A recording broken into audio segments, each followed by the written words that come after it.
Hi, welcome back guys. This is your friend, Lettuce Head Fanfics. Back with amazing fanfiction.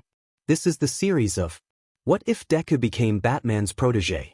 Please give this video a like and subscribe to the channel if you want more videos like this. Now let's get into the fanfic. Can I be a hero? Pro-heroes are always risking their lives. Some villains can't be beaten without powers. So can you be a hero? Not without a quirk.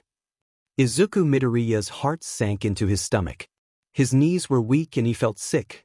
His world was crashing down around him, and there was nothing he could do to stop it. The shrunken, sickly visage before him had shattered for him the image of the symbol of peace that he worshipped and idolized for so long. And worst of all, that same hero, Izuku's hero since childhood, had confirmed his worst fear of all, that his dream, to become a pro-hero, will never come true. "I see," was all Izuku managed to say. His voice felt as if it wasn't his own. He couldn't believe this was happening. He had imagined this scenario so many times, had imagined his hero telling him differently, that no matter what anyone else, Kaken, his classmates, anyone, said to him, that he could still become a hero. But in the end, it was all a fantasy. The frail All Might hoisted himself off of the ground and began to walk towards the stairwell that led from the roof where they stood and into the building. Seeing the distraught look on the boy's face, All Might made an attempt to comfort him. "If you want to help people, there are plenty of other ways to do it," he said. "You could become a police officer. They get crap because the heroes capture most of the villains, but it's a fine profession." All Might stopped at the door. "It's not bad to have a dream, young man," he said. "Just make sure your dreams are attainable. Realistic, understand?" And with that, he left, Izuku still standing in the same spot, unable to move, unable to even breathe. In his mind, his life seemed to flash before him, every image the same: the doctor who callously told him his quirk would never come, Kaken's continuous bullying for being quirkless, his classmates flaunting their powers to him, and lastly, his mother, his sweet, loving mother, blaming herself for the death of his dreams. Finally, Izuku's knees gave out beneath him. The cement of the rooftop felt cold as he fell in a heap atop it. It wasn't fair. It just wasn't fair. He had never wanted anything more in his life, yet fate cruelly snatched it from him. All his work, all his hopes, all his dreams, gone in an instant. Deku tried to pick himself up off the rooftop. He knew he had to be home soon. But he couldn't move. He couldn't stop the tears as they flowed freely down his face. He didn't know how long he was there on that roof, but it felt like an eternity. The words of his hero echoed in his mind, over and over again. "Can you be a hero? Not without a quirk." In an office building a few miles away, a handsome man, appearing to be in his late 40s, sat in a lavish office behind a large mahogany desk and laptop computer. On the computer screen, he was watching the scene on the rooftop between the hero All Might and the young boy he rescued. He had an aerial drone trained on the symbol of peace and had it tracking him for some time now. Normally, he was very difficult to follow. He was very fast despite his bulky frame. But today, the drone had managed to spot him going after a sludge monster wreaking havoc in the city. Though it had lost him for a minute as the chase led into the sewer system, the drone caught up with him in time to catch footage of him rescuing a young boy from the clutches of the monster. After bringing him around, he leaped away, but the boy was still clinging to him. After a brief struggle, they descended and landed on a rooftop. The audio receptors on the drone managed to pick up their conversation. The boy wanted to become a hero, even though he did not have any powers. What happened next was a surprise to both the boy and the man watching. The symbol of peace literally deflated from his hulking, massive figure into a frail and sickly man. The man watching the feed had learned of the hero's injuries during a secret fight 5 years ago. This immediately piqued the man's interest, but he would have to investigate this at a later time. Finally, All Might answered the boy's question: "Can you become a hero? Not without a quirk." This answer visibly rattled the boy, and the man watching could almost feel the pain and sadness that he must have been feeling. All Might had picked himself up and left through the rooftop door. The boy collapsed to his knees on the rooftop, sobbing, and remained there for a while before leaving himself. The man scratched his chin, considering the young man. To see the boy's world taken from him, and to be unable to do anything about it reminded the man of a time long ago. But he then noticed something else. He backed up and augmented the feed, zooming in on All Might's pocket. The bottle that All Might had stuffed the sludge monster into was gone. He reversed the footage and managed to see the bottle dropping from All Might's pocket as he soared through the sky with the boy. This could be bad. The man tapped on a button that was hidden under his desk. The wall behind him parted, revealing a small opening. The man disappeared through the opening, the wall closing behind him. The fire blazed in the street as the heroes and emergency teams fought to keep the situation contained. They couldn't get close to it, and what's worse is that his quirk made it too fluid and slippery to lay hands upon it. And worse than that, he had taken a hostage. Explosions erupted from inside the monster, having little to no effect on it. The boy was trying to free himself, but the monster was too strong. The heroes were too afraid for the boy's safety to get too close, and others were physically unable to approach, as was the case with Mount Lady. The situation was bad, and they did not know how much longer the boy could last. The fire steadily grew worse. Thunder seemed to roll across the sky above the heroes. It seemed to get louder by the minute. "Look!" shouted a civilian, pointing toward the sky. The heroes looked up to realize that it wasn't thundering at all, but a small, jet-black aircraft quickly approaching. "What is that?" shouted the hero Death Arms. "Is it one of ours?" "I don't know," Kamui Woods, the arbor hero, shouted back. "I've never seen it before." A projectile was shot out of the aircraft, toward the monster and its hostage. Startled, the creature attempted to swat it away, but it became lodged inside the appendage it had used. As quickly as it had come, the projectile exploded into ice, which continued to creep throughout the villain, who began to panic. "What the hell is happening?" it shouted, trying to break the ice. But when it touched the ice with another of its appendages, ice began to form on it as well. Another shot rang out as a large wire buried itself deeply into the creature, grasping onto the boy, and ripping him from the monster's grasp. The creature roared as his hostage was torn from him, and tried to retrieve him. But the ice continued to spread at a rapid pace. The creature knew it would soon be encased in the ice, and decided to cut its losses. Separating itself from its frozen portion, it slithered away at a rapid pace, finally disappearing into an open manhole. "What was that?" Death Arms said incredulously. As if in answer to his question, a dark figure began to walk towards them. It was a tall, muscular man. He was dressed in a thick dark gray suit with a black cape torn at the base billowing behind him, and a large bat-like symbol across his chest. His cowl obscured most of his face and had large points on the sides of the mask. He carried the boy in his arms as he walked past the heroes towards the ambulance standing by. He placed the boy on the stretcher and watched as the EMTs tried to revive the boy. But even as he laid him down, the man knew that it was already too late. The heroes had waited too long to rescue the boy. Finally, the EMT listened to the boy's heartbeat. After a minute or so, he shook his head. The heroes looked in horror as they draped a sheet over the boy's lifeless body. The monster had encased him in itself, and too much sludge had been ingested and inhaled by the boy. He was gone. One of the heroes began to approach the man in black, but before he could, he lifted his arms straight into the air and shot a cable from a small, gun-like device, lifting him up towards the small plane that was passing overhead. And as quickly as he came, he was gone.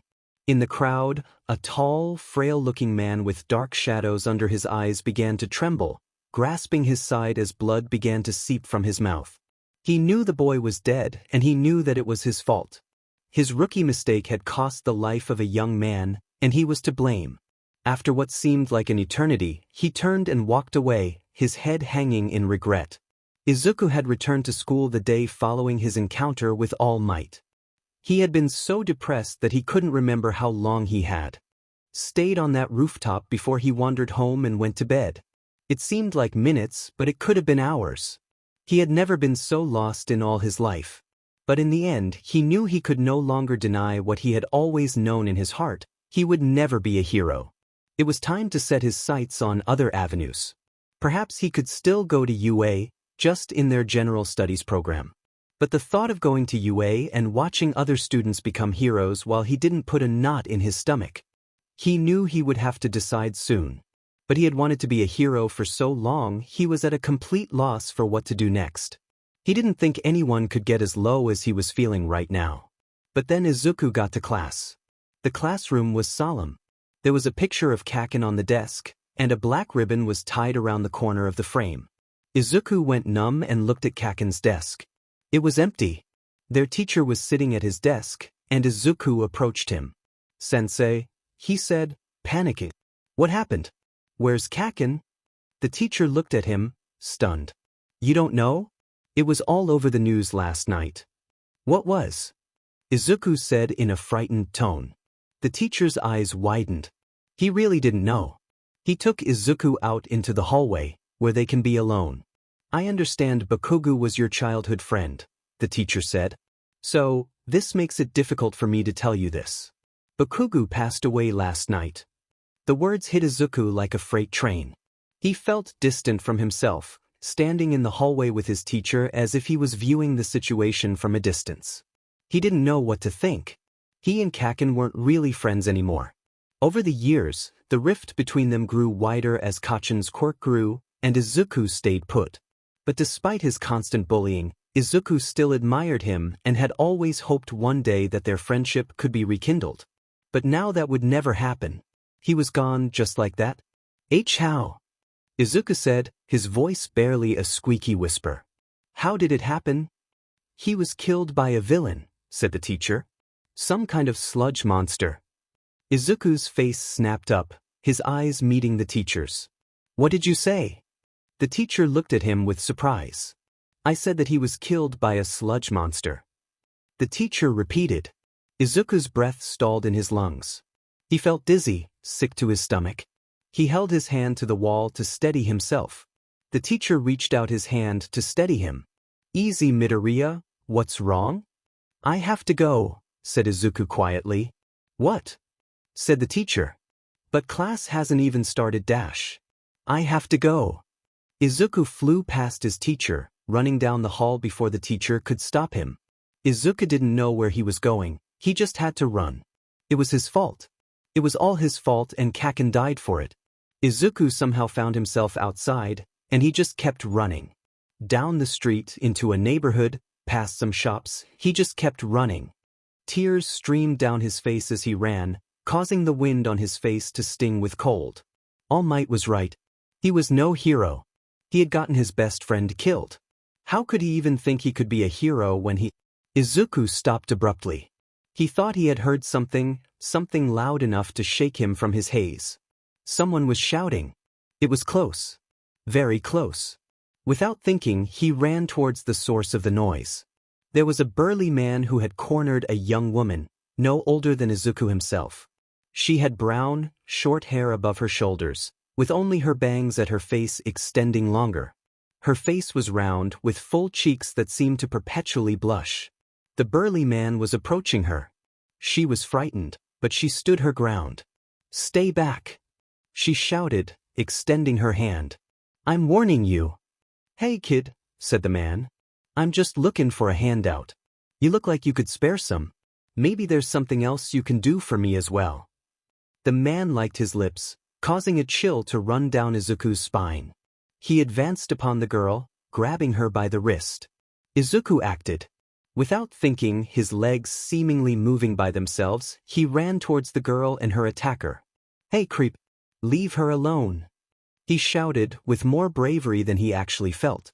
The attacker looked in Izuku's direction, and before he had time to react, Izuku had hurled his backpack towards him, striking him hard in the face. The man howled with pain, releasing the girl. Turning towards Izuku, the man activated his quirk, the nails on his fingers growing into sharp, steel-like knives. Sheet was all Izuku could think. What do I do now? Despite the fear he felt, he stood his ground, his legs shaking in his shoes. I mean it.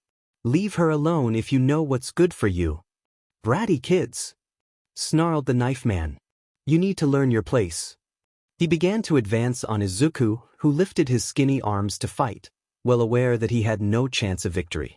But the knife man began to float. Hey, What's going on? The knife man yelped, flailing as he ascended higher into the air. Behind him was the girl he had attacked. She seemed to be straining, one hand over her mouth, the other extended outwards. Whoa, thought Izuku. She can make things float. That's so cool. Immediately, he started to catalog this in his mind and instinctively reached for his notebook, but realized it was on the ground in front of him. He simply watched as the knife man flailed and screamed as they climbed higher and higher into the air. Finally, the girl put her fingertips together. Release, she said. The attacker plummeted to the ground, landing squarely on his head, unconscious. Izuku was about to congratulate the girl when he noticed her turn away from him, clutching her mouth. An instant later, she vomited all over the ground. Shaking, Izuku approached her. Are you okay? He said. The girl wiped her mouth, smiling weakly. Yeah, I'm fine, she said. I just get nauseous. If I use my quirk too much. Her eyes widened as she realized. Thank you for helping me. Izuku felt his face flush bright red. He had never really talked to a girl, much less rescue one. It's nothing. He stammered.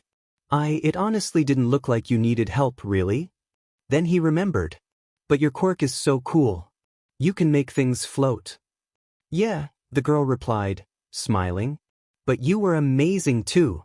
My name is Dash. Are you kids all right? A police officer was running over to them. Someone reported a mugging. He motioned to the unconscious knife man.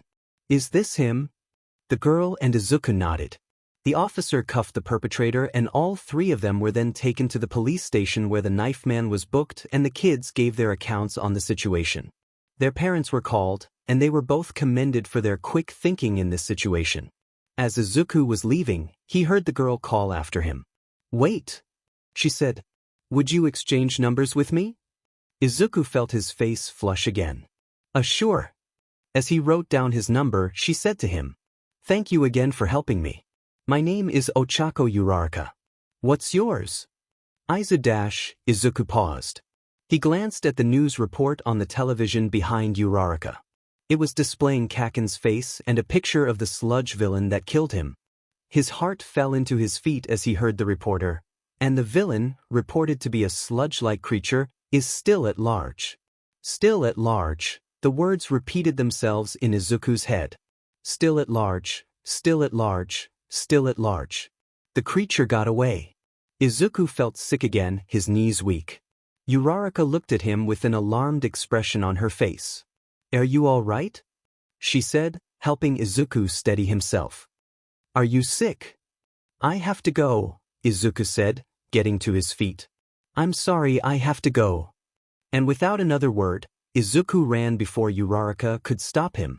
As Izuku ran towards his home, his heart ached with regret and fear. Not only had he been responsible for the creature getting away from All Might and killing his friend, but it was still out there somewhere. Someone else could be hurt by it, and it would be all Izuku's fault. Izuku ran and ran until he arrived at home. Across the street from the police station, no one had noticed a small aerial drone fly past. Its mission had been accomplished, and the operator was bringing it home. Izuku sighed as he finally walked through the front door of his house. I'm home, he called out. It was only his mother and himself. His father worked overseas and rarely made it home to visit, so Izuku didn't see much of him. Izuku! His mother came scurrying from the living room toward him at a surprisingly fast pace for someone of her height. She wrapped her arms around him, tears in her eyes. When I got the call from the police, I was so scared, she said, breaking away and wiping her tears. Are you all right? I'm fine, Mom, Izuku lied. I'm just tired. They said you saved that girl, she said, pinching his cheek like she always did, ever since he was little. I'm so proud of you. You're a hero, just like you always wanted to be. Those words made Izuku sick. No, I'm not, he said dismissively. Look, Mom, I'm very tired, I would just like to go to bed. It was only the late afternoon, but Izuku wanted to be alone. Oh, okay, replied his mother, a little confused. Would you like some dinner first? I'm not hungry, And with that, he brushed past her and went straight to his room. He lay on his bed, his stomach twisting with knots. His heart ached. His dream was over, his hero was a fraud, his best friend was dead because of him, and the villain that killed him got away. It's not fair, thought Izuku, finally allowing the tears to flow freely. It's just not fair. Izuku looked in the direction of his school bag. It was slightly open and exposed the slightly burnt notebook inside of it. Izuku opened the bag and took it out. It was the notes he had accumulated on different heroes that Kaken had burnt. Almost absent-mindedly, he began to sift through the pages, until he stopped at the page with All Might's autograph. Izuku felt an anger welling up inside him that he had never felt before. It wasn't just anger, but a white-hot rage. It built so fast that in as little as a few seconds he felt as if it would burst from him, like pressurized carbonation in a shaken-up soda bottle. He ran to his window, tore it open, and threw the book out with all the strength he could muster. He saw it tumbling into the distance, losing it as it plummeted towards the ground. He took a deep breath. The anger dissipated, almost as quickly as it had come. But it left him feeling drained, so he returned to his bed and collapsed onto it, ready for sleep to overtake him. He felt his phone vibrate in his pocket. He pulled it out to see a text from an unknown number. Hello. It read, "This is Ochako Uraraka, the girl from the police station. I wanted to thank you again for your help today. I didn't get a chance to properly thank you, or to even get your name. Well, I hope this message finds you and I hope you will text me back." A girl was texting him. Izuku felt himself get flustered again. For a brief moment, he was able to forget all his problems, all he was feeling, and he began composing a response. "Hello." He typed. "I'm sorry I ran off like that so quickly. You see, I had..." Izuku stopped. His stomach was in knots again. He thought of Kaken, of All Might, of the sludge villain. He couldn't tell her the circumstances that led to their meeting, or why he was running in the first place. Nor did he want to. Erasing his message, he instead simply typed, "My name is Izuku Midoriya. You can call me Deku." The next couple of weeks were really hard for Izuku. His attitude had taken a turn for the worse. Gone was the timid, shy boy of before. He became more aggressive, angrier. Students would still pick on him for being quirkless, would wind up with a bloody nose from him. The fact that he was getting in trouble for fighting was a shock to both students and teachers alike. This was not like Izuku. Not like him at all. "You need to shape up, young man." His teachers scolded after another fight. Izuku had gotten beaten up pretty bad. The student had a strong quirk, and despite Izuku's knowledge of hero combat, he hadn't put it into practice very often. "How do you expect to get into UA if you are labeled a delinquent?" The teacher continued. Izuku said nothing. He had given up trying to get into UA. Even if he managed to get in, there was no way he could keep up with the rest of the students there. UA was out of his league. Uraraka had been texting him periodically. They had developed a friendship, and her texts had become the only ray of light in his life. She told him that she was applying to the UA High Hero program when she graduated at the end of the year. She had encouraged him to apply as well. He always let the conversation drop from there. Izuku still blamed himself for the death of Kaken. What was worse is that Izuku couldn't tell anyone about what happened without risking exposing All Might. All Might, Izuku thought bitterly. Why should I care about keeping his stupid secret? He was the one who crushed my dream, who didn't stop the villain from killing Kaken. He's no hero. But despite this, Izuku still kept his mouth shut. His mother was worried sick, this he knew. He felt guilty for how he was making her worry, but he couldn't pretend that he was the same happy kid he used to be. He had changed and he knew it. He had told her he no longer wanted to be a hero and was shocked. She tried to talk to him about the fights he was getting into at school and about Kaken's death, but Izuku would just shut down. He knew she was worried, but he didn't know what else to do with himself. As far as he was concerned, his life was over before it even began. "Izuku, honey?" He heard his mother call to his room. He sighed and lifted himself off his bed, walking towards the living room. To his surprise, she wasn't alone. Seated on the couch across from his mother was a man in what looked like an expensive suit. He was a foreigner, probably American if he had to guess. He stood as Izuku entered the room. Izuku, his mother said. This is Bruce Wayne. He's a businessman from America. A pleasure, said Wayne, extending his hand. Izuku didn't take it. What's this about? Izuku asked plainly. Izuku, don't be rude, his mother scolded. That's quite all right, Miss Midoriya, replied Wayne. Despite being American, he spoke impeccable Japanese. He was tall, standing at least at 6 feet 2 inches, and had a large, powerful build under his suit. His speech and demeanor were friendly, but his eyes suggested a power behind them that would make even the strongest of men crumble to dust. He sat back down on the couch. He's a man who gets straight to the point. I like that. Reached into a briefcase and pulled out a few pamphlets, handing them to Izuku and his mother. The reason I came, said Wayne, is that my company, Wayne Enterprises, represents the Martha Wayne Foundation, an organization that assists in the funding of certain special interest projects, artistic ventures, hospitals, research, and so on. The Martha Wayne Foundation also has a strong interest in schools for the gifted. Specifically here in Japan, we are a large benefactor to UA High School, as it is the premier hero academy in the nation. Izuku narrowed his eyes. Because of this, Wayne continued, I have the opportunity to sponsor a potential student of my choice to attend UA High. He looked Izuku straight in the eyes with a powerful stare. I believe that you are the right choice for this opportunity. Izuku didn't know what to say. His head was swimming with questions. Why did he want to sponsor him, of all people? On top of that, he had finally begun to put the pain of not being a hero behind him and was ready to move on. Now, this stranger drops into his life and starts dangling it in front of him like a steak to a starving dog. Finally, after a moment, Izuku found his words. Well, you're wasting your time. I'm not gifted. There are dozens of kids at my school who are a much better fit than I am for sponsorship. Your mother tells me that you helped stop a mugging the other day, said Wayne. You rushed in to save a stranger from a potentially dangerous situation without hesitation. I believe this makes you uniquely qualified. Izuku sighed. Well, you'd be wrong, he replied. Uraraka was the one who actually stopped the attacker.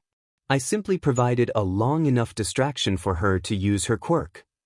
Izuku met Wayne's gaze with the same intensity, but Wayne didn't falter. I don't know if this is some publicity stunt or what, Izuku said after a minute. But you'd be better off sponsoring someone who actually has an interest in becoming a hero, not to mention someone who actually has a quirk. Izuku, his mother said, incredulously. This is a once-in-a-lifetime opportunity. Of course, he'll accept your offer, she said to Wayne. He'd be foolish not to. No, said Izuku flatly. I'm being realistic. The quirkless have no business being heroes.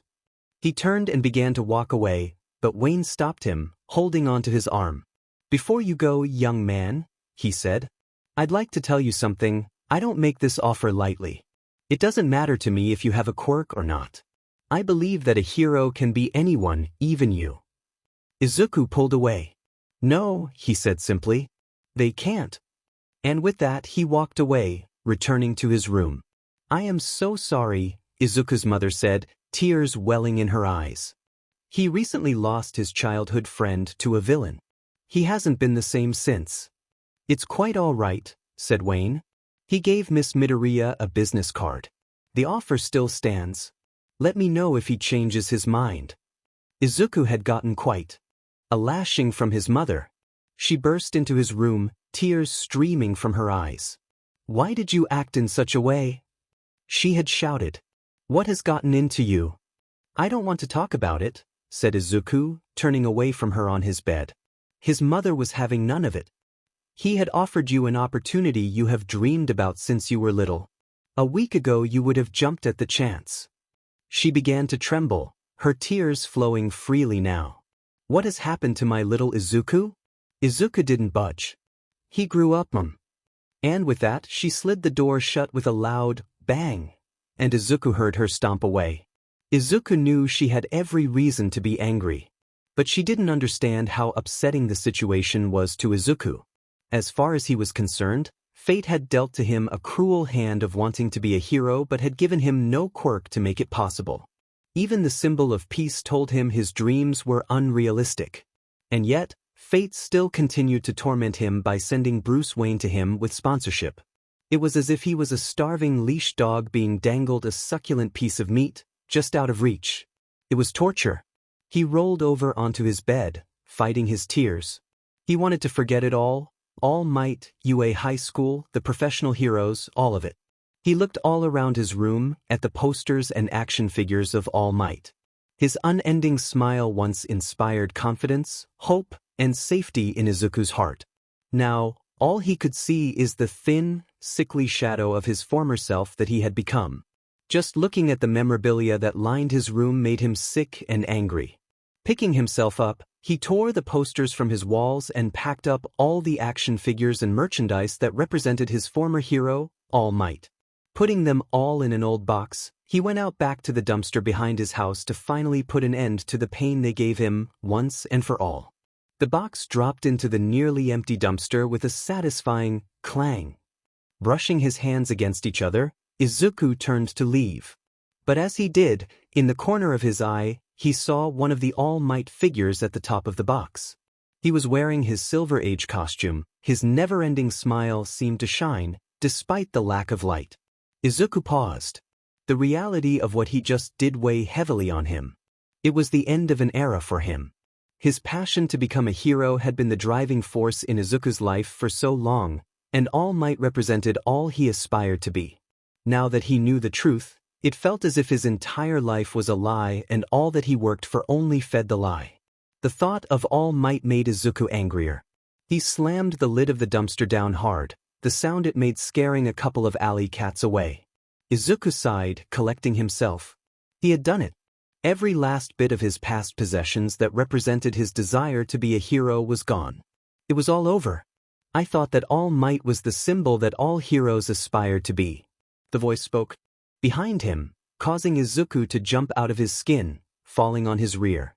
He hadn't seen the figure before, as his outfit had hidden him well in the shadows. The first thing Izuku saw were his eyes. Ghostly white that glowed in the darkness. As he became focused, Izuku was able to see the massive figure the eyes were attached to. It was a man, Izuku was sure of it, but not like any man he had seen before. The man was large, standing easily over 6 foot tall. His hulking, muscular frame was hardly hidden beneath a skin-tight dark gray bodysuit, which appeared to Izuku, who regularly studied hero costumes, to be some form of Kevlar armor. He wore thick black combat boots that stopped at the knee, with matching black gloves and bracers that covered the forearm. Each bracer had 3 curved blades protruding from them. A black billowing cape that reached just above his feet was attached to a black cowl, open only at the jawline and below the nose. 2 ear-like spikes protruded from the top of the cowl. Finally, a large, black bat was stretched across his chest, a symbol that Izuku vaguely recognized. The man advanced on Izuku, who was too frightened to move. He stopped at Izuku's feet and folded his arms as if expecting Izuku to do something. After a pause, the man spoke. "Do you know who I am?" he said in that deep, gravelly voice. It was quiet, but it shook Izuku to his core. He imagined it was the very same voice the Grim Reaper would use. Izuku racked his brain, trying to answer the question. But he was too frightened to speak. After studying the symbol on his chest, he finally found his words. "I've heard stories about you," he said, "but I wasn't sure if you were even real." "Most aren't," said Batman, extending his hand for Izuku, helping him up. "What have you heard?" "A lot of things," said Izuku. "You're like a modern-day boogeyman. Some people say that you can disappear in a wisp of smoke, like a ninja, or transform into a savage beast. They all call you—" Izuku swallowed, pushing out the word. "Komori." "The bat." The man nodded, a small smirk appearing on his dark face. "Stories that criminals tell each other that fuels their fear of me," he said. "I am vengeance. I am the night incarnate. I am justice. I am Batman." What are you doing here?" Izuku said quietly. He couldn't believe that he was standing just a few feet away from a legend itself. Very few people claimed to have seen the Batman, and their stories always varied. One man, after his encounter, claimed the Batman burst into 1,000 bats that attacked him all at once. Another said that he moved faster than lightning in the shadows. Another account claimed that he had emptied an entire clip of bullets, but was ultimately useless against the hero. The Batman considered him for a minute. "Since you were a small boy, you dreamed of being a hero," he said, surprising Izuku. How could he know that about him? In fact, why did he know that about Izuku? Of all people, why him? Would this dark hero from America possibly want with him? But now it seems you have revoked that dream, Batman continued, looking at the All Might merchandise Izuku just discarded. But why? Izuku stared at him. It didn't make any sense. "I don't want to be a hero," Izuku replied plainly. The Batman raised an eyebrow under his cowl, which seemed to be made of a material that was able to contort with his facial expressions. "Really?" he said, more of a statement than a question. He lifted his hand, a small circular device resting in it. In an instant, the device sprang to life and revealed a hollow projection of Izuku and Uraraka with the knife-wielding criminal. "You saw the situation and acted without thinking," he said. "Brash and careless, running headlong into danger without a plan. But nonetheless, the intention was clear. You wanted to save this young woman." He put away the hollow projector, leaving Izuku stunned. How had he gotten that footage? Maybe a mobile phone, but it looked like it was taken from an aerial position. He didn't remember seeing anything or anyone flying around them, but he was distracted at the time. "These actions," continued the Batman, "do not reflect someone who does not wish to be a hero." "I was just doing what anyone else would have done," said Izuku, trying to brush it off. "Wrong," said the Batman flatly. "Anyone else would have gone for help or call the police." Izuku's fear was rapidly being replaced with annoyance. Why did he have to explain himself to this stranger? What did he even want from him? "What does it matter what I did?" said Izuku, finally rising to his feet. "Because you still acted in the face of danger in an effort to save someone who was in distress, despite not having a quirk," said Batman. Izuku froze. "How did you know that?" he said. The Batman pulled up the hollow projector again, this time displaying some sort of file with Izuku's picture. "Midoriya, Izuku," said the Batman. "H quirk, none. Born to Hisashi Midoriya, quirk, fire breath, and Inko Midoriya, quirk, attraction, limited to small objects." The projection changed to his medical records, indicating lack of manifestation of quirk. "There's nothing I don't know about you, Midoriya," said the Bat, sending a chill down Izuku's spine. Izuku had had enough of this. "What do you want with me?" he said angrily, a little louder than he meant to. The Batman didn't react. "You're angry," said the Batman. "That's good." "Good?" spat Midoriya. What was good about being angry? He was making less and less sense by the minute. "You haven't answered my question. Why are you bothering me? Why do you have all this information on me? What do you want with me?" The Batman drew closer. Izuku wanted to run away, but he couldn't. He rose his fists defensively. The Batman stopped. "I have no intention to harm you," he said, a slightly amused look on his face. One of his gloved hands that were concealed by his cape held out an object for Izuku to. It was his notebook. "How did you get this?" Izuku said, taking it. Despite the anger he felt when he discarded it, having it returned to him undamaged was a somewhat welcome sight for Izuku. "Even at your age, your analytical abilities are impressive," said Batman, ignoring the question. Izuku flipped through the pages, stopping once again on the All Might signature. He felt the anger again before, but it quickly evolved into.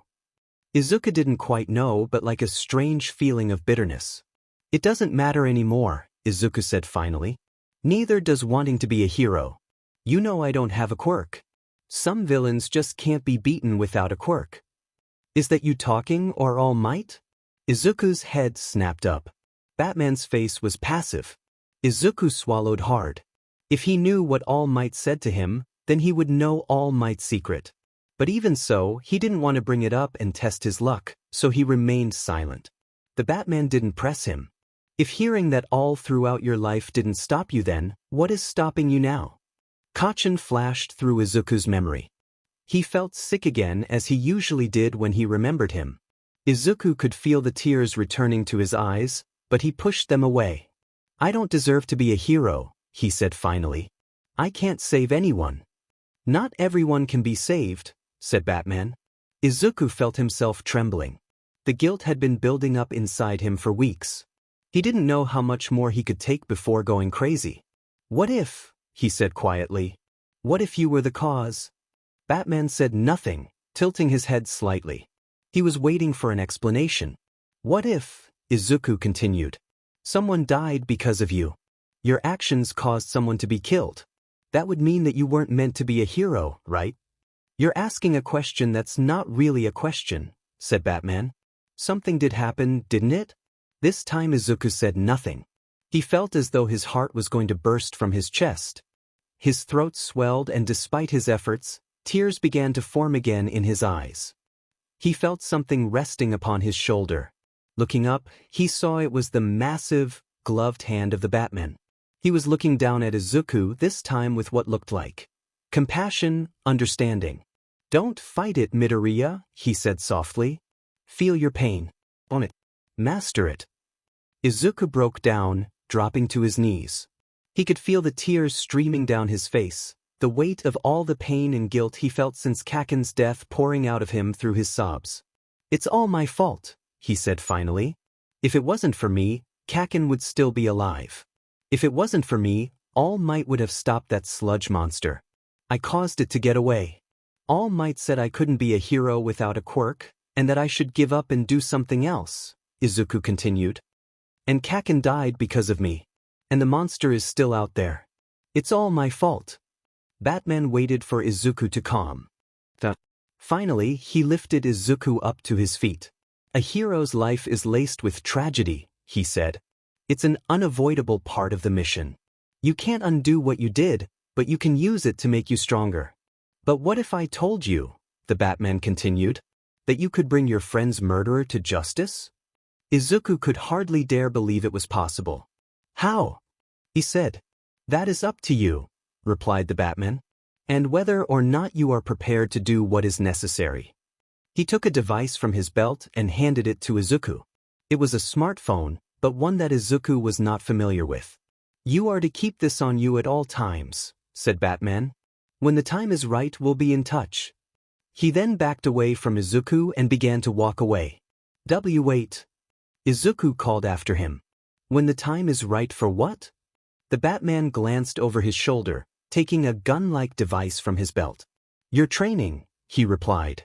You, Izuku Midoriya, will become a hero. That I promise.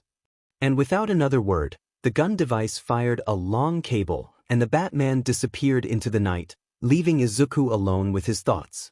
For the first time since his talk with All Might, he felt a small ray of hope shining in his heart. It had been a week since Izuku's encounter with the Batman. If it wasn't for the device that he carried with him, he may have thought it had been a hallucination. Although he didn't know entirely what was going to happen, he had a feeling that it was the right direction to be going. He also felt that he was about to embark on the most difficult journey of his life. He didn't know the half of it. Izuku waited patiently for Batman to contact him on the device. It looked like a simple smartphone, but it seemed to be connected to some sort of virtual private network, rather than to any of the regular cell phone carriers in the city. He had played around with it a little but was nervous about messing something up, so he left it alone for the most part. Izuku couldn't get over the last thing that the Batman said to him. You, Izuku Midoriya, will become a hero. That I promise. For the first time in his life, he had validation. He had someone who believed in him. Someone to guide him and help him to become a hero. He could hardly wait. Izuku was in study hall when he suddenly felt his phone vibrating. He still regularly chatted with Uraraka, so it was probably a text from her. But it kept vibrating. It was a call. He glanced down at his backpack and froze. He could see his phone in the front pouch of the backpack. The ringing continued in his pocket. This was it. This was the call. Izuku stood upright suddenly and informed the startled teacher he had to go to the bathroom. Running out into the hall, he found a secluded area and took a breath. His hands shaking, he took the phone out of his pocket. Batman's symbol was stretched across the screen as it rang. Hardly daring to breathe, Izuku answered it. Hello. He squeaked into the phone. Surprisingly, it wasn't that gruff, sandpaper-like voice he was expecting. "Hello, is this Master Midoriya?" It was the voice of an older individual, respectful and formal, with an accent that Izuku placed as British. And he knew Izuku's name. "Yes." Izuku replied, stunned. "Yes, this is Izuku Midoriya." "Jolly good," the man replied. "I will be arriving promptly after school to take you to meet with your benefactor. Look for the limousine." And with that, the call disconnected, leaving Izuku dumbfounded. He was bursting with questions. Who on earth was that? Should he trust him? Well, Izuku thought. He was calling on this line, so he must know Batman. I didn't know he had partners. After a minute or so, Izuku looked around him to see people in the hall staring at him. He had been muttering to himself again. Blushing, he decided it was best to hold his questions until the end of school. He would have to call his mother to let her know he would be staying after school to avoid concern. He started to walk back to class when he paused. Did he say limousine? Izuku walked slowly as he anxiously looked throughout the courtyard for his contact. All he knew was that he was looking for a foreigner with a limousine. Something like was not seen very often in this area of the city, so he should stick out like a sore thumb. But Izuku didn't see anyone yet. It was all so confusing, so nerve-wracking. He was going to be trained by this Batman, but what did that entail? How would he— "Master Midoriya, I presume," said a voice behind him. Izuku jumped about a foot as he spun around. Before he stood a tall man, wearing a fine suit, complete with white gloves and wing-tipped shoes. His wrinkled face, gray mustache, and balding hair gave him a grandfatherly look, with a kind but piercing blue eyes behind his spectacles. He smiled warmly at Izuku. "What is it with you guys and sneaking up on people?" said Izuku, rubbing his palpitating chest. "Terribly sorry," said the man, smiling a little. "A side effect of being in the employ of a man who dresses like a flying rodent." He bowed respectfully. "Alfred Pennyworth, at your service." "Mr. Pennyworth," Izuku began. "Please, Master Midoriya," replied Alfred. "Just Alfred will do nicely." Alfred," said Izuku. "What exactly is going on?" "All will be made clear to you once we have arrived at our destination, young master," said Alfred, tapping the side of his nose. "If you would be so kind as to follow me."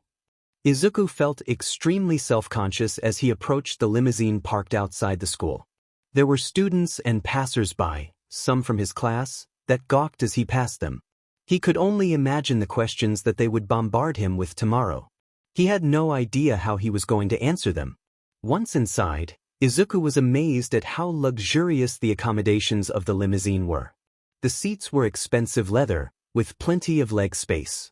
There were a built-in television, telephone, and mini fridge. The air conditioning felt great to Izuku after such a hot and humid day. The floor of the interior was a fine carpet that felt plush beneath Izuku's shoes. Izuku had never been in such luxury before but was not entirely surprised. Even though pro-heroes were paid by the government for their services, many of them had separate businesses that capitalized on their popularity. This allowed the most popular, such as All Might, to enjoy some of the finest luxuries money could buy. The trip only took about 20 minutes. Alfred had taken him into uptown Kamino, where Alfred guided him into a large office building.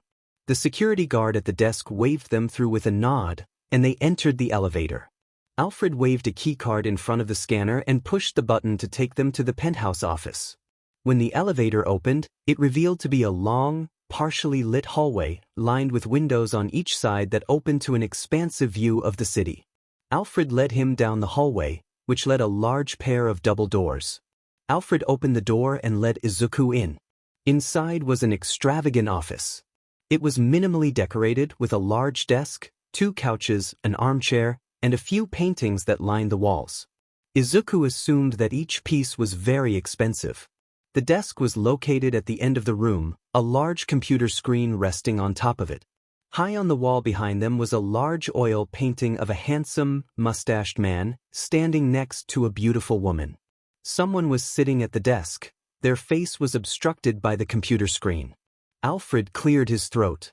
"Your guest has arrived, Master Wayne." Bruce Wayne stood up from behind the desk, smiling at Izuku's shocked expression. "Thank you, Alfred," he replied.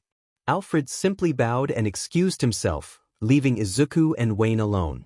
Izuku was confused, trying to piece together what just happened in his mind. Wayne said nothing, simply leaning against the front of the desk, smiling as Izuku wrestled with this turn of events. "Mr. Wayne," Izuku said finally. "I don't understand. Why are you here? What's going on?" "You're about to find out," Wayne replied. He walked back behind his desk and pressed the underside of his desk. The wall behind him parted just below the painting, revealing a dark corridor that Wayne started to walk down, gesturing Izuku to follow him. At the end of the dark corridor was a large, metal cage elevator, which opened for them as they approached. There were only 2 buttons on the elevator, up and down. Wayne pressed the down button, and they began their descent. Izuku didn't know how long the elevator descent was. Probably minutes, but it felt like an eternity. As the elevator descended lower, Izuku had the feeling that they had traveled below ground, but the elevator continued deeper. Finally, it came to a shaking halt, and the cage door before them swung open. The way before them was dimly lit and appeared to be some sort of empty warehouse. Pursued forward without hesitation, Izuku trailing behind him apprehensively. "Lights on," said Wayne, his voice echoing. Immediately, the warehouse lights flashed to life, causing Izuku to have to shield his eyes while they adjusted to the brightness. As they came back into focus, Izuku beheld before him the most incredible sight he had ever seen. The warehouse wasn't empty as Izuku had first thought. Izuku found himself to be in some sort of large armory. With all the equipment, he could have easily mistaken it for a military compound. Lining the walls were racks filled with gadgets and devices of all kinds, grenades and canisters of varying shapes and sizes, devices that looked like small projectile firearms, but with large claws fitted into the nozzle, several large collapsible boomerangs of different sizes, tactical weaponry, such as batons, a few carbon fiber collapsible staffs, tasers, and others that Izuku didn't recognize, and realized were probably custom engineered. There were shelves of electronic devices, such as radios, transmitters, small computers, and tablets. Large military-grade boxes that were stacked on top of each other, as well as end-to-end, lined the walls of the warehouse. Some seemed haphazardly placed, others were opened, with more items found on the shelves pouring out. Farther into the warehouse could be seen several large armored assault vehicles. One looked like someone had combined a tank with a Humvee, which Izuku assumed allowed for more maneuverability. It was armed to the teeth with what looked to be rocket launchers, railguns, and heavy armor plating. Next to it was what appeared to be a black fighter jet, and several other smaller vehicles, some that were duplicates of the tank, but without all the painting and weaponry. A large computer with several screens was at the opposite end of the vehicles in the warehouse. On the various displays were running different programs, codes, and applications that Izuku couldn't discern. Next to that seemed to be some sort of training area, with several free weights, machines, training bags and dummies, and Olympic-style acrobatic equipment. There was even a pool, and something seemed to be submerged inside of it, but was too dark to identify. Wayne took out a small device from his BRST coat pocket, pressing it. Next, near the computer station, a small platform seemed to be rising. Upon closer inspection, it was a tall, metal locker. When it finished rising, the metal grate doors parted in the middle. What it revealed left Izuku shocked, even more so than discovering this enormous arsenal cache. An armored, Kevlar suit with a large bat symbol stretched across the chest. Izuku looked up to the smirking Wayne, who walked over and sat in the chair in front of the computer station. Izuku was at a loss for words. It was all so much to take in. Wayne only sat there, waiting for Izuku to collect himself. "I have so many questions," said Izuku weakly. Despite this, one stuck out. In his mind immediately. "Why me?" Wayne forward in his chair, contemplating. "Some villains just can't be beaten without a quirk." "That's what he said to you, isn't it?" said Wayne. Izuku hesitated, finally nodding. "How did you know?" he asked. "I've known All Might for a long time," said Wayne, "and have kept an eye on him since the debut of his hero career, 10 years ago. Year after year I watched his quirk's power grow to immense proportions. The sheer weight of his power is immeasurable and seems to be able to grow at will. Wayne stood from his chair and walked over to a large table covered with files and documents. For over 20 years I have made it a mission to study abnormalities in nature. The nature of what society calls quirks goes by another name as well, the metahuman phenomenon. This phenomenon, Wayne continued, sifting through the files, handing some of them to Izuku, has manifested itself in incalculable ways: mutation, ability amplification, and has even caused forward leaps in evolution. Some of the files included individuals with powerful and potentially dangerous quirks, such as an explosion, super strength, and even mind control. Other files were of individuals who have manifested a quirk that physically changed them: animal quirks, mutation quirks, etc. One file showed the quirk of a boy that literally transformed his body into a gelatin-like substance, and another detailed an extremely rare case of an animal gaining hyperintelligence by developing a quirk. But as of 5 years ago, said Wayne, All Might's power began to rapidly decrease. He all but disappeared from the spotlight, spending less and less time on hero work. To determine the cause, I began to observe him 5 months ago. Wayne walked to the computer and began to show Izuku video feed of All Might. He is very difficult to track. His quirk allows him to move great speeds. But I was able to find a pattern. He was only active for about 3 hours a day.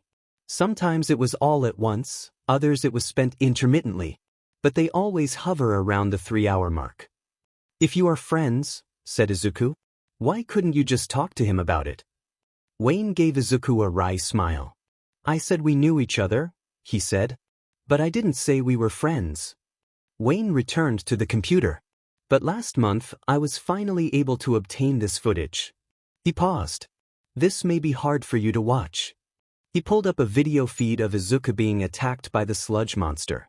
Izuku felt like a weight was dropped into his stomach. Seeing the monster again brought on an uncomfortable feeling to Izuku. It was like a cross between immense anger and immense guilt. It fast-forwarded to him and All Might on the rooftop, with All Might deflating in a puff of smoke, and showing Izuku the wound on his chest. Pretty gross, right? Said the recording of All Might. I got this in a fight about 5 years back. My respiratory system is shot, and all the surgeries have worn me out. There's no fixing it. After that, it all connected, said Wayne. His injuries, the decrease in his power and time spent on duty. The conclusion, the symbol of peace is dying. Even though he knew about this already, those words troubled Izuku. All Might had almost single-handedly reduced all the crime across the country. His strength and the safety he conveyed with his smile inspired hope, and with it a new age of peace and happiness. If All Might were to disappear, or worse, if he were to die, then the vacuum of power that he would leave in his wake would shake the foundations of their society. But what does this have to do with me? Izuku asked. Wayne punched in a few keys on the computer. The screen switched to show footage of Izuku and Uraraka on the day she was accosted. Ever since your meeting with All Might, he said, I have kept an eye on you. I have always relied on my intuition, and it has never failed me. And that intuition told me that you, in some way, were significant. Izuku felt his face flush, despite himself. He hung his head. I don't know why, he said. I'm just a quirkless nobody. Wayne considered him for a minute. What do you know about quirks? He asked. Izuku was confused. He wasn't sure if the question was rhetorical. Well, they're super abilities that are unique to the individual, he said. Sometimes they are passed down from generation to generation. No one knows how it happened, but the first quirk happened about 100 years ago in China. Wayne nodded. That's the general consensus, he said. Now let's discuss what you don't know. He turned back to his computer and pulled up a file of a bald, middle-aged man of muscular build in an orange jumpsuit. Do you know this man? Izuku's eyes widened. That's Lex Luthor, he said incredulously. The American supervillain, Superman's greatest enemy, and one of the most dangerous villains of all time. You know your stuff, said Wayne, impressed. But what you don't know is that, in a way, It is because of this man that we have quirks, to begin with. He punched in a few keys on the keyboard, pulling up a video feed. There stood 4 individuals, a woman clad in armor, a sword and a golden rope at her side, a tall, muscular man dressed in a tight blue suit with a flowing red cape, and the Batman himself. Standing before them was none other than Lex Luthor, wearing a large power suit. He looked different than in his previous picture. He had several scars across his face. His left eye replaced by a glowing yellow orb. They stood aboard some sort of space station observations deck, the Earth visible from the giant window before them. "My greatest triumph was at hand," said Luthor. "The final campaign in my long war against Superman. While his powers were drained in constant battle, sending him into space to recharge from the Earth's yellow sun, I struck. But my obsession had blinded me to the real threat, to Earth's true enemy." The 3 heroes before him said nothing. Batman stared at Luthor with his signature brooding glare, his distrust almost physically palpable. Luthor continued his story. Brainiac had returned. For years he had been stealing the powers of Earth's protectors, but we were too busy fighting amongst ourselves to see the danger. "With you 3 dead," he indicated to the heroes before him. Brainiac quickly eliminated the remaining heroes. "The lucky ones," Luthor looked down, solemnly, "died fighting. Finally, I alone survived," said Luthor bitterly. "A rat in the walls of the Brainiac construct. I have traveled through time to warn you. This is my past but your future. And it means the end of humanity, so together we must change it." The mechanical hand of his power suit stretched toward the Earth outside the viewport, and a giant pulse emitted from its surface, stretching until the entire Earth was covered. Batman had had enough. "What have you done, Luthor?" he demanded, stepping forward. "Given you a fighting chance," he retorted. "I stole Brainiac's exabytes and sent them back in time 100 years ago, releasing them into the Earth's atmosphere. They contain the abilities of superhumans from my time and across the galaxy, and they will bestow those powers onto any they come in contact with. What you just saw was a change in the timeline, where 80% of the Earth now possesses some form of superhuman ability. This new onset of superhuman abilities will cause society to come to a halt," Luthor continued. "That is why I have sent them back 100 years. It has given humanity the time it needs to adapt, to evolve. The world as you know it has changed, but now they are ready." "He's lying," said Batman. "It has to be some sort of trick. Why should we trust you?" "Because if you don't," replied Luthor, "the Earth is doomed." The video ended. Izuku was speechless at what he just saw. Wayne turned back to Izuku. "This happened over a decade ago, chronologically," said Bruce. "When we returned to Earth from the Watchtower, the world had drastically changed from the time shift. But Luthor was successful in his endeavor. Brainiac was repelled and defeated, and after 100 years since the introduction of the exabytes, the world continued to evolve into a new age of quirks and superpowers." "But," Izuku said, trying to wrap his mind around this new information, "I've never heard of any of this. There are no reports, no news articles, nothing of an alien invasion, or of this Brainiac." "The Justice League made sure of that," confirmed Wayne. "We covertly gathered as many superpowered individuals as we could, both hero and villain alike, and formed a strike force against Brainiac. When he entered our solar system to begin the invasion, we began our strike. After his defeat, it was agreed that, in an effort to prevent a panic, the events of the Brainiac invasion became classified." "This is so overwhelming," Izuku said. "I mean, the implications of what this means alone are amazing. The first individual on record to ever develop a quirk was just a little girl in China, and after that quirks became a part of society. To think that they were because of a space alien and time travel is just too much to comprehend. It could change the very fabric of our history." Izuku trailed off, continuously muttering to himself. "Midoriya," said Wayne after a minute. But Izuku was still lost in thought. "Midoriya." Finally, Izuku snapped back to reality. "I understand it's hard to believe," said Wayne, smiling. "That is the exact reason we suppressed this truth. But there's a reason I showed this to you. I wanted to show you that quirks themselves are not a natural phenomenon like everyone believes. You have been outcast your entire life because you don't have a quirk, Bruce continued. They have led you to believe that you are not special, but it is just the opposite. Quirks are not a natural phenomenon, but you are. And in a way that makes you special.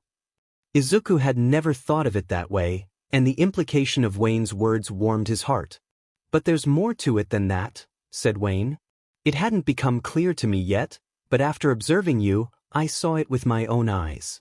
All Might told you that you couldn't become a hero without a quirk. But he also told you something else. Heroes are always risking their lives. And you did just that. Wayne rose from his chair. Despite the fact that you had no quirk, were essentially powerless, you still risked your life to help a stranger in need. This is what being a hero is all about. Izuku looked away. But I don't deserve it, said Izuku. If it wasn't for me, Kaken would still be alive. How can I be worthy to become a hero with that on my conscience? Wayne considered him for a moment. He walked over to his desk and took the picture frame that was on it, handing it to Izuku. It was an old photograph of the handsome, mustached man and the beautiful woman, but this time, sitting between them, was a young boy. These are my parents, said Wayne. Izuku looked up to see him sitting in the chair again. His demeanor had completely changed. He was somber, almost sad. When I was 8 years old, Wayne continued, we had gone out one night to see a movie. It was my favorite at the time, The Mask of Zorro. I remember being so excited, I couldn't wait to go. Wayne leaned back in the chair and sighed. But it would be the night that would change my life forever. My father, he said, was a doctor. He was respected by the community for his medical prowess, as well as his skills in business. He ran my family's company when my grandfather passed. My mother, he added, was beautiful and kind. A woman who would never give up, who would always do the right thing, no matter what. That night at the theater, Wayne said, his eyes darkening. My father decided to take a shortcut home through the alleys. It was a dark time then. Heroes weren't as common then as they are now. Wayne paused. Izuku couldn't decide if he wanted to hear the end of this story. But Wayne continued. It happened quickly, he said finally. First, he took my mother's pearls. Then he went for my father. 2 shots. He motioned with his fingers, indicating the firing of a gun. That's all it took. 2 shots and my parents were taken from me. Izuku felt a strong sense of sympathy for Wayne. It was hard to see this side of him. I'm sorry, he said. What happened to him? The mugger. Wayne shrugged. They never caught him. To this day, the Martha and Thomas Wayne case is cold. Izuku's stomach twisted. He thought of Kaken and the monster that killed him. They still hadn't found him. For all he knew, the monster would never be caught, like the murderer who killed Wayne's parents. The thought made him feel a mix of emotions, fear, anger, and shame. Izuku was brought back to reality by Wayne placing a hand on his shoulder. Nothing can bring back your friend, said Wayne. And nothing can change what happened. Izuku could feel his eyes welling up with tears. But, continued Wayne, you have the chance to make a difference, Izuku. Izuku wiped his tears and met Wayne's gaze. How? He said fiercely. What do I need to do? Wayne smiled. Become a hero. Own the pain you feel. It gives you strength, power, and resolve. Rise above quirks, rise above society, rise above all might, and embrace the truth.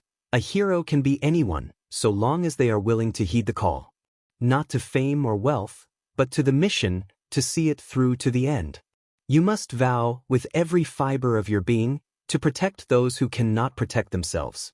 Ask yourself, Izuku Midoriya, continued Wayne. From the bottom of your heart, from the very depths of your soul, will you be a hero? Yes, said Izuku. Louder, boy, shouted Wayne. Will you be a hero?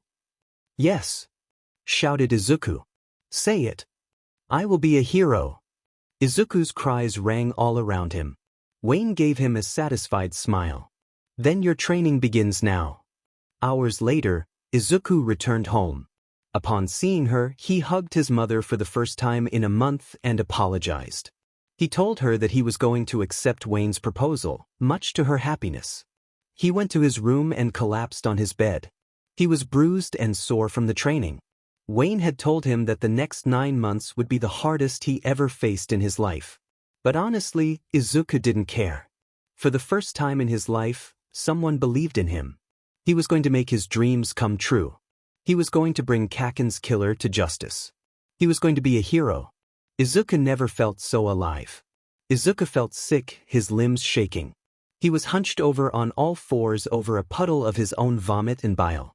His face was bleeding and his muscles ached. He was in hell, and his trainer was the devil himself. It had been nearly 8 months since his training began. Every night was a different type of torture. He trained his body to the point of physical exhaustion with rigorous weight, machine and acrobatic training. Wayne would fire rubber bullets at him through the mounted turrets on the firing range, training his reflexes and maneuverability. The point isn't to dodge bullets, Wayne had said. That's impossible. Focus on the trajectory of the bullets from the positioning of the gun's muzzle and adjust your movements accordingly. Izuku never knew how much it hurt to get shot by a rubber bullet until now. To test his problem-solving abilities, Wayne would trap him in various rooms, each with a different trial to overcome. One room was filled with mines that Izuku had to navigate. Another time, he was handcuffed to a secure fixture inside a room while trying to figure out a way to escape while the room filled with water. The warehouse seemed to go deeper than Izuku had originally anticipated. Below the armory and training floor, there were several bunkers that functioned as simulators for various emergency situations, villain attacks, where Izuku was forced to fight several animatronic foes, each with different fighting styles. Emergency search and rescue operations, fire, flood, earthquake, even alien invasions. Nothing was too far-fetched to be considered a possibility to the Batman. On top of physical training, Wayne would put him through intense mental conditioning exercises. Much of these exercises involved observation and analysis of Izuku's performance during the simulated scenarios. Wayne would have him study and analyze police files and criminal cases. Murder, kidnapping, arson, RP, no subject was taboo. Izuku found that he was particularly skilled at these exercises, so much so that Wayne would continually throw in red herrings and false leads to mislead him. As the months dragged on, Izuku had already noticed his mental and emotional acuity sharpening due to these exercises. Izuku also found that his fighting prowess had grown exponentially under the Batman's tutelage. He was trained in every practical form of combat conceivable, from U.S. Navy SEAL training to Shaolin martial arts. He was trained in several forms of weaponry: batons, swords, shuriken, knives, stun weapons, and then some. All except firearms, to which Wayne was vehemently opposed. Wayne was even stricter when it came to Izuku's education and practical knowledge.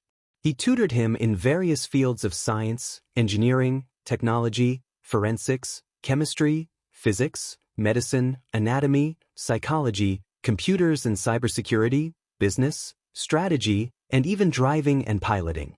On top of that, Izuku was learning enough practical and theoretical criminology that he assumed would be studied by doctoral students at university.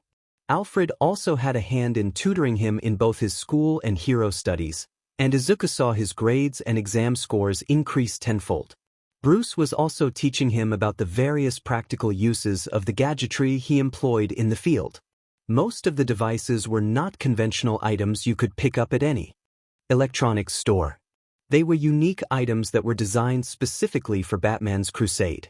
There were both offensive and defensive items, used to subdue an opponent or counteract villain abilities, bat suits with different protective armors, suits that adapted to different environmental situations, such as cold or heat, batarangs of various size and functionality, designed to stun or disarm an opponent, various explosives, glue grenades, smoke pellets, grapple hooks, and many, many more. Izuku had grown quite adept to the use of these tools and gadgets. His natural tactical analysis skills afforded him an ability to creatively use the gadgets in various unorthodox ways. This impressed Bruce immensely. Since Izuku was at an inherent disadvantage against superpowered adversaries, mastery of these tools would even the odds and even turn the tide in many dire situations and skirmishes. Much to his surprise, Izuku realized that he was particularly adept at working with explosives. He supposed he shouldn't have been too shocked at this. After all, he had observed and had been on the receiving end of Kaken's explosive quirk nearly all his life. Batman kept a vast array of explosive material: grenades, C4, plastic explosives, smoke bombs, exploding batarangs, and an experimental explosive gel, which delivered its payload from a device that reminded Izuku of a painting gun. Studying explosives took on another meaning for Izuku as well. He felt that, in a way, he was keeping Kaken's memory alive, and felt that he owed it to his former friend to develop this proficiency. Over the months, Izuku came to understand Bruce and Alfred a little better. Bruce was, for the most part, distant and aloof. He rarely smiled and was always working. He was a brutal and harsh taskmaster during their training, but not heartless. He encouraged and supported Izuku, albeit sparingly, and generally cared for his well-being. Alfred was much gentler and kinder. Although he was Bruce's protégé, outside of training, Izuku spent most of his time with Alfred, since Bruce was always so busy. He took a strong interest in Izuku and his studies and was always there to pick him up after each brutal training session. He was fiercely loyal to Bruce, and often acted in more of a fatherly fashion towards him, rather than that of an employee. Despite the difference in status, it was clear that Bruce respected and cared about Alfred and saw him as an equal. Alfred would usually take Izuku to school and return him home after training. He had spent so much time with him that Izuku's mother had grown quite fond of the kindly old Alfred. Whenever he was over there, he would immediately offer his assistance to her, whether it was cleaning, laundry, or cooking. His sense of humor and charming demeanor was always making her smile. They would often regale each other of stories from their youth, raising Bruce and Izuku, or even housekeeping tips. Back at the warehouse, Izuku was struggling to get to his feet. His training had increased in intensity over the past months, and they were only getting harder. Most specifically, Izuku was testing his fighting prowess against an even more formidable foe, the Batman himself. And he was losing badly. "Get up, Midoriya," said Bruce, his arms folded. They had been sparring for 3 hours, and Izuku wasn't able to land a single hit. "Get up!" He snapped again. "If this were a real fight, you'd be dead by now." Izuku got to his feet, his legs feeling like jelly beneath him. He was sure some of his bones were broken. But he stood regardless, ready to fight. "Good," said Bruce. "Now try to stay up this time." He advanced on Izuku, who leaped into the air, trying to get a vantage point above him to strike. But Bruce was ready and sidestepped his attack.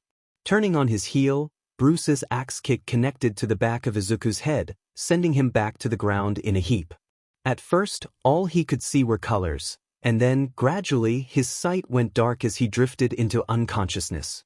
"You're pushing him too hard, Master Bruce. The UA entrance exam is next month. He'll be up against odds he's never faced before. If he's to be ready, he needs to be pushed." Izuku was starting to come back to reality. People were arguing. He vaguely recognized the voices as Alfred and Bruce. "At what cost, Master Bruce?" said Alfred, exasperated. "I understand what it means to him to enter the academy, and what it means to you to train the boy, but he's overworked. He needs to rest." Izuku groaned, leaning up slightly as the fuzziness in his head cleared. Alfred gently pushed him back to lie down. "Easy, Master Midoriya," he said. "You've had quite a few nasty bumps." Izuku was laying on a hospital bed in the warehouse, being treated by Alfred. His bones were knitted and his wounds were gone. He felt extremely drowsy and had some lingering pain, but felt better overall. When Izuku had first injured himself training, he was surprised when Alfred revealed to him that he had a quirk of his own: healing. Izuku had broken his wrist after falling off a pommel horse during his gymnastic training. Alfred simply grasped it tightly, a warmth spreading throughout his wrist. When he released it, it was completely healed. Alfred had explained that he was once a soldier in the British military, and his quirk allowed him to save many lives as a field medic. Not only that, it proved to be useful in assisting Bruce when he returned from a mission in bad shape. Despite Alfred's protesting, Izuku leaned up and rested on his elbows. "Bruce is right," he said weakly. I'm already going to the exam at a huge disadvantage because I don't have a quirk. I need to work harder. He sat up from the couch he was laying on and stood, steadying himself slightly as his legs were still weak. I don't just want to get into UA, he continued. I want to excel. I want to prove to them that just because I'm quirkless doesn't make me less of a hero. Want to show them I can do it. Alfred glanced at Bruce, who was looking at Izuku with a small, approving smile. And you will, he said. There's only 1 month left until the exam. You are ready to take your skills to the next level. He turned and began to walk away. Get some sleep. You'll need all your strength for tomorrow. Kamino Ward. Midnight. A black sedan speeds through the near-empty streets. Inside the sedan were 2 men. The driver was a scruffy, unshaven man, a large scar stretching from his left eye to his right upper lip. He wore ragged clothes, with a frayed red scarf wrapped loosely around his shoulders, concealing the bottom of his face, and a black beanie cap that reached down to his eyebrows, making it difficult to passers-by to see his face. The boy next to him dressed just as shabbily, wearing a frayed black hoodie with a gray tank top underneath, red fingerless gloves, and cargo shorts. His normally messy green hair was covered by a red bandana, and a domino mask covered his eyes, concealing his identity. He fidgeted nervously in his seat. Don't be scared, said Bruce, without taking his eyes off the road. I'm not scared, Izuku lied. Upon arriving at the warehouse that night, he was surprised to see Bruce dressed as a homeless thug and was ordered to dress as he was now. Where we're going, he had said. It's better that no one knows who we are. But it's the best place for you to get practical combat experience. Where are we going? Asked Izuku. The underground, Bruce replied simply. Izuku had heard of the underground. It was an illegal fighting ring that had eluded the authorities for years.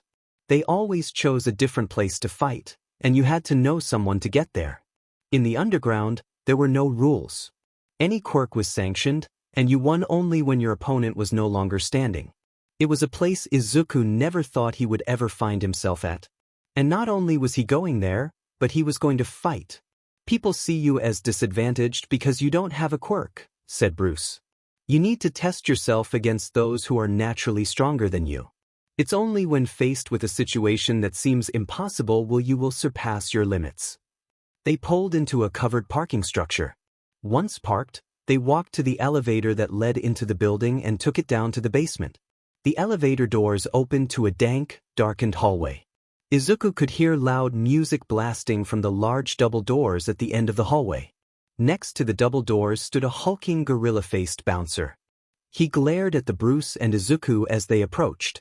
Bruce merely flashed him what Izuku assumed was several $1,000s, and the bouncer nodded towards the doors, indicating they could proceed.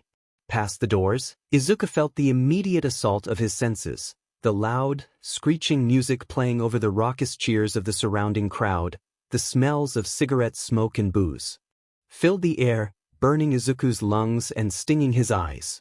The crowd consisted of a motley crew of varying assortment: mutants, gangsters, thugs, prostitutes, gamblers, delinquents, and other dubious characters the likes of which Izuku had never seen before. In the middle of the room were 2 men. One of them was a tall and lanky man, using a stretching quirk, trying in vain to subdue his opponent, a burly, bald man with a strength-type quirk. The lanky man wrapped himself around the bald man, who tried to break free of his binding. The lanky man attempted to apply pressure but was not strong enough to cause any harm to the bald man. After a brief struggle, the bald man freed himself and grabbed the lanky man by the throat with his large ham fists. The lanky man tried to break loose of the grip, but the bald man simply squeezed harder. Eventually, the lanky man went limp, and the bald man released him. The crowd roared. Those who won on their bets cheered, while those who lost cursed their luck. Izuku wished he had brought his notebook. There were so many different quirks in the room that his analytical mind was buzzing with information.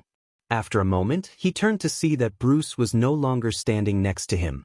Instead, he was leaning over a large folding table, speaking with 2 nasty-looking men behind it. Bruce gestured over to Izuku, and one of the men simply laughed. After a minute of talking, Bruce handed the men a large stack of money, and they simply nodded. Bruce walked back to Izuku. "You're fighting next," he said simply. Izuku felt his stomach twist. He didn't realize he was going to be fighting so soon. Bruce must have sensed this because he placed a hand on Izuku's shoulder. "Every chain has a weak link," he said. "Find it and exploit it." Without another word, Bruce pushed him into the ring. A fat man with a red face stood in the middle of the ring, a microphone in his hand. "Place your bets for the next fight," he shouted. His speech was slurred, and it was obvious that he had been drinking. Returning for his 10th match, the 7-3 win contender, give it up for Roadkill. Izuku's opponent stood opposite of him. The crowd erupted in applause as Izuku began to study him. He was a tall, scrappy-looking man, heavily muscled with a scarred, weasel-like face that was twisted into sneering glare, which he directed at Izuku. His hands were covered in white tape wrap that stopped at his knuckles, which looked 3 times as large as normal. Izuku assumed that this must be his quirk and made a mental note to avoid his fists as much as possible. "And making his underground debut," shouted the drunk man. "And will undoubtedly be his last time in the ring, give it up for Death Wish." There was barely a reaction from the gathering crowd. Some people cheered, others booed and shouted in protest, demanding they show a real fight. Izuku simply raised his fists in a fighting-ready stance, his legs visibly shaking underneath him, trying desperately to bury his fear. The bell rang. Roadkill wasted no time. He charged at Izuku, his large-knuckled fists raised in attack and shouting like a lunatic.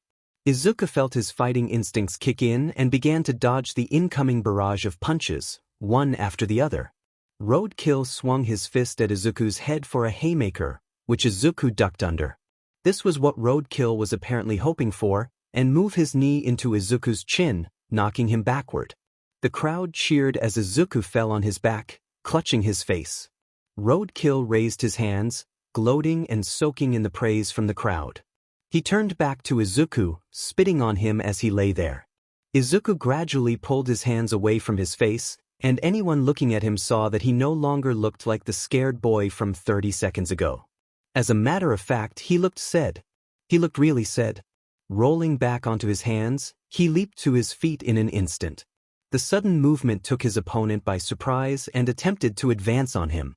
But this time, Izuku was ready, easily evading the oncoming haymaker and grabbing Roadkill by the arm, throwing him into the hard cement. Roadkill lay there for a minute, the wind knocked out of him. Then, in a flash, he took Izuku off his feet with a sweeping kick. He rolled on top of Izuku and began laying blows on top of him, trying to beat him into SBMson. After a couple of blows, Izuku caught Roadkill's fists, pulling him into a headbutt that connected with his nose. Roadkill howled in pain as he grasped at his face, blood oozing from beneath his fingers. Izuku didn't waste his chance. He began to lay down an immense barrage of punches and kicks, to which Roadkill was helpless to defend against. His punishment came to an end as Izuku threw his enemy to the ground again, but this time, he didn't release his arm. Instead, he stomped his boot into the shoulder of his opponent, and with a sharp twist, heard the satisfying snap of Roadkill's arm breaking. Roadkill screamed before rolling over and passing out from the pain. The bell rang again. Izuku was the victor. The crowd was in an uproar. Izuku was placed on the low end of the betting odds.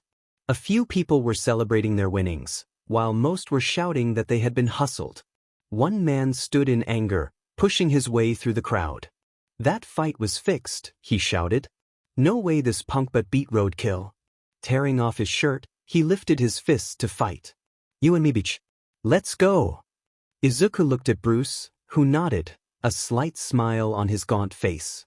Izuku raised his fists and couldn't suppress a smile of his own. As the hours passed, Izuku continued to put down contender after contender. The crowd around him had cheered, all trepidation or prejudice towards Izuku was gone. Their chants could be heard in unison over the cheers, "Death Wish! Death Wish! Death Wish!" Exhausted and aching, Izuku stumbled back to Bruce, who placed his hand on his shoulder with an approving look. "Now," said Bruce, "you're ready for UA." "Good morning, everyone." Principal Nizu greeted his staff cheerfully. One by one, the teachers of the UA Hero course piled into the conference room. For each seat, there was a large manila envelope on the U-shaped desk in front of them. As you know, this meeting is to review the new applicants for the Hero course. We have a good lineup this year, said Midnight, the R-rated hero, sifting through the dossier. Lots of powerful quirks. Indeed, agreed Nizu. However, as well as a few with some special recommendations from active heroes. But if you would turn to page 15, you'll see that one stands out in particular. All Might had finally found his seat, one of the last to sit down. He was in his depowered form and didn't like to call attention to himself, so he entered the room last. Upon sitting down, he complied and sifted to the page specified by the principal. Upon finding it, however, he let out a sudden, violent cough, causing all the staff to turn and look in his direction. "Everything all right, Toshinori?" said the principal, still in his cheerful tone. Yes sir, everything is fine," said All Might, wiping the blood from his mouth with a handkerchief. Looking over the file he was holding, he could hardly believe his eyes. "It's that kid," thought All Might. From the rooftop. Recalling that day brought back painful memories. He had replayed the conversation they had in his head when he had returned home and felt that perhaps he was too blunt with the boy. He wanted to offer some form of encouragement before he left the rooftop, but instead felt as though he had made things worse. In the end, he realized that it couldn't be helped, and it was better that someone had told him now before he got himself killed. But the boy had apparently not heeded his advice. "Izuku Midoriya," said Nizu, reading from the file. "He will be the first student to take the UA entrance exam without a quirk." The atmosphere around the room changed abruptly. "Are you serious?" said Vlad King, the blood hero. "Does he have some sort of a death wish?" "I agree," said Midnight. "This year's exam is the hardest one yet. We can't in good conscience let him attempt it. He's only going to get himself hurt. And even if he did pass the exam," chimed in Cementos, "he'll have a near impossible time keeping up with the material and the other students." "I understand your concerns," said Nizu, attempting to quiet the room. "But they are all unfounded. I don't believe that Midoriya will have any trouble with the exam or the material here at UA. In fact, I firmly believe that he will be an excellent addition to the hero course." "Forgive me, sir," said Snipe, the cowboy-like hero. "But what makes you so sure?" "Because he's being sponsored by Batman." All Might had to stifle another cough. He and all the other teachers turned to the source of the voice. Shoyuda Aizawa, hero name Eraserhead, didn't look up from the dossier when he spoke, still looking through the file on Midoriya. "Wayne is sponsoring a student?" said Vlad, rolling his eyes. "Is this just some sort of fundraising gimmick?" "Hardly," said Aizawa coolly. "If any of you read through the file, you'll see he is not only sponsored by our largest benefactor, but he was personally trained by him as well.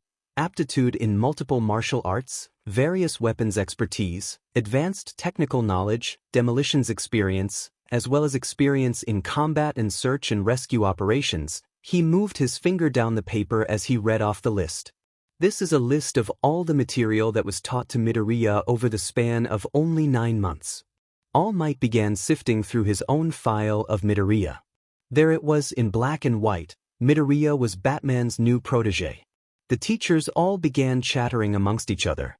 All that in only 9 months? I don't believe it. You'd have to be some sort of genius. But it is Batman we're talking about here." "It's hard to swallow," said Present Mike, the DJ hero. "I've heard talk of him, but never met the Bat in the flesh. Is it true what they say about him?"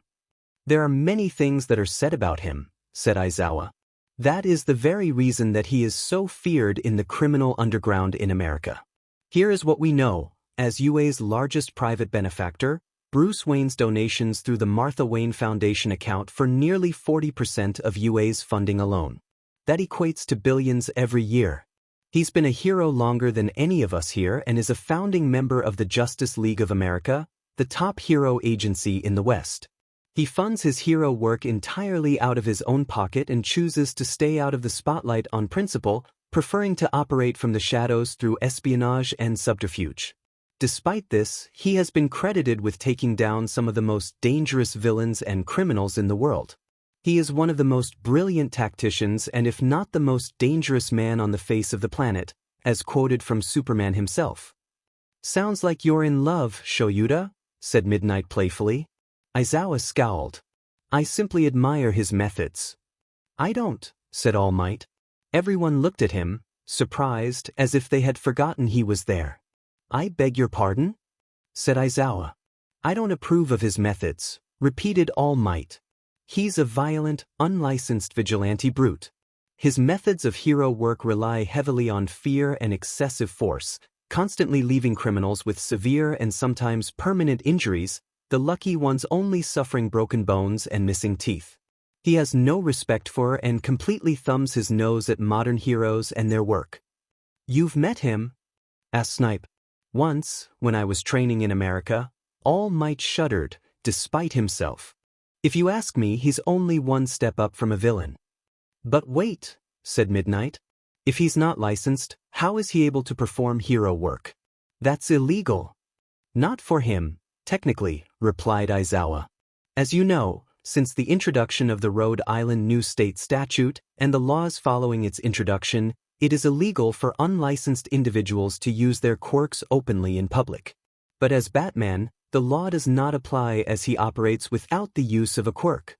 You mean he doesn't use his quirk for hero work? Said Vlad King, surprised. I'm saying he doesn't have a quirk, said Aizawa. The room went silent.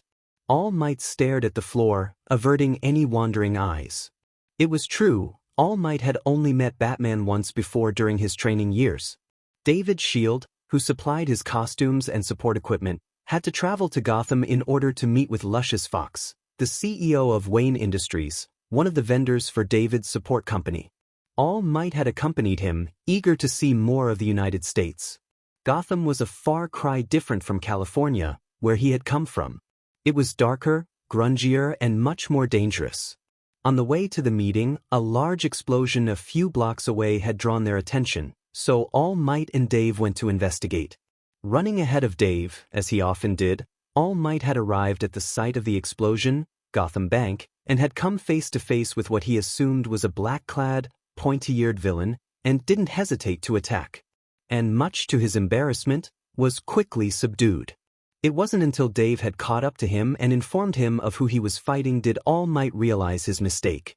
But considering how soundly and ruthlessly he was taken down by Batman, he wasn't entirely sorry for it. More than once, All Might wanted to chalk it up his defeat to inexperience. But he couldn't deny that Batman knew exactly how to take him down, and in mere seconds. He was as good as his reputation preceded him to be. And throughout the years, he had learned more about Batman and hero career. It was a vicious torrent of pain, death, and destruction. He had the largest rogues gallery of anyone he had ever seen, and was even responsible for the creation of some of his more dangerous enemies. He was even more shocked to learn that Batman had even taken on disciples, training them to be as ruthless and dangerous as he was. And now, Midoriya was his next victim. It's clear that despite not having a quirk, Midoriya is a strong candidate for enrollment, said Nizu. UA has always been a progressive school, one that looks forward into the future, not backwards into tradition. It was decided that the removal of the quirk requirement as a condition for matriculation in the hero course would open new avenues for an underserved minority.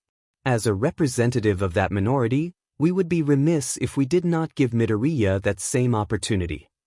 All the teachers nodded in consensus and continued with the meeting. It was all so confusing.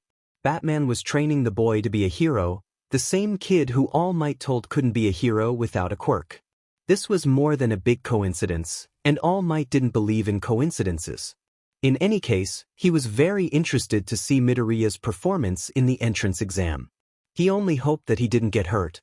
It was the day before the UA entrance exam. Under the tutelage of Batman, the past 9 months seemed to breeze by.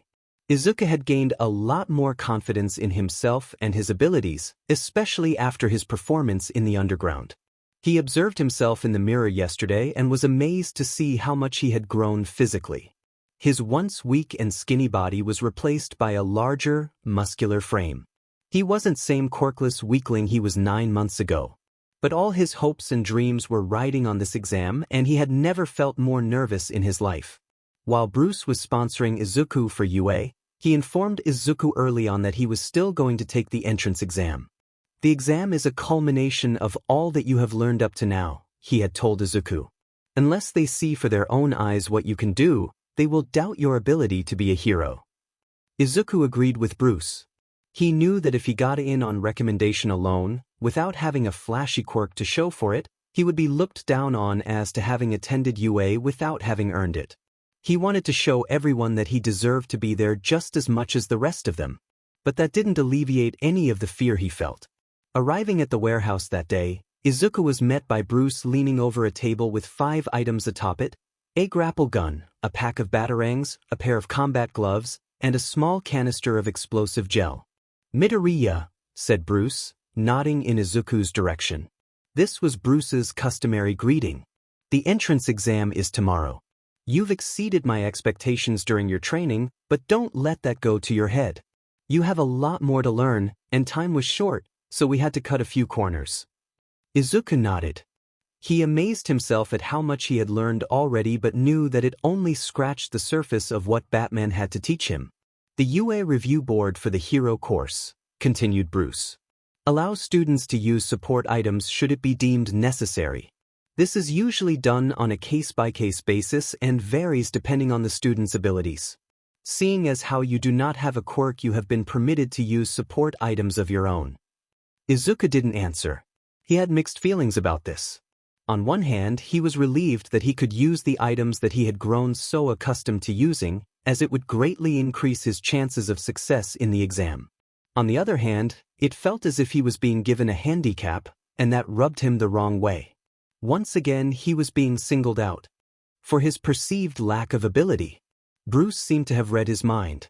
"Your goal in the exam," he said, "is not just to pass. You are going to show everyone that there is more to you than just being quirkless.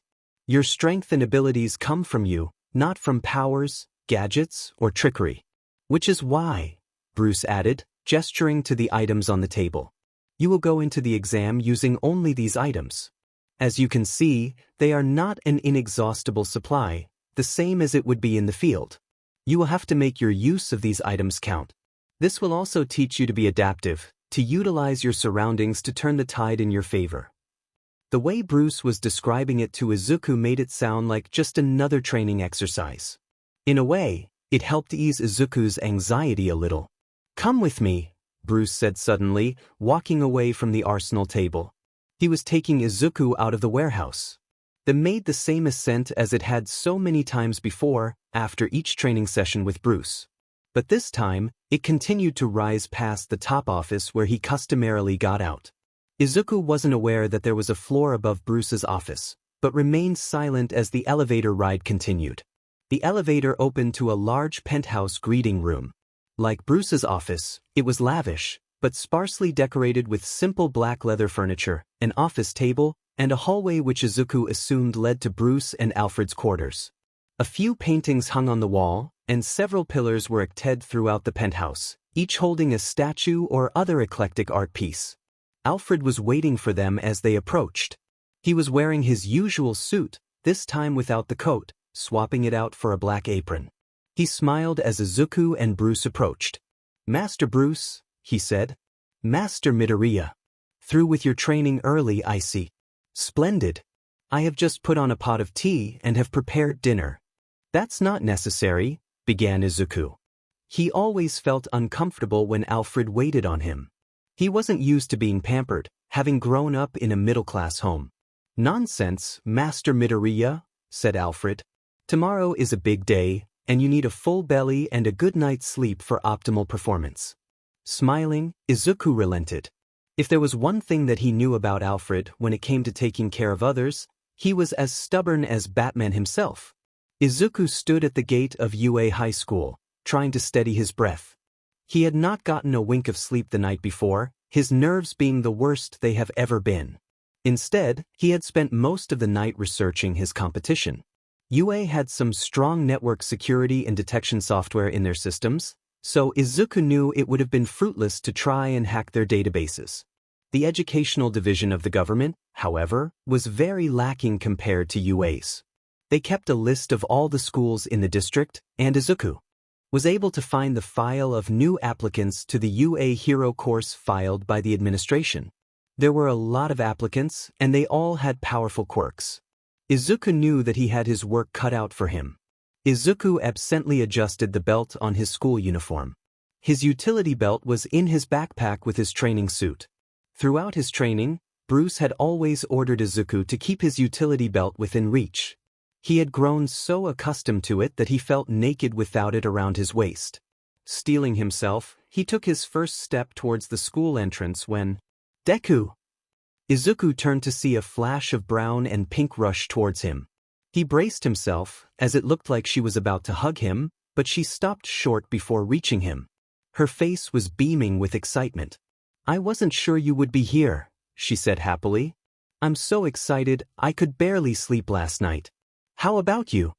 Oh, I slept all right, Izuku lied. Despite the fact that they had developed a good friendship over the months, Izuku didn't have much experience talking with or being around girls and couldn't help but feel nervous around Uraraka. After catching up for a bit, they both proceeded towards the entrance to UA.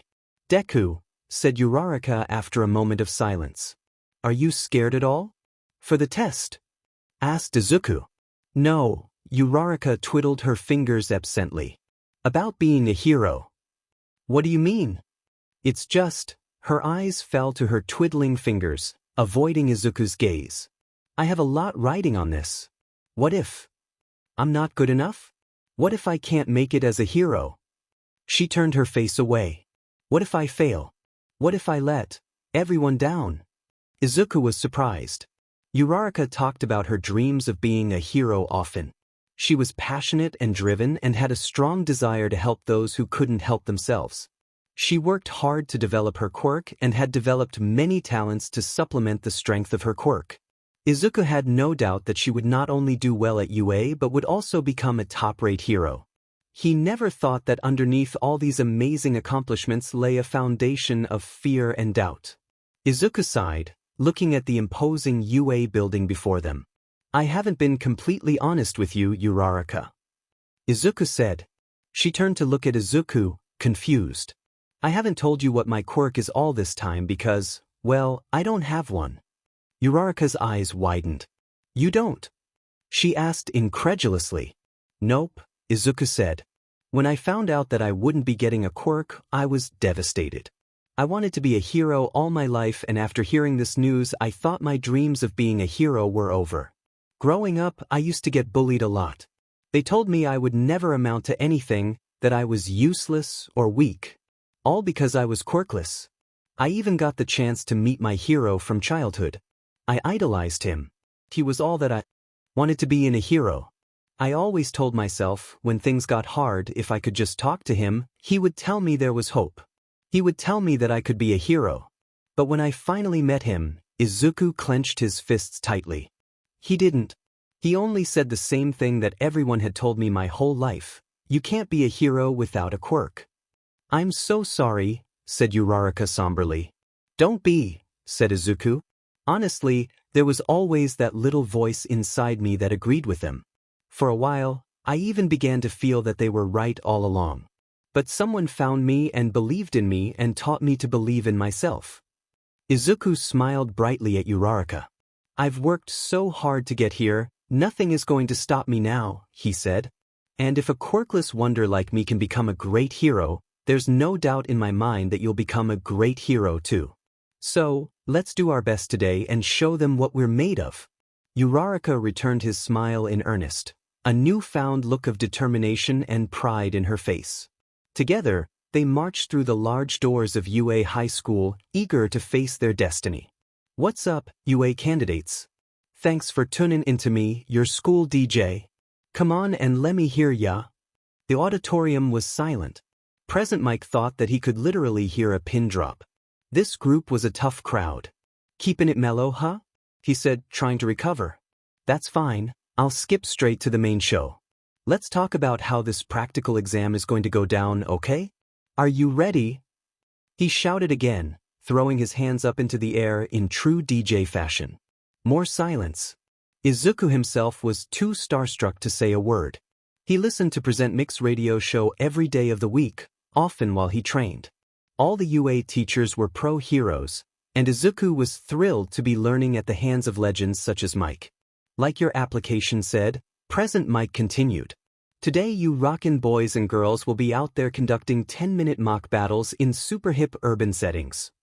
The screen behind him came to life and displayed the different instructions for them as Mike went over them. Izuku was immediately taking notes, muttering to himself. The practical exam was straightforward. There were 3 types of villain robots they would be fighting, each worth a different amount of points. The more robots felled, the higher their scores. The robots could either be destroyed or immobilized for points. Izuku already started formulating strategies in his head. Excuse me, sir, but I have a question. A tall student wearing square glasses and a tan blazer immediately stood upright. On the printout, you listed 4 types of villains, not 3. With all respect, if this is an error on official UA materials, it is shameful. We are exemplary students. We expect the best from Japan's most notable school. A mistake such as this won't do. Izuku had to suppress a laugh. He was right. UA is Japan's most notable school, so it wasn't surprising that students from a higher social standing would be here as well.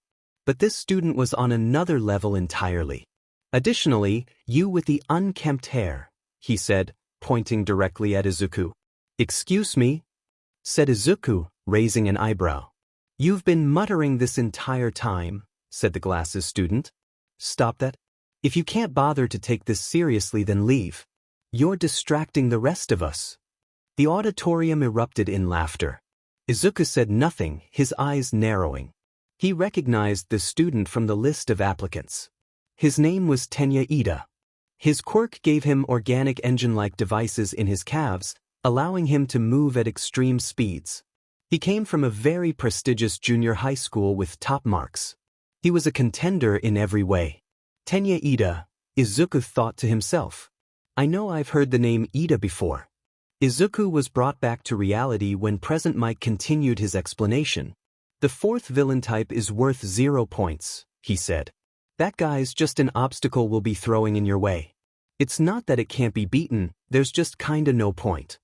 Ida thanked Present Mike and sat back down. Izuku returned to his notes. The exam was going to be tougher than he first anticipated. If he was going to stand out from students like Uraraka and Ida, he was going to have to show the administration, know everyone, what he was made of. For the first time since he got here, Izuku was actually excited to get started. Izuku rubbed his gloved hands together, trying to think about anything but the knot in his stomach. The group had dismissed from the auditorium to change and prepare for the practical exam. As they stood by the large gates outside the faux urban site of the exam, Izuku took the chance to size up his competition. Most of the students were wearing simple workout clothes. Some of the students had special gear that Izuku could only assume amplified their quirk in some way. He recognized some of them from the files he studied last night, such as Tenya Ida. They had strong quirks, and he knew they would pose the greatest competition. He was also searching for Uraraka. They had to separate to change out of their uniforms. He knew that she was placed in his same testing center as he was and wanted to make sure she was doing okay. Finally, he spotted her. She was doing breathing exercises, probably attempting to settle her nerves. As Izuku began to walk over to her, he felt a large hand placed on his shoulder, stopping him. Izuku turned to see Tenya standing over him. He was wearing what looked to be a blue cyclist suit. His expression was unchanged from the one he had during the presentation in the auditorium, stern and authoritative. He glanced up at Uraraka, and then back to Izuku. She looks like she's trying to focus on the trials ahead, he said. What are you going to do? Distract her and ruin her chances of succeeding? Izuku had had enough. He jerked his shoulder forward, removing Ida's hand, who widened his eyes in surprise. Listen, friend, Izuku said sharply. Get off me. Who do you think you are? Ida placed his hands on his hips, looking offended. Really now, there is no need to be so dash. Shut up, Izuku interrupted. You seem to think yourself an authority figure and have placed me in your crosshairs. But believe you me, friend, that is a bad move. Izuku turned his head away from Ida and spat on the ground. I would think that the brother of Ingenium would have more class than this. Ida's face quickly turned from annoyance and offense to shock. How? Ida stuttered. I've worked too hard and sacrificed too much to get here, said Izuku, ignoring the question. Stay out of my way. Now, see here, Ida began indignantly. As he did, a loud, booming voice drowned out his own. Present Mike was standing on top of the tall gates, waving his arms. Right, let's start. He shouted. Get moving. There are no countdowns in real battles. Run, listeners. You're wasting airtime here. Izuku didn't hesitate. As the group began to run, he pulled his grapple gun from his belt, glancing at Ida as he stood there. Try to keep up, Speedy, he said. And with that, a cable exploded from the muzzle of the grapple gun and carried Izuku into the battlefield. The momentum from his grapple gun launched Izuku past its anchor point. Izuku flipped through the air, landing swiftly on his feet and into a sprint. His acrobatic training had paid off. In the distance he could hear explosions and other loud sounds. Students had already engaged the faux villains. He only had 10 minutes to score as many points as he could, and he couldn't waste time running aimlessly throughout the streets. He lifted his arm and grappled upwards towards a building rooftop. Once atop it, he surveyed his surroundings. Several robots were roaming the streets. By their movement, Izuku could see that they operated on some sort of a preset route. He surmised that they were programmed to follow this route and engage once their sensors picked up biosignatures, such as body heat. This gave Izuku an idea. Leaping from rooftop to rooftop, he proceeded in the opposite direction of the students and the robots they were fighting. As they were fighting from the ground, they could only assume that all the robots were gathered into their specific area. But Izuku saw that there were several untouched robots patrolling several clicks away from the commotion of the other applicants. It was time to make use of his equipment. Taking several batarangs from his belt, he began to set his trap. The robot continued to follow its preset algorithm, following the route that it was defined. As it lumbered along, a biosignature passed by its sensors, only long enough to get its interest. Tracking its movements, the robot followed it throughout the winding maze of the small city.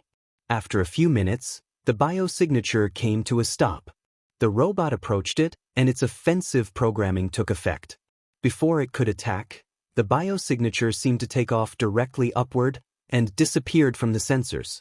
Attempting to find the signature, it identified several other robots gathered into the same area. Something flew into its field of vision and stuck to one of the other robots. Several small devices were lodged into the chassis and began to flash steadily, beeping as they flashed. The beeps grew quicker as the other robots approached. Izuku loomed over the site where he had lured the doomed robots. His plan had worked, and over 10 robots were destroyed. Calculating in his head, he estimated that he had at least 20 points. It had cost him, however, as he was now out of explosive batarangs.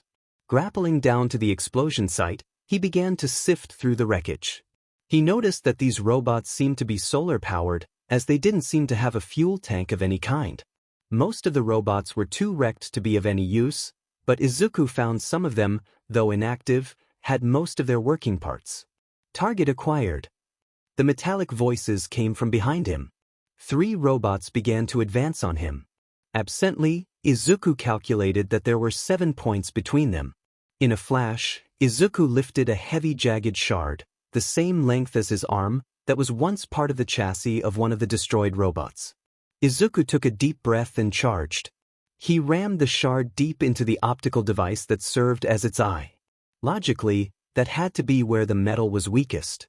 Izuku's calculation was correct, as the robot powered down and fell backwards. 1 down. With all the strength he could muster, he ripped the shard from the robot and rammed it into the same spot of another robot as it approached him from behind. 2 down. The third robot advanced towards him. It would be upon him in seconds. Instinctively, Izuku hurled the shard like a javelin into the eye of the robot. It stumbled but didn't fall, still advancing on Izuku. This one needs encouragement, thought Izuku.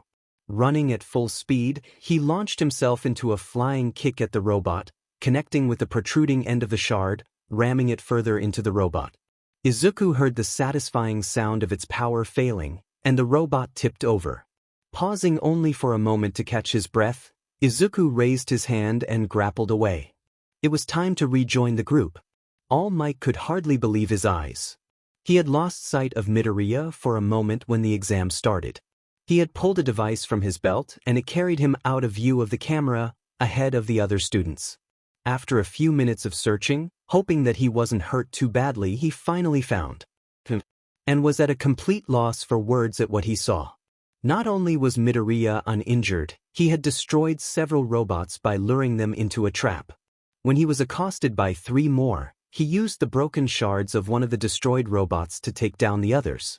He acted without even flinching and moved at lightning speed. "The kid's got skills," said Vlad King, nodding with approval. "Using what you have on hand and thinking on your feet are important traits to be a hero." "But he's using explosives from his belt," said Midnight. "Should that even be allowed?" "Those shuriken take immense skill to use," said Aizawa. "Especially so considering they are explosive. You shouldn't focus on the tools. Focus on how he uses the tools." All Might continued to watch as Midoriya paused for a moment. His mind began to race. Who is this kid? Certainly not the same skinny crybaby he met on that rooftop all those months ago. "He's on the move again," said Snipe, as Midoriya disappeared from the screen. "It looks like he's going to join the others." "They're all doing well in their own rights," said Nizu. "I'd say this year's applicants look promising."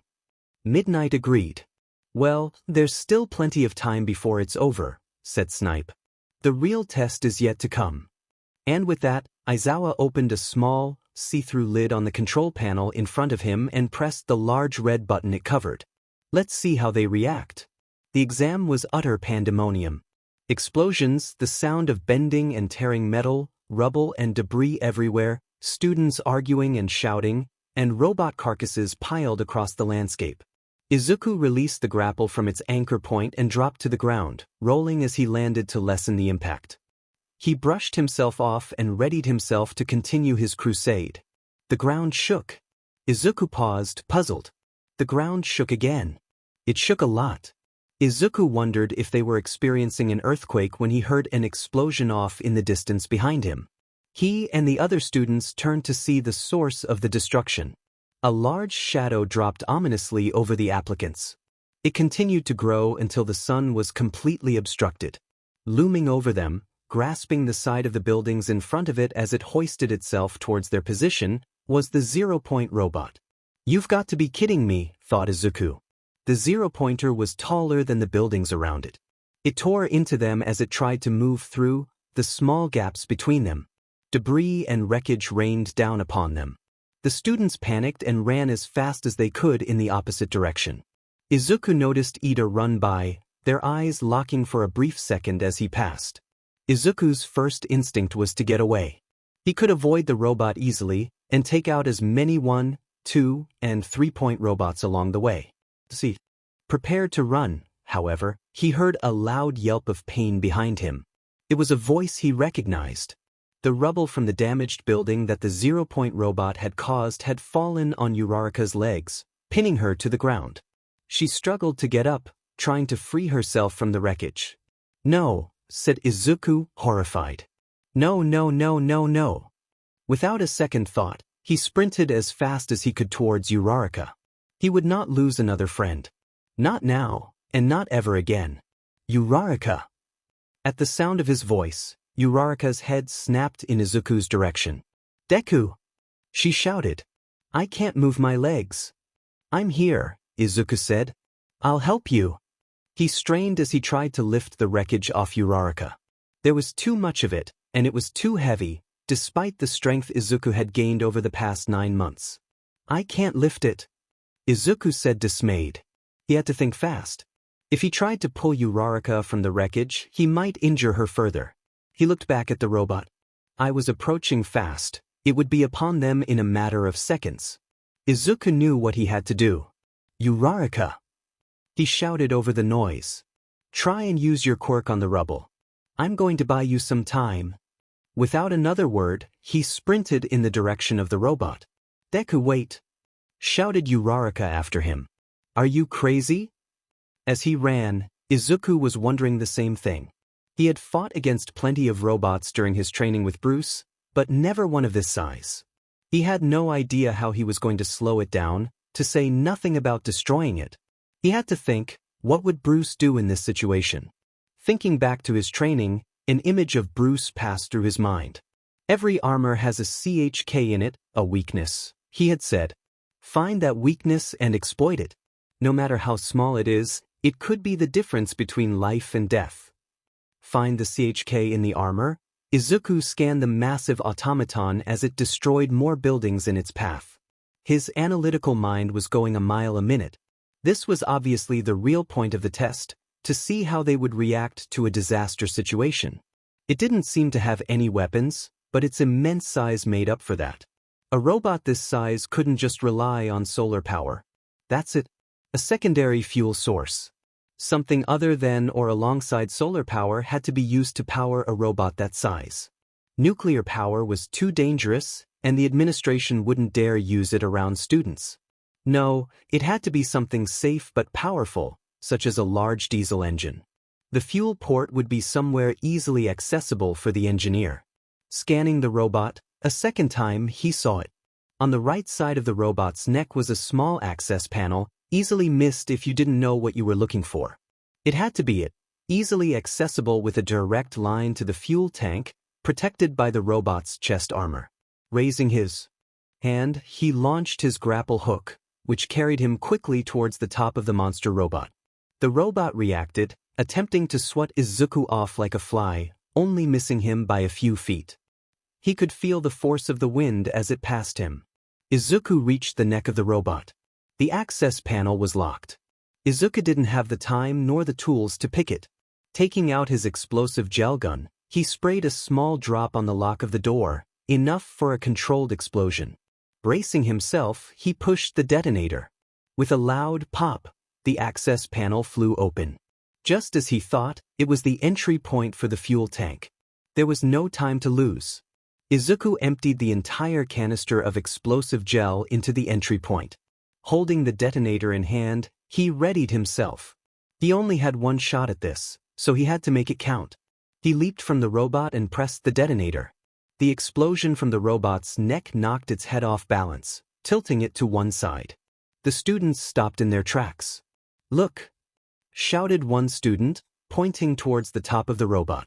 Ida squinted and saw a small figure falling through the air. A second explosion erupted, larger than the last, and the force of the explosion threw the falling figure off balance and was now plummeting towards the ground at an alarming pace. Ida gasped as he realized what that figure was. "It's that kid!" he shouted. The rest of the group gazed in awe and terror as the robot fell over backwards, more explosions erupting from its chest, and a few screamed as they saw Izuku tumble towards the earth. Izuku had been knocked aloft from the force of that second explosion.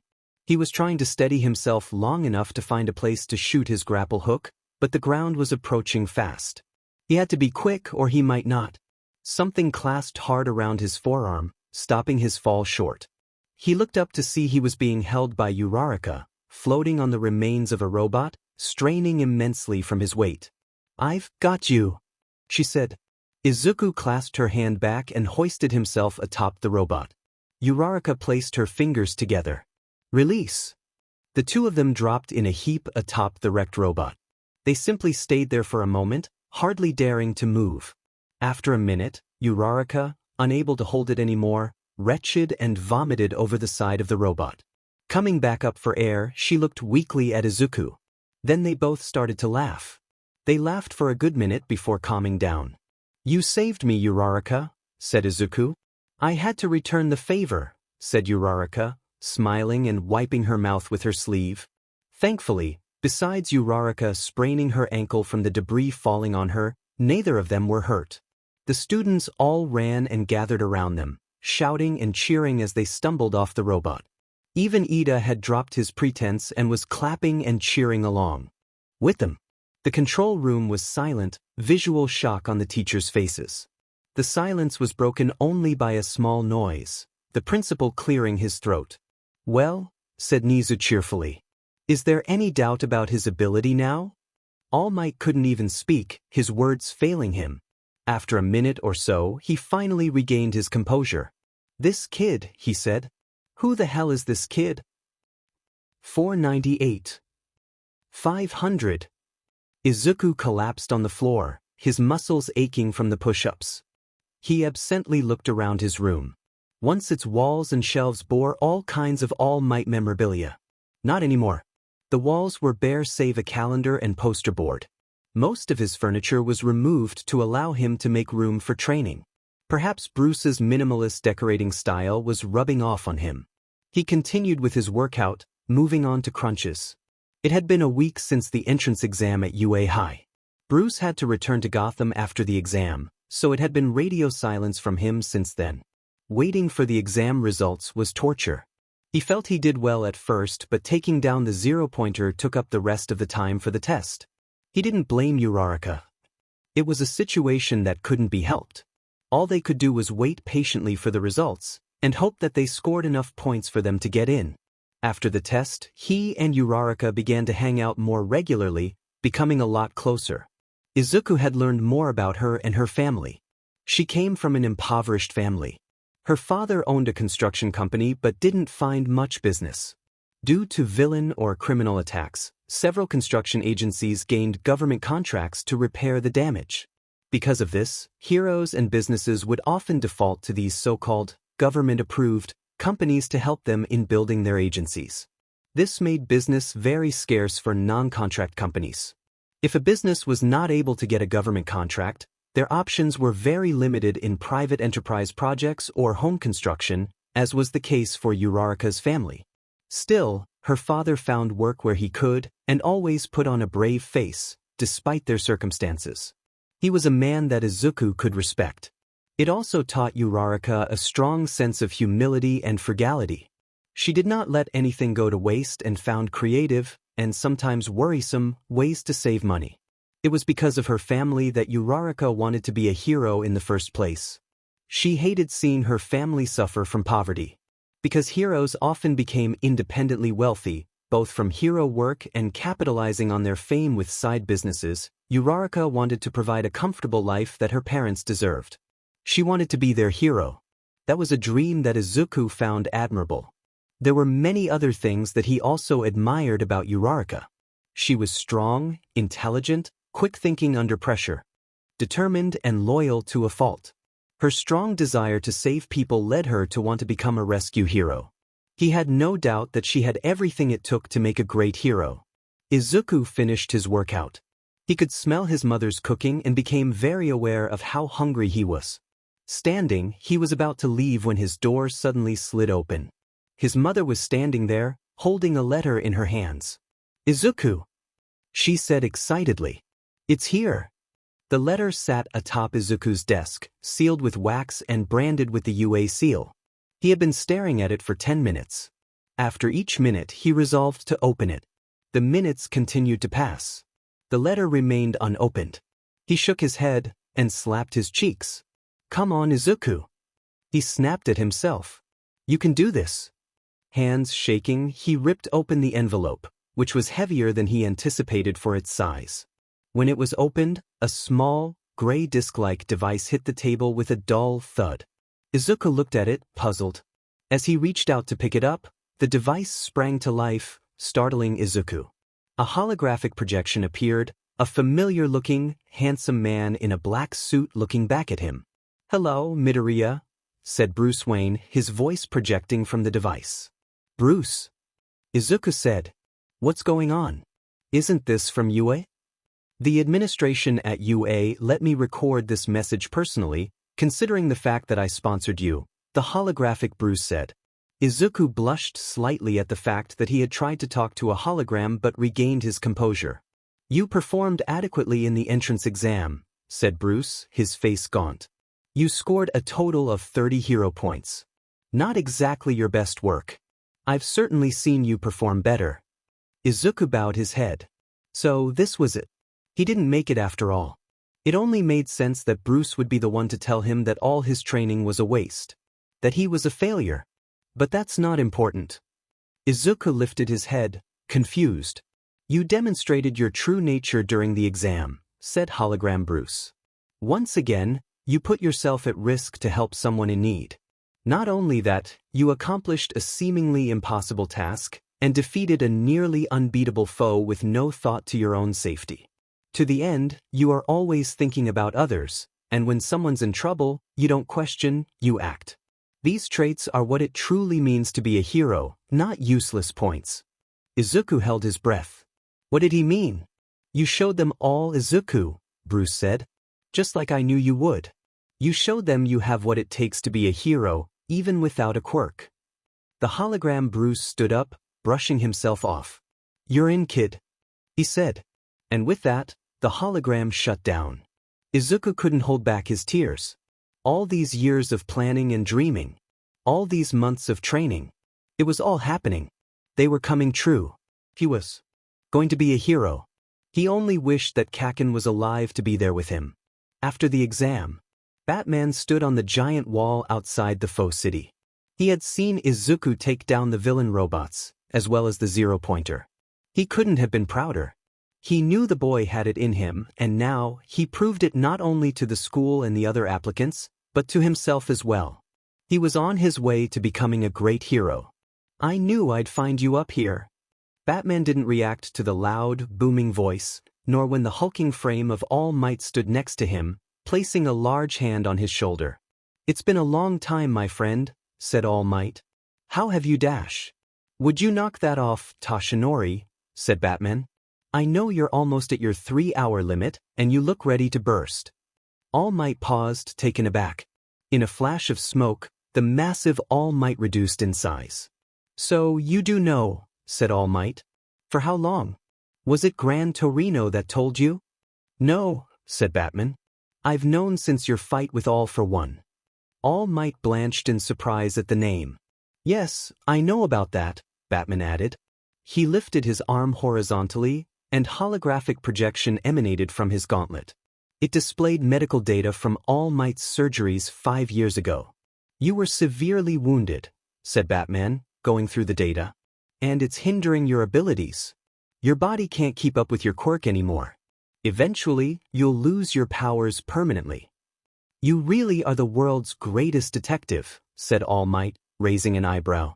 Then you must know why I'm here at UA. 2 reasons, replied Batman. No one would dare attack a weakened symbol of peace when he's surrounded by so many other dangerous heroes. And as for the other, Batman's hologram switched to a picture of a beautiful, green-haired woman. You're looking for a successor to inherit One for All. All Might coughed violently, blood spewing from his mouth. Batman had called his bluff. He knew more than All Might anticipated. He even knew about his predecessor, Nana Shimura. Her picture from his projector caught him completely off guard. How? He said sharply. How do you know all that? Batman lowered his gauntlet, the projection powering down. I know quirks, he said simply. And you have the exact same powers as your mentor, as did her mentor before her, and their mentors for as long as recorded. There are only 2 ways that can happen, genealogical heritage or transference. The evidence points to the latter, supported by the fact that I have seen powers transfer between hosts before. All Might was shaking. Now it was starting to make sense.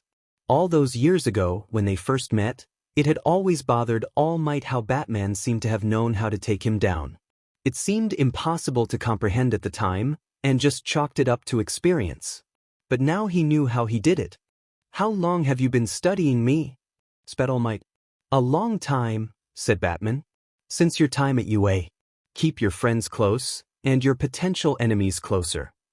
I am not your enemy, Bruce, said All Might. But I suppose that's as close as you'll get to having a friend. I assume you've been doing the same to all your friends. Even Clark? Diana? I don't apologize for what I have to do to protect lives, said Batman. No one is incorruptible. Not me, not Superman, not even the symbol of peace. Enough, Bruce, said All Might. That's not what I came here for. No, it's not, said Batman, folding his arms. This is about Midoriya. It's no coincidence that you took him in after I told him dash. All Might paused. After I said he couldn't be a hero. You're right, it's not, confirmed Batman. Why? Why not? I'm being serious, Bruce. So am I, said Batman. I saw something in the boy that you didn't. He's gifted even without a quirk, and I wasn't about to stand by and let him waste that talent. I was concerned for his safety, said All Might. He was just attacked by that sludge villain. He wouldn't have made it as a hero. How can you say that after watching that performance? Batman shot back, pointing at the exam site. All Might didn't have an answer for that. I just didn't want to get his hopes up. It would have gotten him killed. If I recall, you yourself were born without a quirk, Toshinori, said Batman. But Nana Shimura saw something in you. What makes Midoriya so different? Leave her out of this, snarled All Might. The difference is that she gave me her quirk. The most powerful quirk known to man. I was able to defend myself with it, to fight villains, to save others. Save others like young Bakugu? What? Said All Might. Katsuki Bakugu, said Batman. He was the boy I pulled out of the sludge villain. He was Midoriya's childhood friend. He blames himself for his friend's death. He himself had a powerful quirk but was defenseless against the villain. All Might was caught off guard again. Bakugo's death because of his rookie mistake was not a memory that he liked to relive. Neither of us were able to save him. He said, "What's your point?" "Come on, Toshinori," said Batman impatiently. "The point is that a powerful quirk doesn't make the hero. Your quirk didn't make you great, it was your training, your knowledge, your experience. Have you forgotten these things already?" He pointed to the destroyed giant robot. "That is what you witnessed during that exam. Midoriya used his training, his knowledge, his instincts. That's why he passed, not because of a powerful quirk. It's true, you can't save everyone. But people aren't saved by quirks. They're saved by people." "Is that why you're doing this?" said All Might. "To spite me because I've become jaded to the cause?" "Hardly." "Then what is it about?" said All Might. "Revenge? Training him to get revenge on the monster who killed his friend." "No," said Batman. "This isn't about you or me. Nor is it about revenge. This is about justice. For Bakugo, and for Midoriya. He needs to see his friend's killer brought to justice." "So, let the heroes handle that, Bruce," said All Might. "He was almost killed by it once, so let the professionals bring it to justice. You'd be sending him to the slaughter. You of all people should know how dangerous it is out there, how dangerous it is to be a hero." Batman turned to leave. Midoriya may not be ready to find Bakugo's killer, but he already has what it takes to be a hero, he said. All he needs is guidance. "Bruce, please," All Might implored.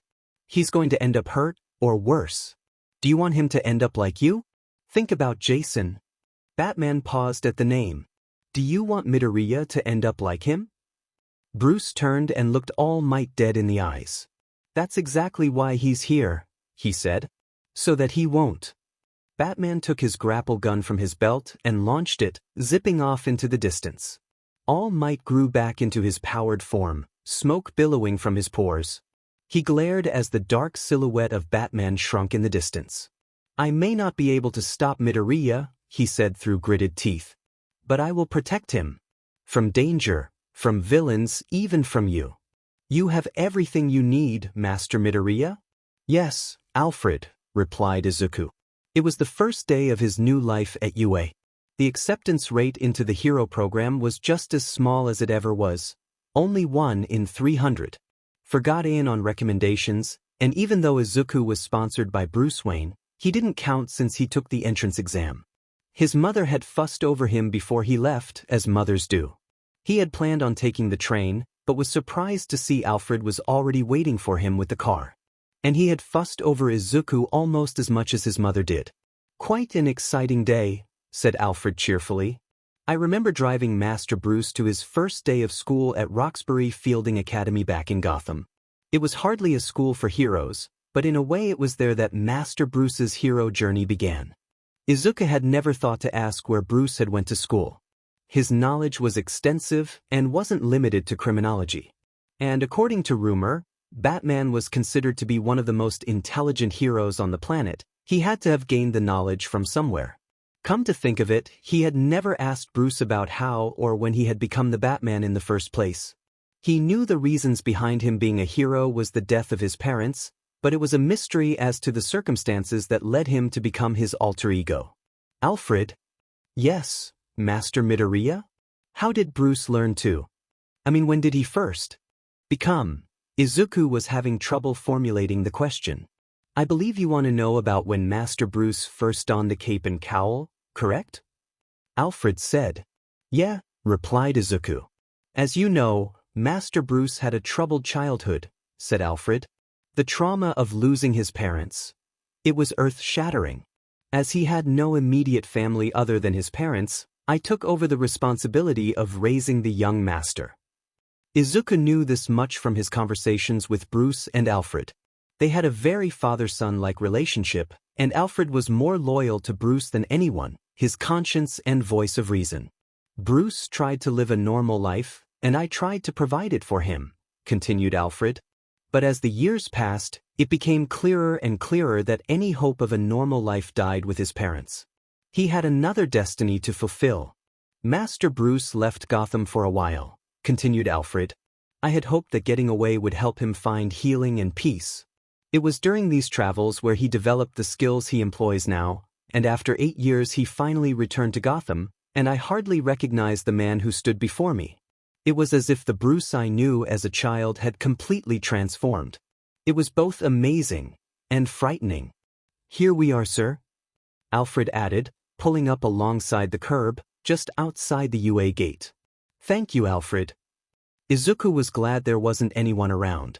He always felt uncomfortable driving around in the limo. Alfred opened the door for him, and he began to proceed towards the gate when Alfred placed his hand on his shoulder, stopping him. Before you go, sir, said Alfred, if this old man can part some wisdom. Master Bruce became what he needed to become, both for the city he defended as well as for himself. These are different times, yes, but you must remain true to yourself.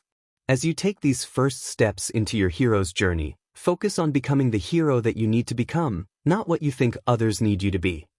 Alfred bowed his head and entered back into the car, leaving Izuku to ponder his words. Turning, Izuku paused a moment to take in the impressive building before him that would be his home for the next 3 years, and give him the starting point he needed to fulfill his dream of becoming a hero. He only hoped that, as Alfred put it, along the way he became the hero that he needed to be. Izuku was running late, so he quickened his pace as he searched for his homeroom classroom. The Hero Corps students were split into 2 home classes, 1A and 1B. Izuku was in the former. Beyond that, he knew nothing about his class, not even who the homeroom teacher was. Finally, he came upon a large door, stretching from the ceiling to the floor, with 1 painted in large red print across it. Izuku stopped and marveled at the door, chuckling slightly to himself. UA was nothing if not ostentatious. As Izuku pushed the door open, the sound of a familiar voice reached his ears. Keep your feet off the desks, said Tenya Ida, animatedly thrashing his arms through the air as he yelled at one of the other students. We must not disrespect this academy by scuffing school property. Ida glanced towards the door and stared right at Izuku as he stood in the entryway. It's him, he whispered, a look of awe on his face. At this, the entire class spun their heads in unison, looking directly at Izuku, who suddenly felt as if he was under a spotlight. Ahai! Izuku said, unsure of what else to say. Good morning, said Ida, marching with a purpose up to Izuku. My name is Tenya Dash. Ida, I know, Izuku said, smiling despite himself. It's nice to meet you. I'm Izuku Midoriya. Ida's look of amazement increased, his face almost beaming. That's right, he said. You already know who I am.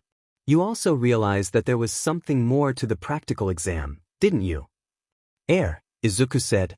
You must be very perceptive, said Ida, bowing his head respectfully. I completely misjudged you, I admit. As a student, you are far superior to me. Whoa there, said Izuku, holding his hands up. Let's not get carried away. It's true, the 0-pointer was the real test, But that's not why I dash. And you're modest, Ida said, bowing deeply. Truly, it will be an honor to be your classmate, Midoriya. Well, I dash. Izuku felt himself blush as the rest of the class continued to stare at him. Deku! As if on cue, Uraraka came running up behind Izuku, who turned to her just in time for her to wrap her arms around him in a tight hug. Izuku could feel every eye in the classroom burning into the back of his head. In Japan, public displays of affection such as this was considered a social faux pas, even for couples. Izuku and Uraraka weren't dating, but after all they had been through, they simply felt comfortable enough with each other that they exchanged hugs all the time. When they broke apart, Izuku could see out of the corner of his eye a mix of glares and whispers from his classmates. This was getting off to a great start. Ahem, said Ida awkwardly. Well, very good then. He turned to Uraraka. My name is Tenya Ida. It is a pleasure to meet you. Ochako Uraraka, she replied cheerfully. It's a pleasure to meet you too. I'm so happy that we're in the same class together, said Uraraka, turning back to Izuku. I wonder what our teacher's like. I can't wait to meet everybody. If you're just here to make friends, you can pack up your stuff now. Izuku, Ida, and Uraraka jumped in unison and followed the voice to what looked like at first glance to be a yellow lump on the floor. After a minute they realized it was a man in a yellow sleeping bag. He had a long mane of unkempt black hair that drooped over his eyes, which stared intensely up at them. It felt as if his eyes were staring deep into Izuku's very soul. Standing up, the man unzipped and took off the sleeping bag. He was tall and slim, wearing a black jumpsuit with large white bands wrapped around his neck and shoulders. It took you all 8 seconds to shut up, he said. That's not gonna work. Time is precious. Rational students would understand that. Izuku looked the man up and down. He looked completely worn out, as if he hadn't slept in days. His face was passive, unshaven and scruffy, like his hair. Izuku assumed that he must be some kind of pro, though he didn't recognize him. I'm Shota Aizawa, he said. Your teacher. Let's get to it. He reached into his sleeping bag and pulled out a red, white and blue tracksuit. Put these on and head outside. The students all gathered around Aizawa, who took them to UA's outdoor track and field. They had completely skipped orientation, which Aizawa had informed them was a waste of time. What's more, he informed them that they would be performing a quirk assessment test to determine if they were fit enough to continue with UA's hero course. Here at UA we are not tethered to traditions, he said. That means I get to run my class however I see fit. You've been taking standardized tests most of your lives. But you never got to use your quirks in physical exams before. Izuku swallowed hard. He had always known that he would be coming to UA with a disadvantage, but looking around at all his classmates, he could almost feel the imbalance in the scale of power. They were all going to use their quirks to help them through this assessment. He had to step it up somehow in an effort to keep up. The country's still trying to pretend that we're all created equal by not letting those with the most power excel, Aizawa continued. That's not rational. One day the Ministry of Education will learn. He stopped directly in front of Izuku, staring him down. Izuku could feel the sweat dripping down his forehead. Izuku Midoriya, he said. The upstart. The first student to ever be admitted into UA without a quirk. The class around him audibly gasped, murmuring to each other. He doesn't have a quirk? How did he take down that robot? What is he even doing here? No way he can keep up. Izuku felt his heart sink, but he didn't drop his gaze from Aizawa's. His class was already beginning to write him off, a prejudice that he felt his entire life. I've been looking forward to this, said Aizawa. Front and center, Midoriya. Trembling, Izuku complied, stepping forward past the rest of the students. You impressed a lot of people during the entrance exam, said Aizawa.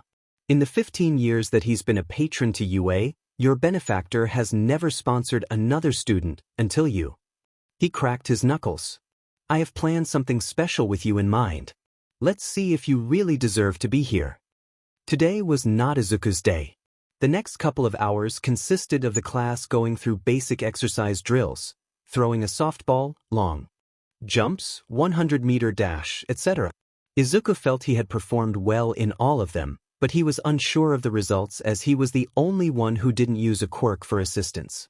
He had been getting sideways looks all day. Many tried to hide it, with a few people openly talking about how he had no quirk. Izuku found himself growing more and more annoyed, but he didn't allow it to break his focus. After the exercises were done, Aizawa had them all line up again. He took them to a large, domed building adjacent to the courtyard. Aizawa stopped in front of the giant double doors at the front of the building and turned to face the class. "You all performed adequately," said Aizawa. He pulled out smartphone and tapped the screen. A projector appeared in front of him, showing the results of each student for the exercises. Izuku was dead last. Izuku expected this. He was strong, and he was able to do so much more than he used to with Bruce's training. At a regular school, he would be considered well above average. But without the added benefit of a quirk, it was hard to compete with the numbers of his classmates. On paper, he was the weakest student there. His other classmates continued to mutter to themselves. That's to be expected. He doesn't have quirk, after all. Are we sure he really destroyed that robot? Maybe it was a fluke. Do you think they'll send him home? Izuku tried to ignore them, but deep down felt a pang of fear in his heart. What if they did send him home? How would Bruce react? Would he cast him out as well? All these questions blared through his mind. But your test doesn't end here, Aizawa said. For the next 3 years, UA will throw one terrible hardship after another at you. Think of this as a teaser. Aizawa tapped another button on the screen of the smartphone. The large double doors slowly opened behind him, revealing to Class 1A the most arduous and unforgiving obstacle course that they had ever seen. Several of the robots that were at the entrance exam were there, poised and ready to attack. Conveyor belts running at extreme speeds, swinging pendulums, even a ring of fire. The class gasped in unison as they saw it. "Say hello to the gauntlet," said Aizawa. "We're going to run that thing?" said a boy with spiked red hair. "Not you know," said Aizawa. He then pointed to Izuku. "Just him." "What do you mean, just him?" said Uraraka. "Midoriya scored lowest on the exercises," said Aizawa. "This is a final test of his ability to attend UA. If he is not able to complete the gauntlet, then he has no place being here." "What are you saying, sir?" asked Ida. "If he doesn't succeed in completing the gauntlet," said Aizawa, "he goes home." The students gasped again. "You can't send him home," said Uraraka indignantly. "He just got here. We all have. It's not fair." "You think natural disasters are fair?" Aizawa shot back. "Or power-hungry villains. The world isn't fair. It's a hero's responsibility to counteract the unfairness. It's also a hero's job to put others before himself." "What does that mean?" said Uraraka. "If he refuses to do the gauntlet, you're all going home," said Aizawa simply. The group went dead silent, all turning to Izuku. He was used to being singled out, but never to this extent. As he looked to all his classmates, his eyes landed on Uraraka. Tears filled her eyes as she stared back at Izuku. He could read her as if he was able to stare into her mind. The indignity and unfairness of this situation made her both angry and afraid. She didn't want Izuku to be sent home, but was also terrified. If Izuku didn't do it, all of her hard work, all of her hopes and dreams would come to a grinding halt. He couldn't let this be the end for her, not after how much she has riding on this. With a defiant glare at Aizawa, Izuku marched towards the entrance of the gauntlet. "That's it, kid," thought Aizawa. "Show me what you can do." How did Izuku keep getting into these messes? All his life Izuku tried his best to stay out of trouble. Usually, however, trouble would find him, and it was almost always in the form of Kakin. The constant bullying from his childhood playmate and his cronies only encouraged others to look down on him, not only by his other classmates, but sometimes even his teachers. Izuku was treated like he was broken.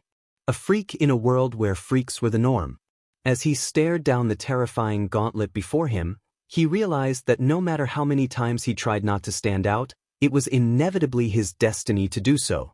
And if that was his destiny, then he was going to stand out above the rest of them. He was going to surpass them all. "The time starts now," said Aizawa, starting the timer on his smartphone. Get to it. Izuku wasted no time. He sprinted at full speed down the path of robots. Immediately, they all locked onto his location and began their attack. "He's done for," shouted the pink-skinned girl. "I don't approve of this kind of hazing," said Ida through gritted teeth. "But I suppose we have no choice."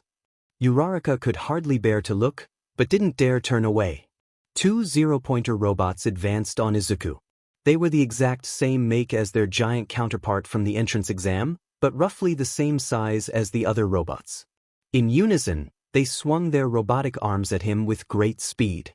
But Izuku saw it coming, deftly sliding under the attack, and effortlessly springing to his feet, continuing his sprint. As he did, a scorpion robot speedily crawled towards his position and moved its massive tail at him. Izuku leaped into the air above it, landing atop the end of the tail, and ran down the other end without batting an eye. More robots were waiting for him. They began to fire projectiles at him, rubber bullets and dummy rockets. The explosions from the guns and rockets as they fired echoed loudly throughout the building. "That's insane," shouted the red-haired boy. "Sir, you have to stop this," yelled the tall girl with the large ponytail. Aizawa ignored them, focusing on Izuku. Izuku had anticipated the weapons. Even though they didn't use them in the exam, they didn't look like they were for show either. He flipped into the air and landed into a series of handsprings, the rubber bullets passing narrowly behind him as he stayed one step ahead of the robot's guns. The rockets were trickier, but Izuku had an ace up his sleeve. He ripped off the shirt of his tracksuit, revealing his hidden utility belt wrapped around his waist. Aizawa blinked in surprise. So he thought, "You're evening the playing field." Smart. Izuku pulled an explosive batarang from the belt, throwing it into the launcher of the rocket robot. Beeping for a few seconds, it exploded, destroying the launcher and knocking the wheeled robot next to it off its balance. As it fell to the floor, its gun fired into another robot in its path, the rubber bullets pounding unrelentingly into its optical eye until it cracked and burst, disabling it. "Holy crap," said the boy with electric blonde hair. "He's beating them." The group cheered as Izuku made his way past the final robots and leaped onto the conveyor belts in front of him. They were going at intense speeds, and Izuku struggled to keep up. Aizawa pressed a button on his smartphone, and giant pendulums began to swing towards him. Izuku flipped left and right, successfully avoiding the pendulums and maintaining his speed on conveyor belts. Reaching the end of the conveyor belt, the last pendulum swung towards him. After ducking to avoid it, he leaped upward and pressed his feet into it as it swung back, using the momentum to launch him forward to the next part of the course. "Good kid," thought Aizawa. "Use your surroundings to your advantage." He pressed another button on his smartphone, and the floor in front of Izuku became electrified, for small pegs rising from the floor. Twisting in midair, Izuku landed gracefully on one of the pegs. There was only room on the peg for one foot, so to maintain his balance, he angled his other leg and arms into a crane-like stance. After pausing a moment, he hopped from one peg to the next, clearing the electrified field. The class roared with applause and cheers behind him. "Who is this guy?" one of the students shouted. Uraraka and Ida had lost their apprehension and were happily cheering along with them. "Keep going, Deku," shouted Uraraka. "You can do it." Aizawa wasn't done. Without reacting, he pressed another button on his smartphone as Izuku continued through the gauntlet. The floor beneath Izuku began to open in the middle, and he was running out of space to run. At the same time, the clear walls beside him began to close in at a rapid pace. Thinking quickly, Izuku reached into one of the pouches on his belt and pulled out a small carbon fiber rod. Izuku held it horizontally, leaping upwards from the disappearing floor, and pressed the red button on the side of the rod. It extended outwards at each end at blinding speed, ramming into the walls as they closed, stopping their progress to within barely 5 feet of each other. The rod suspended from the walls allowed Izuku an anchor as the floor disappeared. In a true gymnast style, he swung over the bar, launching himself forward, leaping from wall to wall, and continued on. Finally, Izuku found himself on solid ground, and continued his sprint through the course. He came across the final obstacle, a large ring of fire, roaring with blue and red flames, at the end of a long, narrow beam. Izuku didn't stop. He picked up speed as he ran towards the ring. As he got closer, the fire grew larger, wilder, but Izuku didn't yield. With all his might, he leaped towards the ring, his arms and legs extended as he flew into a twirling, spear-like dive. He was inches from the ring. He could feel the heat of the flames on his bare chest. The fire roared and engulfed him as he flew through the ring. When the fire dissipated, Izuku was gone. The class yelled in terror. "Deku!" shouted Uraraka, horrified. They started to scramble towards the gauntlet to see if their classmate had perished, but Aizawa stopped them. Without a word, he pressed another button on his smartphone, and a large platform behind the ring began to rise, supporting a tired, but otherwise unharmed Izuku, kneeling as he caught his breath. The class was in an uproar. They all ran and gathered around him, cheering and lifting him into the air. "What do you think, Mr. Aizawa?" said Izuku as they reached him. "Do I deserve to be here now?" A small smile broke across Aizawa's normally passive face. "This kid," he said to himself. "It seems Batman chose wisely." Hiding behind a building, the large, muscular All Might watched the whole thing. He had heard that Aizawa was unbelievably strict when it came to his students, and didn't even hesitate to expel an entire class last year because he didn't think they had what it takes to make it as a hero. All Might had wondered if he was going to have the same attitude towards Midoriya, and a part of him hoped that he would.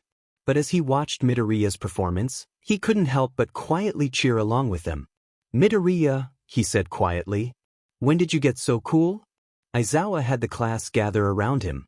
They were shocked when he told them that he had no real intention of sending anyone home. "It was simply a logical deception," he said, with a slight sadistic smile on his face. "To get you to take this seriously." He informed them to pick up a syllabus in the classroom and dismissed them all. As he walked back, All Might intercepted him. "Aizawa," he said. "All Might," said Aizawa without stopping. "Midoriya didn't actually get the lowest score, did he?" said All Might. "I watched that whole thing. You just wanted an excuse to get him to run the gauntlet, didn't you?" Aizawa paused but said nothing. "It's not like you to play favorites, is it?" said All Might. "I'm simply not a fan of the status quo," said Aizawa, as he continued to walk away. "Midoriya has a rough journey ahead of him. If he is to be under the shadow of the Batman here at UA, he needs to be worthy of it." All Might laughed to himself. He really is a fanboy at heart, isn't he? All Might watched as Class 1A gathered around Izuku, still cheering him on, introducing themselves, and asking him about his training. All Might sighed. Now he's making friends, he thought. Still, the boy will have it rough ahead.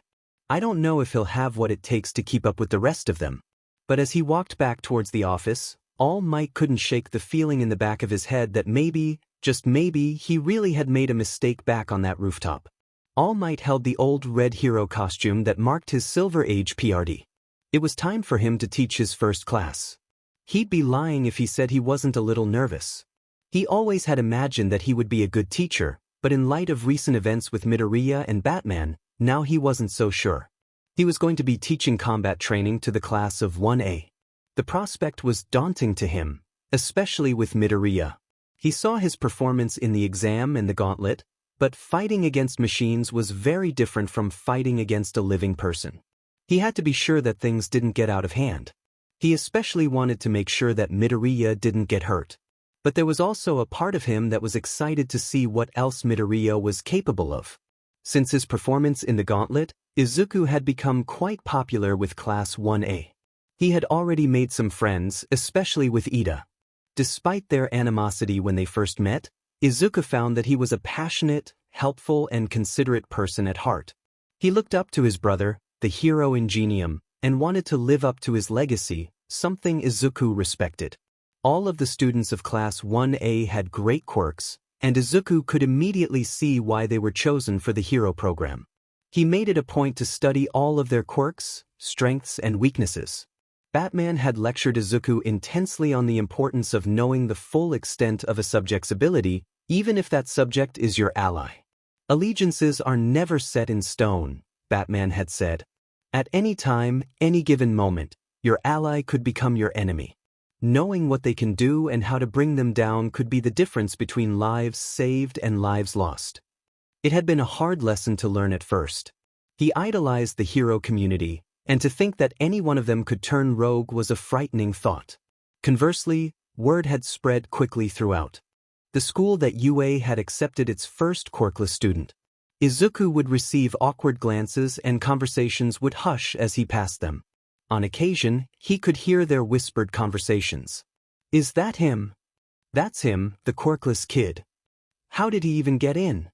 "I hear he was sponsored." "No, he passed the entrance exam. They say he took down the 0-pointer." "No way."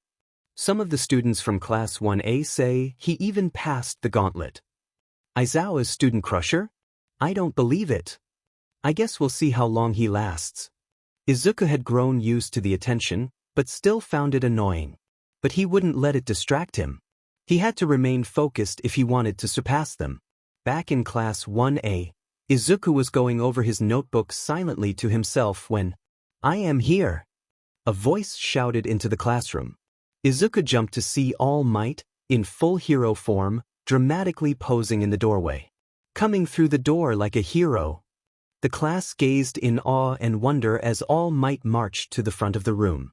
They were chatting to each other, excited that All Might was teaching here, amazed and star-struck that they could see the #1 hero in person. Izuku's face remained passive, but his stomach was churning into knots. It had been over 10 months since their meeting on the rooftop. Despite his appearance now, in his mind's eye, Izuku could see through it to the thin, sickly character underneath. Izuku had completely disavowed the hero after their meeting, and seeing him in person again brought back unpleasant memories. The sludge monster, his dream dying, and worst of all, Kaken. When All Might got to the front of the room, his shadowy eyes seemed to focus squarely on Izuku, who simply returned to his notebook as if he noticed nothing. All Might coughed a bit awkwardly. He supposed Izuku's reaction to his presence was only natural. "Welcome to the most important class at UA High," he said. "Think of it as Hero 101. Here you will learn the basics of being a pro and what it means to fight in the name of good." The class around Izuku was hanging on to All Might's every word. "Right then, let's get to it," he said. In dramatic fashion, he moved forward a large card in his hand that said, "Battle," on it. "Today we'll pull no punches. Fight training." The class started murmuring to themselves again. "Real combat? This early? Well, it is UA High. But one of the keys of being a hero," continued All Might, pointing to the side wall of the class, "is looking good." Sections of the wall began to open, revealing several numbered locker compartments, each one containing a different hero costume for the Class 1A students. These were designed for you based on your quirk registration forms and the requests you sent in before school started. Get yourselves suited up and meet me at Training Ground Beta. With a flash, All Might dashed out of the classroom and disappeared down the hallway. All the students gathered around their respective numbers. Izuku opened his locker with a smile. All the students had costumes that were designed by an exclusive clothing company partnered with the school. He was the only one who didn't have a suit made with that company. When he was accepted, he had already come up with a few designs, but never got a chance to send in the form. When he went to the warehouse the night he was accepted, Bruce and Alfred had already surprised him with a suit that they had made for him based on his designs, with some personal additions from Bruce, all compliments of Wayne Tech. Now it would be the perfect time for a field test. The students all entered into the training grounds. Each student had a unique costume that was specific to how their quirks. Ranging from all different types of colors and materials, they all looked like they had come straight out of a comic book. Izuku stepped out of the shadow of the gate entry into the light of the training grounds. He wore a black jumpsuit made from a composite of Kevlar and ballistic nylon, with flexible carbon armor plating sewn directly into it. The plating was heavier on his chest, abdominals, and shoulders.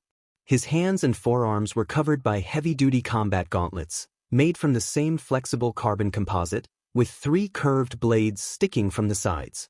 His right gauntlet had a mini-computer in the top of the arm that connected by satellite to the back computer.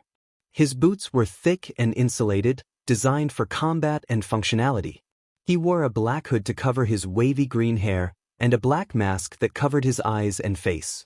The eyes allowed him to connect to the Batcomputer for cowl vision and detective mode. The mask also served as a voice modulator and respirator for emergencies. The mask connected to and covered his ears, allowing him to utilize radio contact, but also used external sensors to heighten his hearing and peripheral senses. At his waist was his trademark gray utility belt, but with more gadgets and useful support items attached to it, including his trusty grapple gun, remote control batarangs, and a few grenade canisters of his own design. To top it all off, there was a small, black bat symbol etched into the right BRST plating. The group marveled at their costume designs. When Izuku walked out, they all took a moment to take in his costume. Izuku looked like a soldier ready to go to war. "That costume is so cool," shouted Kirishima, the red, spiky-haired student. "I didn't know you could have weapons." "Some heroes have support items to help them with their quirks," said Aoyama, the blonde-haired boy with a penchant for fashion. "Like me with my naval laser," he added, brandishing his large belt. "But Midoriya doesn't have a quirk," said Yaoyorozu, the student with the large ponytail. "So if that's the case, these are offensive items, are they?" "Not." Izuku found the attention a little overwhelming. "Some of them," said Izuku simply, his voice filtering through the mask. "I have many tools." "That's so cool, Deku," said Uraraka. Izuku took a moment to notice her costume. She wore a skin-tight bodysuit with large gauntlets and boots, as well as a helmet with a clear visor. It was lucky that he was wearing a mask, otherwise she would have seen him blushing. "I should have been more specific about what I wanted," she explained. "This bodysuit is not really my style." "All right, students," shouted All Might. They all lined up, turning their attention to him. "Now that you're ready, it's time for combat training." "Sir," said a student in heavy armor. "I have a question." "That's Ida's voice," thought Izuku. "So, that's him under there. I see he wanted to go for an Ingenium-type look. Pretty cool." "This is the fake city from our entrance exam," Ida remarked. "Does that mean we are going to be doing urban battles again?" "Not quite," said All Might, holding up 2 fingers. "I'm going to move you 2 steps ahead. Most of the villain fights you see on the news take place outside. However, statistically speaking, run-ins with the most dastardly evildoers take place indoors. Truly intelligent criminals stay hidden in the shadows." Batman had informed Izuku of the same statistic. This is the exact reason for Batman's modus operandi. If one controls the shadows, the villains have nowhere to hide. "For this training exercise," continued All Might, "you'll be split into teams of good guys and bad guys and fight 2-on-2 indoor battles." "Isn't this a little advanced?" said Azui, the frog-like student. "The best training is what you get on the battlefield," said All Might enthusiastically. "But remember, you can't just punch a robot this time. You're dealing with actual people now." All Might paused, his finger bouncing from one person to the next as he counted the students. "I see that we are an uneven group, so 2 teams will be paired up as 3-on-3. All Might had the team draw lots to decide the matchup. Izuku was a part of one of the 3-on-3 teams, paired up with Uraraka and Shoji, the student with tentacle-like arms that can morph into different appendages. The other 3-on-3 team consisted of Ida, Todoroki, and Kirishima. All Might took out a paper. "Right," he said. "Now that the teams have been selected, here is your objective. The villains have hidden a nuclear missile somewhere in their hideout. The heroes must try and foil their plans. To do that, the good guys have to catch the evildoers or recover the weapon. Likewise, the bad guys succeed if they protect their payload or capture the heroes. We're going to have our 3-on-3 teams go first," said All Might, reaching into 2 boxes, one reading villains and one reading heroes. Upon drawing, it was determined that Izuku's team were going to be the heroes for this battle. The class walked over to an empty building that would act as the villain team's hideout. "Bad guys, you can go on in and set up," said All Might. "In 5 minutes, the heroes will be let loose." Ida, Todoroki, and Kirishima went in. Kirishima and Ida were already discussing strategy. Before going in, Todoroki shot a sideways look at Izuku, one that he could not quite place the meaning of. Izuku shrugged it off and turned to his team. "Okay guys," he said. "We're up against some staunch competition. We're going to need to keep our guard up. Let's do our best out there." "Yeah," said Uraraka, throwing her fist in the air. Shoji merely nodded in acknowledgement. As the rest of the class left with all might to the control room to watch, Izuku realized that this would be the first time he had ever worked in a team like this before. He had learned a great deal from Bruce, but he preferred to work alone, and that philosophy rubbed off on Izuku. But Alfred saw things differently, and on one occasion even made a point of quoting Winston Churchill to him, "There is only one thing worse than fighting with allies, and that is fighting without them." And right now, Izuku could use all the allies he could get. "Even though this is training," said Ida, "it pains me to be aligned with criminal behavior." Ida, Kirishima, and Todoroki had made their way upwards to the fake nuclear missile. They were readying themselves for the coming battle. Ida was meticulously going over the room, taking in all the details as if with a fine-tooth comb. "No sweat, dude," said Kirishima cheerfully. "This is just a fake battle after all. Let's just win this thing." "You really think it will be that easy?" said Todoroki quietly, inspecting the missile. "Against Midoriya?" "You're right," said Ida. "He has proven himself to be a formidable opponent, both during the entrance exam and the gauntlet. We must not underestimate him." "And then there are the others," said Todoroki. "We don't know much about them other than their quirks." "Well," said Ida, "Shoji seems to be more geared towards reconnaissance, while Uraraka is able to make things float. It was effective during the exam, but I'm not sure how well they would fare against humans." "Regardless, we'll have to stay one step ahead of them," said Todoroki. "I'll stay here and guard the missile. Ida, your speed could come in handy, perhaps you can scout ahead for them?" "Of course," said Ida. "I can take on Midoriya," said Kirishima confidently. "No way he'll get past my quirk." "Then it's settled," said Todoroki. "Teams A and D."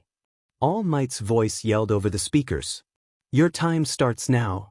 "I can hear them," said Shoji, one of his arms contorted into a large ear, the other a mouth he was speaking from. "They're on the 3rd floor." "Confirmed," said Izuku, his mask distorting his voice into a deep bass. He was looking upward, the goggles of his mask glowing blue. Before the exam started, he calibrated his detective vision to focus on body temperature. Detective vision could see through the walls and the floors.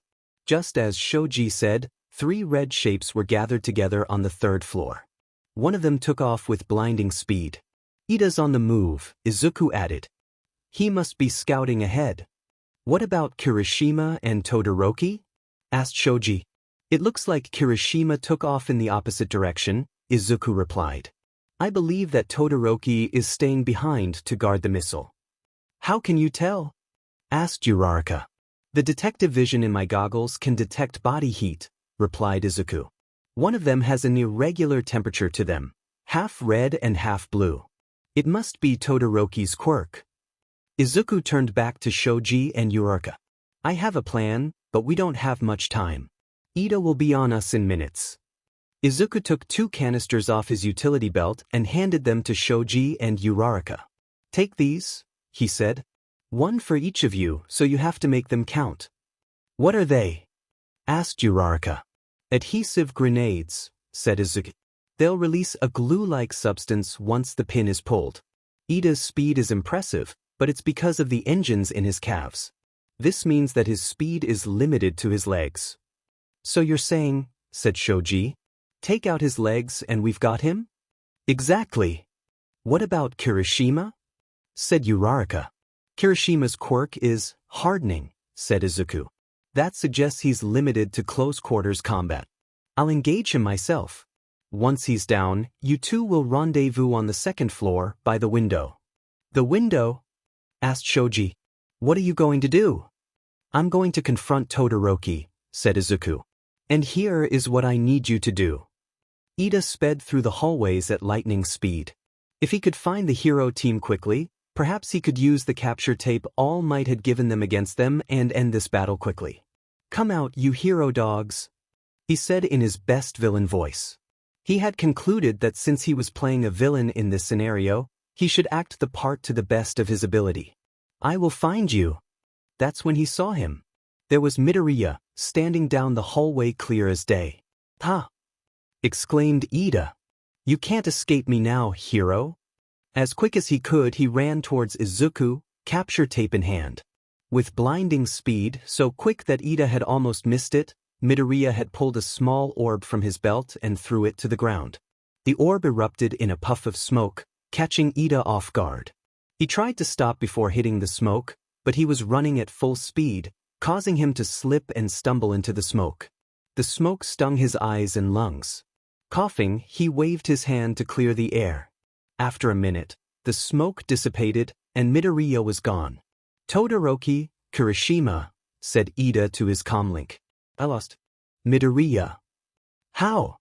replied Todoroki's voice. "He disappeared in a cloud of smoke." Even as he said it, Ida knew it sounded ridiculous. "He what?" said Kirishima. "I'll find him, don't worry," said Ida, getting up and taking off again. "Where'd he go?" "I just saw him, then he disappeared when he threw that smoke bomb." "Can he even do that?" "He just did." The students were all chattering among each other as they watched the battle on the security monitors. All Might had to admit, it was a clever way to avoid capture. After a minute or so, Ida resumed his course, looking for the hero team. After they split up, Midoriya went off alone, while Shoji and Uraraka went off together. Ida had arrived a few minutes later and quickly caught up to Midoriya. This was the whole purpose of the test, pitting students against each other to see how well they could plan and adapt to changes. Midoriya was already proving his ability to do so with Ida. But the battle was just starting, and he had to do more if he wanted to win. Ida was trying to catch up with Midoriya, but he wasn't sure which way he went. As he continued to run, he began to think he had gone the wrong way when a small canister rolled into his path. Ida had just managed to see it in time as it exploded into a pale ooze across the floor. He knew he didn't have time to stop.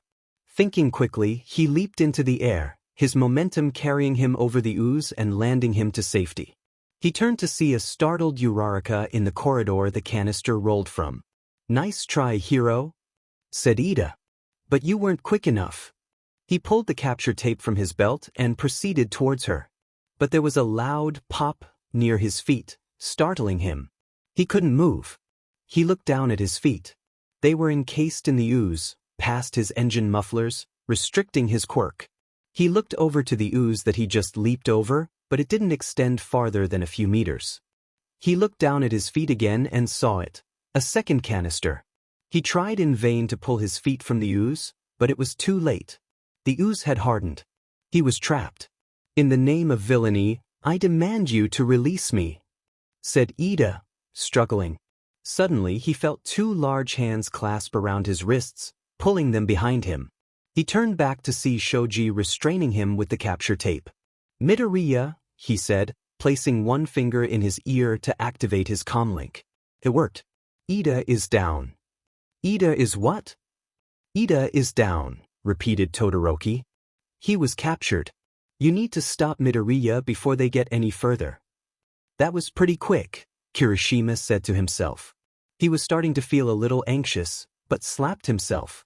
"Get a hold of yourself. Be a man. You got this."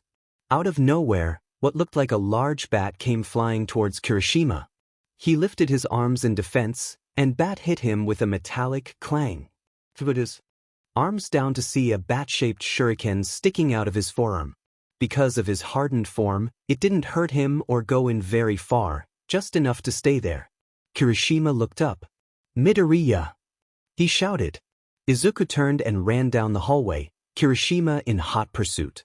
"I found Midoriya," Kirishima said over his comlink. "I'm tailing him now." He followed him through 2 hallways. Kirishima was fast, but Izuku seemed to be much faster. Turning the corner at the end of the second hallway, he stopped dead. The way ahead was dark and foreboding.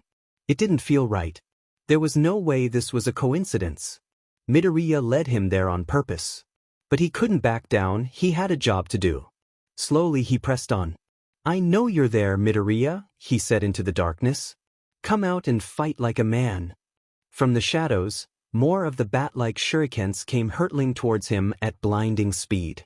Instinctively, Kirishima activated his quirk, and they collided with his rock-like skin, one after the other. This time, however, a few seconds after impact, the shurikens exploded. The force of the explosions knocked him backwards off his feet and into the wall behind him. Shaking his head, he stood up and brushed himself off. He had put a large dent in the wall, but he was otherwise unharmed. "Nice try, Midoriya," said Kirishima. "That's not gonna work on me." Without a word, Izuku dropped from the shadowy ceiling and launched his grapple gun towards Kirishima. The grapple hook wrapped around Kirishima's arm as he raised it in defense. Izuku launched the secondary wire of the grapple gun behind him, which attached itself in a wall. The gun recoiled, bringing Kirishima flying across the hall, past Izuku, and slamming into the wall on the other end with a loud crash. Kirishima lay there a moment, and then staggered to his feet. "Is that all you got?" he said defiantly. "Actually, I was testing you," said Izuku.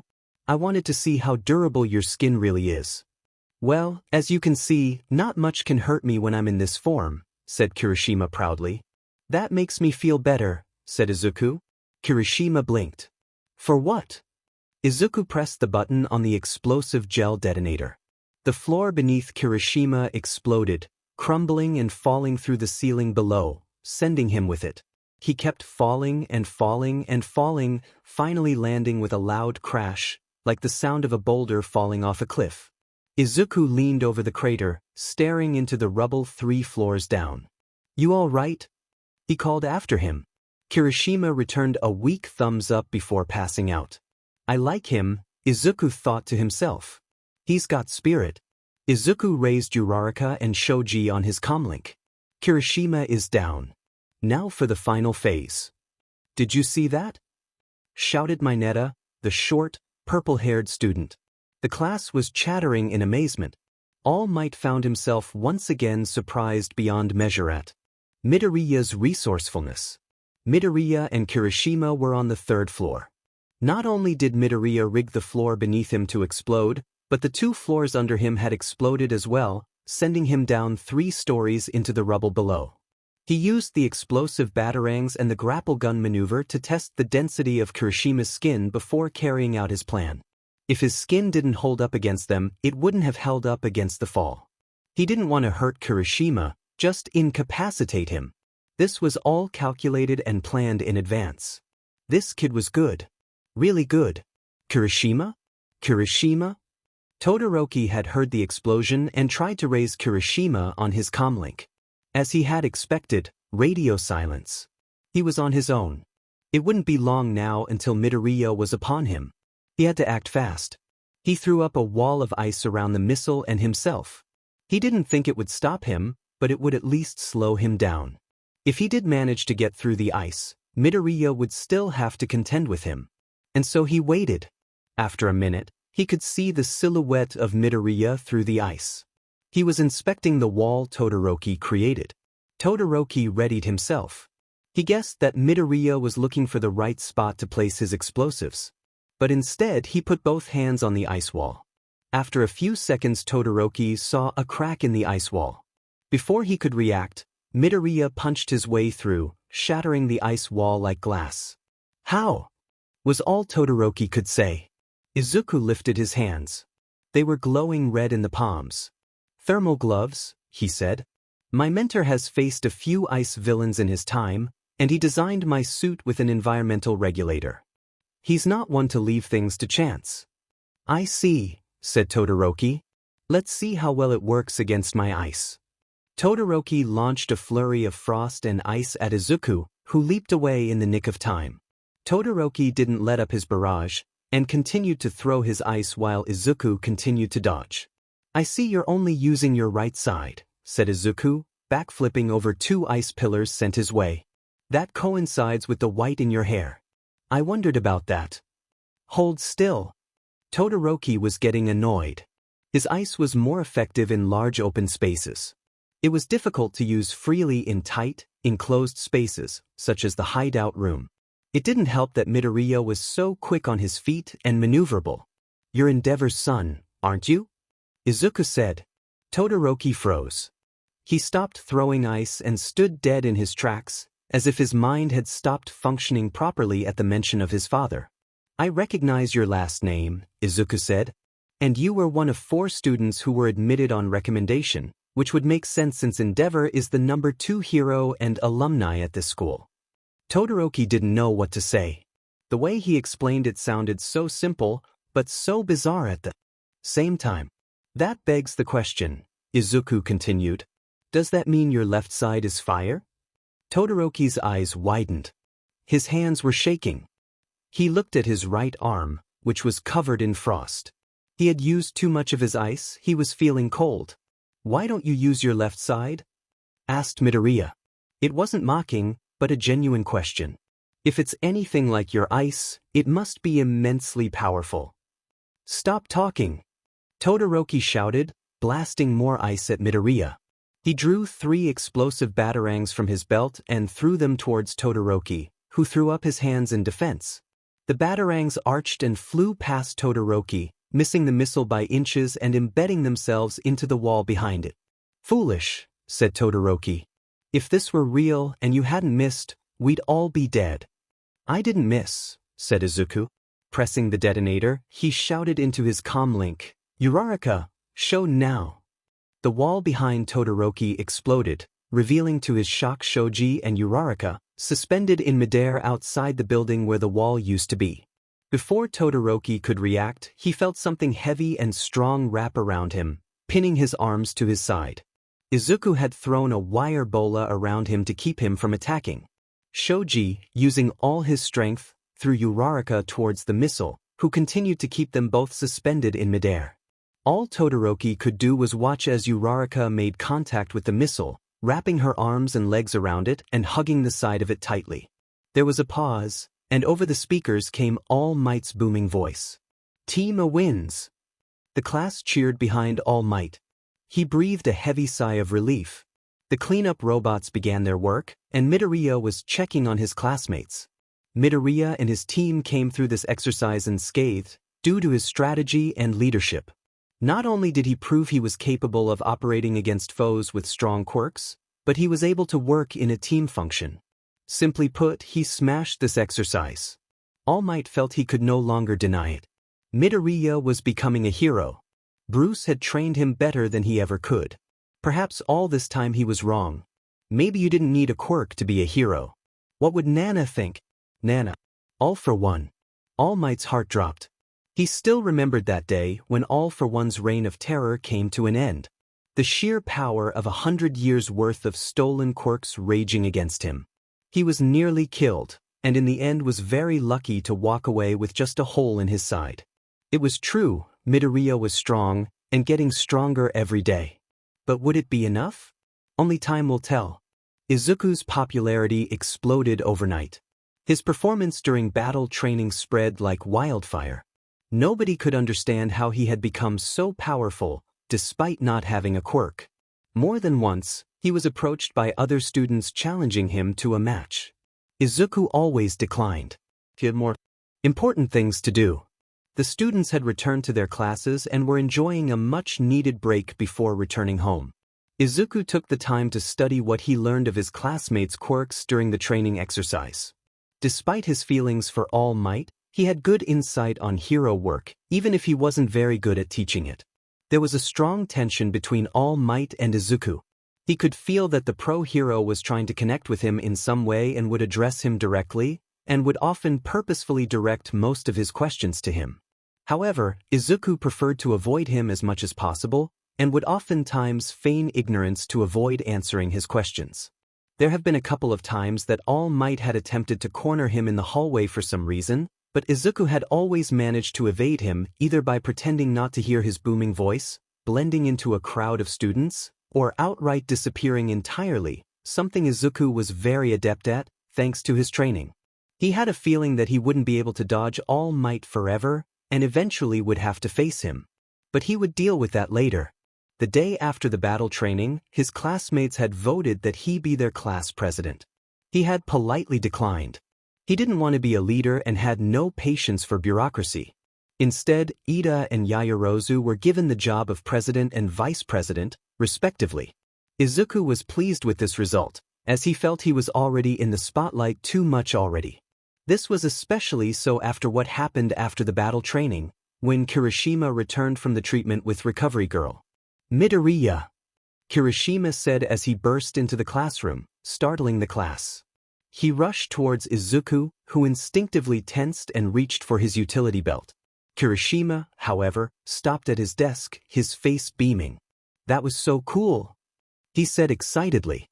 "You were like a total ninja in there."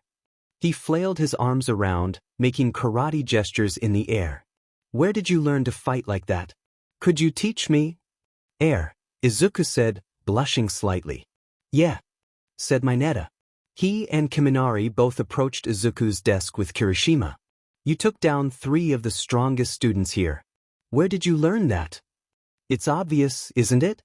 The class turned to Tokoyami Fumikage, who simply sat at his desk, arms folded and eyes closed, as if in thought. Tokoyami was a strong, silent, and brooding student. He rarely spoke and preferred to keep to himself. His crow-like appearance and dark demeanor only enhanced his already terrifyingly powerful quirk, Dark Shadow. "I noticed it when he completed the gauntlet. Include that with your armor, your weapons, your fighting style, and the answer becomes quite clear." He looked directly into Izuku's eyes. "You were trained by the Dark Knight himself. Am I mistaken, son of Batman?"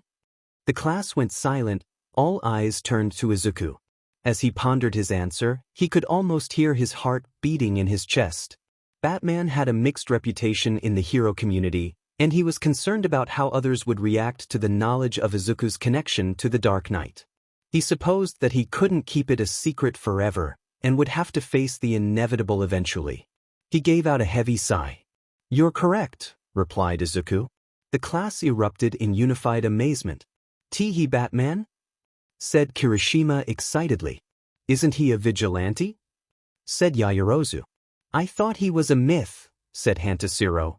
"No, he's real, he works with the Justice League," said Tsuyu Azui. "No, he's a founding member of the Justice League," said Fumikage. "For real?" said Kaminari. "Have you met Superman?" he asked Izuku. "What about Wonder Woman?"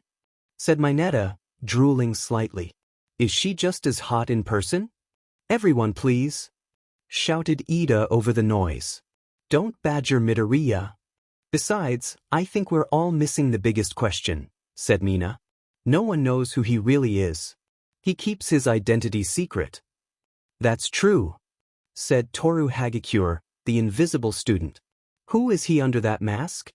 Izuku swallowed hard. This was exactly why he didn't want people to know his secret. The class were all staring at him, excitedly awaiting his answer. "Well," Izuku said slowly, "he's Batman." Everyone looked at him, confused. "I don't say that facetiously," said Izuku hastily. "What I mean is, the more time I spend with him, I've learned that the person underneath the cowl is actually a mask, one he wears for the public, or those who don't really know him. He's an important guy, so he has to keep up appearances. When he takes off the cowl, he becomes a different person entirely. It's only when he becomes the Batman is when he is his true self." "That," said Kirishima, a slight tear dripping down his face, "is the manliest thing I have ever heard." Izuku was busy packing up his things, ready to call it a day. He had been hounded by questions from his classmates about Batman and the Justice League all day, until he was finally saved by Ida again, who chastised them for harassing a fellow classmate with inane questions. The sun was already setting. As he began his trek home, Izuku took a minute to bask in the beauty of the dusk. He was always so busy with his studies and training that he never really took a moment like this to reflect on how far he had come and how fortunate he was to be where he is. Fate had finally smiled upon him, and young Midoriya. Izuku immediately recognized that bellowing voice, and knew his momentary hesitation had cost him dearly. He had barely had a chance to react before he felt a heavy pair of hands resting on his shoulders. "I am here," said All Might triumphantly. To finally talk to you. Izuku sighed. About what, sir? He asked, not bothering to hide the irritation in his voice. Not here, said All Might. Let's go to the teacher's lounge. I'm glad we can finally have this talk. All Might, having reverted to his depowered form, poured a cup of tea and passed it to Izuku. This was the first time Izuku had seen him in this state since their first encounter. He looked almost dignified in his striped yellow suit, which fit over him as if he was a pole supporting a circus tent. He smiled politely at Izuku as he sipped at his own tea. Izuku sat his tea down on the coffee table in front of him, his face passive. He had correctly assumed that All Might would want to speak with him after getting into UA, but he had nothing to say to the hero. A long silence stretched between them, which All Might broke by awkwardly clearing his throat. I want to thank you for keeping my secret, said All Might cheerfully. Izuku still said nothing, his face passive, but his eyes a blazing glare. All Might coughed slightly. Look, said All Might. I know I may have come across as harsh during our chat on the rooftop. It wasn't my intention to come across as such. I didn't want to crush your dreams. All Might sighed, leaning back on the couch and looking at the ceiling. I have been at this for a long time, he continued. I've faced a lot of villains. This life looks glamorous on TV, but the nature of our work is anything but. What people don't understand is that there is always someone out there who is stronger than you. Most people lose sight of that fact during their progression. They don't understand that this hubris costs lives. I've seen heroes stronger than me. He paused for a minute, as if the words were caught in his throat. Heroes who were a lot stronger than me die because of someone with a quirk that was stronger. Izuku listened, his face unchanged. With this fact in mind, All Might said, it's even more difficult, if not impossible, to fight against those quirks without one of your own. It's not fair, it's just the way it is. But that doesn't mean that you can't make a difference in this world. With respect, All Might, Izuku said finally. But do you have a point? My point, said All Might, is I don't want to see you get hurt or worse. Bruce may have trained you well, and filled your head with God knows what kind of ideas about heroism, but he's leading you down the path of destruction. Everywhere he goes he leaves pain and misery in his wake, and I don't want to see that happen to you, not if I can stop it. Izuku's glaring gaze intensified. Like you stopped the sludge monster from murdering my friend? Izuku said quietly. All Might blanched.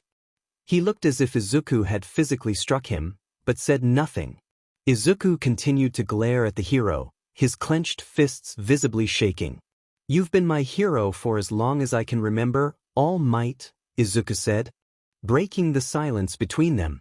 I've studied everything about you. I used to think that you were unstoppable, that nothing bad could happen so long as you were smiling. But now I know better. Izuku stood up, straightening his uniform. Young Midoriya, began All Might. You're redundant, Izuku snapped. A one-trick pony living on borrowed time. Bruce may be complicated, but he's taught me more about being a hero than you ever will. Izuku turned to leave, but stopped at the door. I'm not here for fame or glory, All Might, he said. None of that matters. I'm here to avenge my fallen friend, to continue the Batman's legacy, and to prove you and this entire quirk-obsessed society wrong. I will become a hero, a better one than you could even imagine. You can count on that, sir. He spat the last word out as if it were poison, and left, leaving All Might at a loss for words. All Might stroked his chin absently. That could have gone better, he thought sadly. That kid. He's sharp, but he's headstrong. He let out a deep sigh, resting his head on the back of the couch. Teaching is hard. Today's training will be a little different. Aizawa stood before the class, his usual sardonic voice droning over the hushed class. You'll have 3 instructors, he continued. Me, All Might, and another faculty member will be keeping tabs on you. The students all murmured to each other. 3 pros? Izuku thought. Is that because of the break-in? A few days ago, the school had been in uproar when the intruder alarm sounded suddenly during the lunch hour. The students had panicked and ran amok as the building was stormed by story-hungry reporters all chomping at the bit for a chance to interview the symbol of peace turned your teacher, All Might. The reporters were repelled and order was soon restored to the school, but the fact that they were able to get through UA's security system was a frightening thought. Though the teachers had tried to maintain that everything was status quo, it had not escaped Izuku's notice that security measures seemed to increase around the school. Sir. Shiro raised his hand suddenly. What kind of training is this? Rescue, responded Aizawa, holding up a large card with the word rescue embossed in blue bold across it. You'll be dealing with natural disasters, shipwrecks, stuff like that. Disasters, huh? Said Kaminari, smiling nervously. Sounds like we're in for a big workout. Real hero stuff, said Kirishima. This is what separates the men from the boys. Aizawa activated the costume lockers. This special training is at an off-campus facility, he said. So we'll be taking a bus to get there. That's all. Start getting ready. The students all clambered around the lockers to get their costumes and equipment. Izuku got up to join them. Bruce had trained him extensively on search and rescue and disaster training at the warehouse. He had already demonstrated his prowess in combat, so they all knew he could fight. Izuku gritted his teeth. All Might was going to be there. Another chance to show the false idol that he not only deserved to be there, but was well on his way to surpass him. The bus open layout completely ruined my boarding strategy, said Ida sullenly. Ida, you really need to chill, said Mina cheerfully. The bus jostled slightly as they made their way to their destination. All the students were chatting excitedly. If we're pointing out the obvious, said Azui suddenly, then there's something I want to say about you. She turned to Izuku. Me? He said. What about me, Azui? I told you to call me Tsu. Sorry. You took down arguably 3 of our strongest classmates almost single-handedly, she said bluntly. It's not surprising considering you were trained by Batman. I'm actually pretty interested to see how you perform during this exercise. How long have you been his student? 11 months, said Izzy. No way, shouted Kirishima. You learned all that in 11 months. What was his training like? Well, Izuku began, but was interrupted by Tsuyu. It seems you like to use a lot of explosives, she said. Do you have any reason why? Izuku went silent, averting Tsu's eyes. Someone I admired, Izuku said finally. It was his quirk. Explosions. Really? Asked Uraraka, interested. Sounds dangerous. It sounds awesome, said Kirishima excitedly. He must have been strong. Was he a pro? Did he go to you? No, said Izuku. He wasn't a pro. He wanted to go to UA, but he never got the chance. A shadow passed over Izuku's eyes. He was sweating, his hands were shaking. He wanted to end the conversation now. After 10 seconds of silence, his friend's excited expressions turned to concern. Midoriya? Said Kirishima. Are you okay? Izuku was saved from answering by the voice of Aizawa. We're here. The students all rushed to the window. Over the trees in the distance they saw an enormous, domed structure. It reminded Izuku of Disney's Epcot building. As the bus pulled to the entrance, they noticed a strange figure waiting for them. Standing about 5 feet tall was what looked like to be some sort of an astronaut. He had a large, rolled body layered inside a thick white suit. 2 large white eyes were visible from inside his darkened domed helmet. Izuku recognized him immediately as the space hero, 13. Hello, everyone, said 13 cheerfully. His voice sounded synthetic as he was speaking through a radio system in his suit. I've been waiting for you. The class gathered around, starstruck by the hero's presence. 13 had developed a stellar reputation as a hero who specialized in search and rescue. His quirk, Black Hole, allowed him to destroy large amounts of debris and wreckage in minimal time. Frames allowing for quick rescue. He has saved more civilians in a single day than most heroes in their entire careers. It would only make sense that he would be heading up this training session. As they entered the building, Izuku and the others were amazed at the sight before them. A training disaster simulation training grounds that would rival even the Batman simulators. Holy crap, said Kirishima. It looks like some kind of amusement park. 13 pointed towards each of the areas. A shipwreck, a landslide, a fire, a windstorm, etc. He said proudly. I created this training facility to prepare you to deal with different types of disasters. I call it the Unforeseen Simulation Joint, but you can call it USJ. Just like Universal Studios Japan, Izuku thought to himself. Shouldn't All Might be here already? Said Aizawa, walking up to 13. Let me guess, he booked an interview instead. Actually, it's something else, said 13 quietly, holding up 3 fingers. Apparently he did too much hero work on the way to school this morning and used up all his power. He's resting in the teacher's lounge. Izuku scowled. Thought the other students wouldn't know it. 13's 3 fingers were referring to All Might's 3-hour limit. That man is the height of irresponsibility, said Aizawa, rolling his eyes. Clock's ticking. Let's get started. Listen carefully, said 13 to the students. I'm sure you're aware I have a powerful quirk. It's called Black Hole. 13 held up his hand. Each of his 5 fingers had caps on the end of them. I can use it to SCK up anything and turn it into dust. Izuku looked at Uraraka. She was hanging on to 13's every word. He was one of her favorite heroes, after all. Some of you also have powers that could be dangerous, 13 continued. In our superhuman society, all quirks are certified and stringently regulated, so we often overlook how unsafe they can actually be. Please don't forget that if you lose focus and make the wrong move, your powers can be deadly, even if you're trying to do something virtuous like rescue someone. Today, you're going to use your quirks to save people's lives. After all, that's what being a hero is all about, ensuring the safety of others. This resonated strongly with Izuku. Bruce had always told him that the true mark of a hero was not how many enemies you could defeat, but how many lives you can save. Today was the day his training would truly be put to the test. Right? Said Aizawa. Now that's over dash. A large electrical current ran through the lights above them, interrupting Aizawa and startling the students. Behind Aizawa, the fountain in the middle of the USJ sputtered irregularly and seemed to twist and morph as a black and purple twisting wall began to form. The wall grew larger and larger at a rapid pace, and Aizawa tensed like a cat. The portal erupted in a blast of energy. Something was coming out of it. Stay together and don't move, snapped Aizawa. 13, protect the students. Has the training started already? Said Kirishima. I thought we were rescuing people. Izuku immediately reached to his utility belt, grasping onto a batarang. Stay back.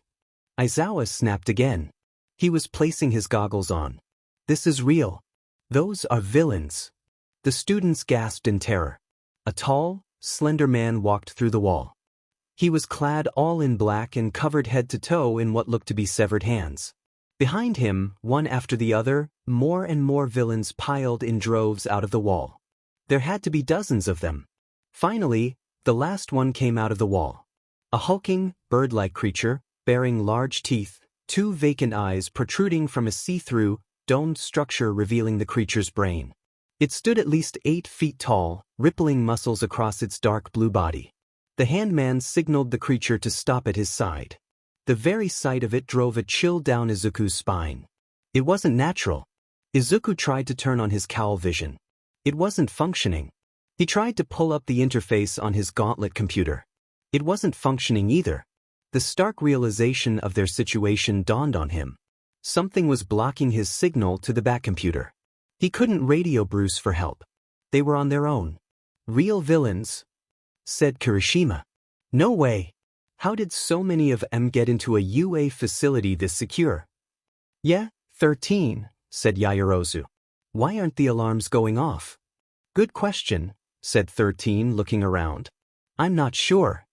I'm not able to connect to the back computer, said Izuku. What are you talking about, Midoriya? Asked Ida. My cowl and gauntlet computer connect wirelessly via satellite to a computer in a secure location, Izuku explained. This allows me to access various tools and databases, as well as enables my detective vision. But I'm not able to connect to it. This means something must be jamming the signal. That would make sense, said Todoroki. If the alarm sensors aren't being triggered, then one of these villains must have a quirk that's masking their presence here. And if you aren't able to get a signal out, then that quirk is probably blocking all communication as well. Exactly, said Izuku. They carefully chose this isolated facility as an entry point at a time when a class was being taught. They've obviously thought this out. Whatever their plan, said Todoroki, they must have a concrete objective in mind. 13, get them out of here, said Aizawa, and alert the main campus. You can't fight them on your own.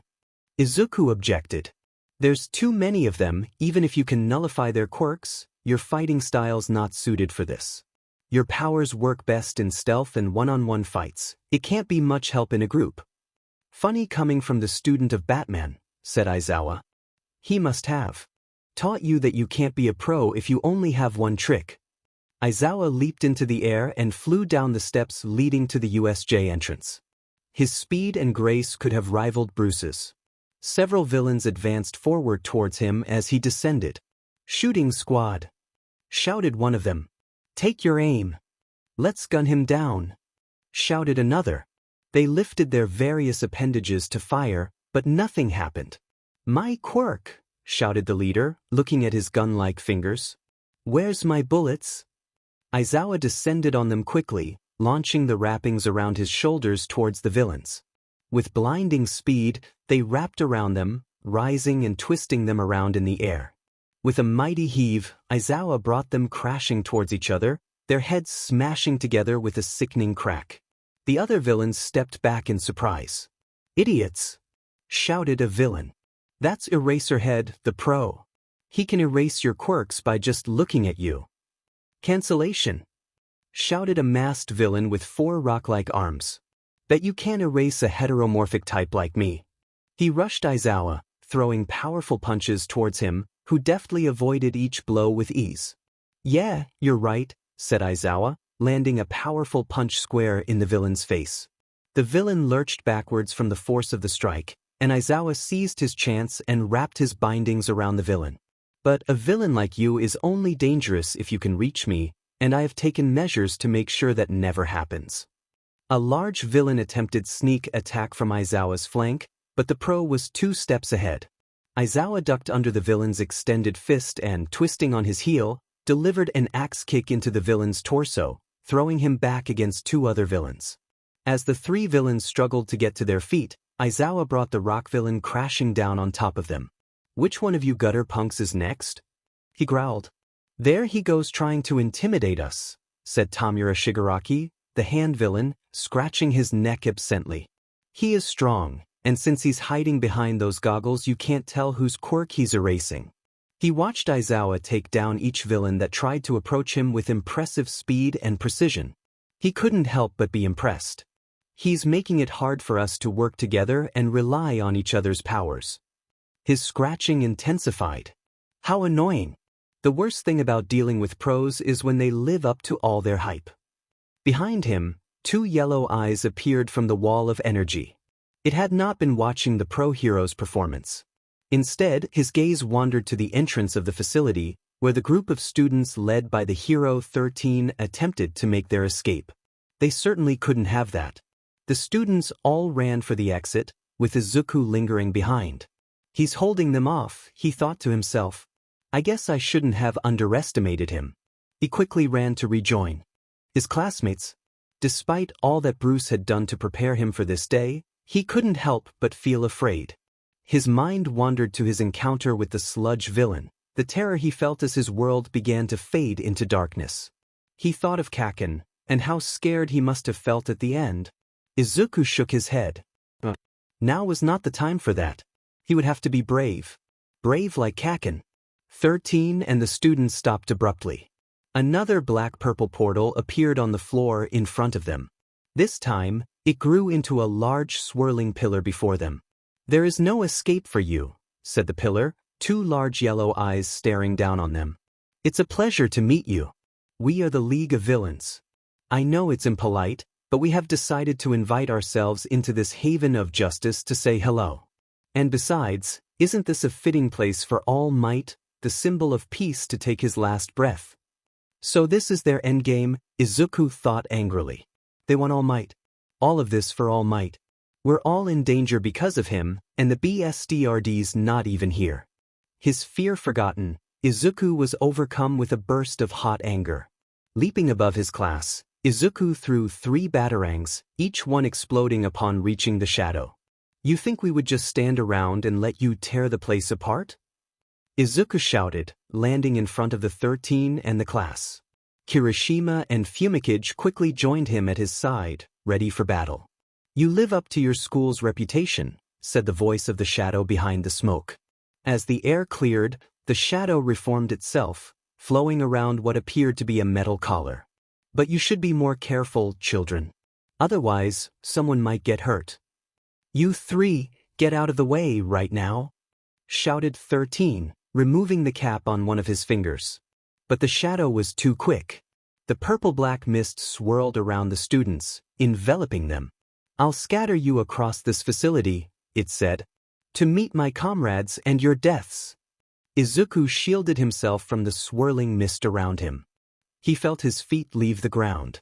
He tried to steady himself, but felt himself tumbling head over heels through the black fog for what felt like an eternity.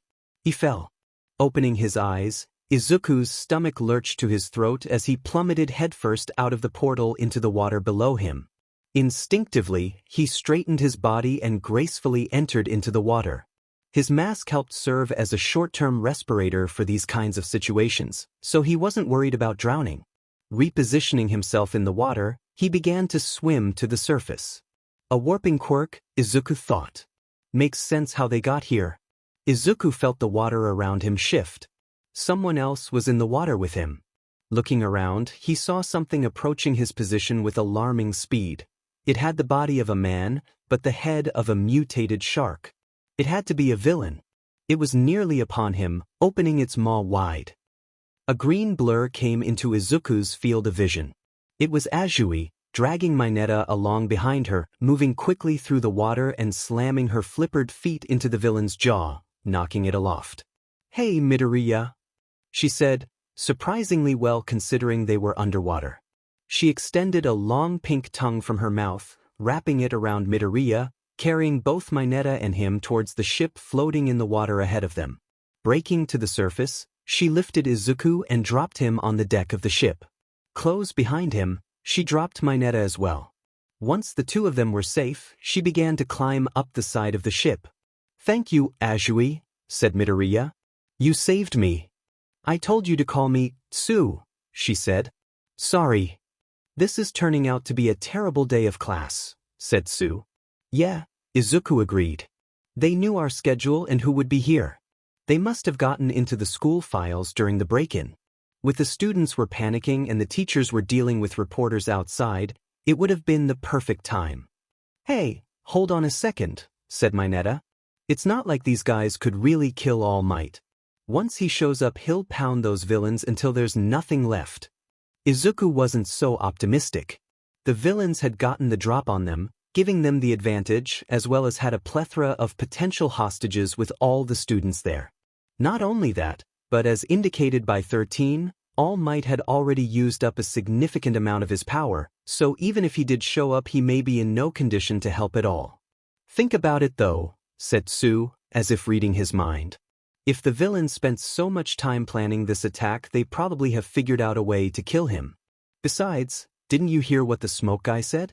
Maybe we should worry more about not getting tortured to death. Otherwise we might not survive long enough to see All Might again.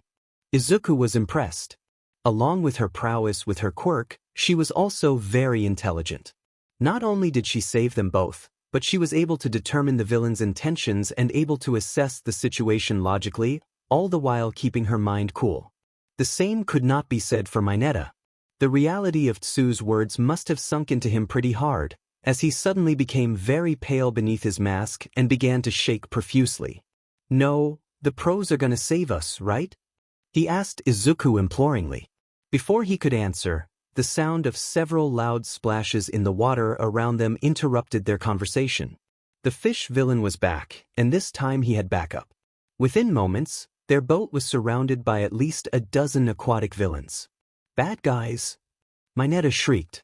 Seeing Mineta in a state of panic, Izuku could feel the fear he felt at the entrance of the USJ creep back into his mind. Maybe Azui is right, he thought. If they're here for All Might, they may have a way to defeat him. Worse, they may know about his time limit. Thing that bothered Izuku, however, was why him out of all the heroes? Was it because his very existence discourages villains and evil? It would make sense. If the symbol of peace were to fall in battle, the aftershock of such an event would be pure chaos. If there was someone out there stronger than All Might and evil that he couldn't defeat, then there would be nothing standing between that evil and the innocence of society. Even for Izuku, that thought was terrifying. Images began to flash through his head. All Might on the rooftop, suffocating in the sludge villain, the day he learned Kaken had died, the regret and guilt he felt knowing that it was his fault, and Bruce. A memory flashed through his mind of the night he met the Batman. The last words he said to him. You, Izuku Midoriya, will become a hero. That I promise you. Izuku's resolve strengthened. It didn't matter right now what the reason for the villain attack was. It didn't matter right now what brought them here. It didn't even matter right now that All Might may not be able to save them. They were heroes in training, he was the protege of the Dark Knight himself, and if he was going to die that day, he would die a hero's death, fighting till the end. They had to face this evil head-on. It's up to us then, said Izuku. Azui and Mineta looked towards him, puzzled. We have to work together to keep each other safe, and to keep All Might safe. No one at UA knows this is happening. We're on our own. So let's do what we were born to do. Let's be heroes. Shoji, anything? Ida asked, not taking his eyes off the warping villain. Where is everyone? Shoji contorted several of his tentacle-like arms into different appendages. A couple of eyes, a few ears, etc. They were all working hard, scanning the vast expanse of the USJ facility. They've been scattered across the facility, he said. But our classmates are still here. The students remaining with 13 all sighed in relief. But what do we do? Asked Zero. The guy's not affected by physical attacks and can apparently teleport stuff. Class rep, I've got a job for you, said 13 suddenly. Run to the school and tell the faculty what's going on here. The alarms aren't sounding and our phones and radios aren't working right now. We're sealed off from the rest of the world. It'll be faster for you to run than for us to find whoever is jamming everything. Yes, but it would be disgraceful for me to leave you all behind, said Ida indignantly. Go Ida, said Sato, stepping forward in front of Ida. There are lots of alarms outside. That's why they're keeping us all trapped inside the USJ. As long as you can get outside, they won't follow, agreed Zero, joining Sato. So blow this BSDRD's mist away with those engine legs. Use your quirk to save others, said 13. Be a real hero. Ida was frightened. He didn't want to leave his friends and comrades behind, but he knew they were right. They were hopelessly outnumbered and outgunned. It was their only shot. Even if it is your only option, said the warp villain, launching his dark energy towards them. Are you really foolish enough to strategize in front of your enemy? It won't matter if you know what we're planning or not when I'm done with you. 13 shot back, activating his quirk. The black and purple energy swirled towards the opening at the end of 13's finger, absorbing it before it could reach them. Swallowing hard, Ida activated his engines and prepared to run. It was time to fight back. What do you mean fight? Screamed Mineta. Are you crazy? Those guys might be able to kill All Might and you think that we can take them? Did you hit your head when we got warped here? Mineta was near hysterics. Izuku couldn't blame him. But now was no time to panic. Izuku and Azui were already observing their opposition in the water. There were over a dozen of them, simply floating in the water, waiting. Those villains down there clearly have an advantage in the water, and assume that's where we'll fight, said Izuku. Are you even listening? Said Mineta. If that's the case, said Azui, ignoring Mineta. They must have known what was inside the USJ before they warped in. Yeah, Izuku agreed. But something wasn't adding up. But for a group with such careful planning, something really sticks out to me. They sent you here, Azui dash. Ribbit. Tsu, Izuku corrected himself. They warped you to the shipwreck zone. What does that matter? Said Mineta. It means the villains probably have no idea who has what quirk, said Izuku. You've got a point there, said Azui. If they knew I was a frog, they would have sent me to the fire zone. They separated us so they could overpower us in smaller groups, said Izuku. Classic divide and conquer. But we can use that to our advantage. For all they know, the three of us could be super powerful, and that's why none of them are trying to climb into the boat. But that means they're not going to underestimate us either. Izuku reached into his utility belt, pulling out a small, round device.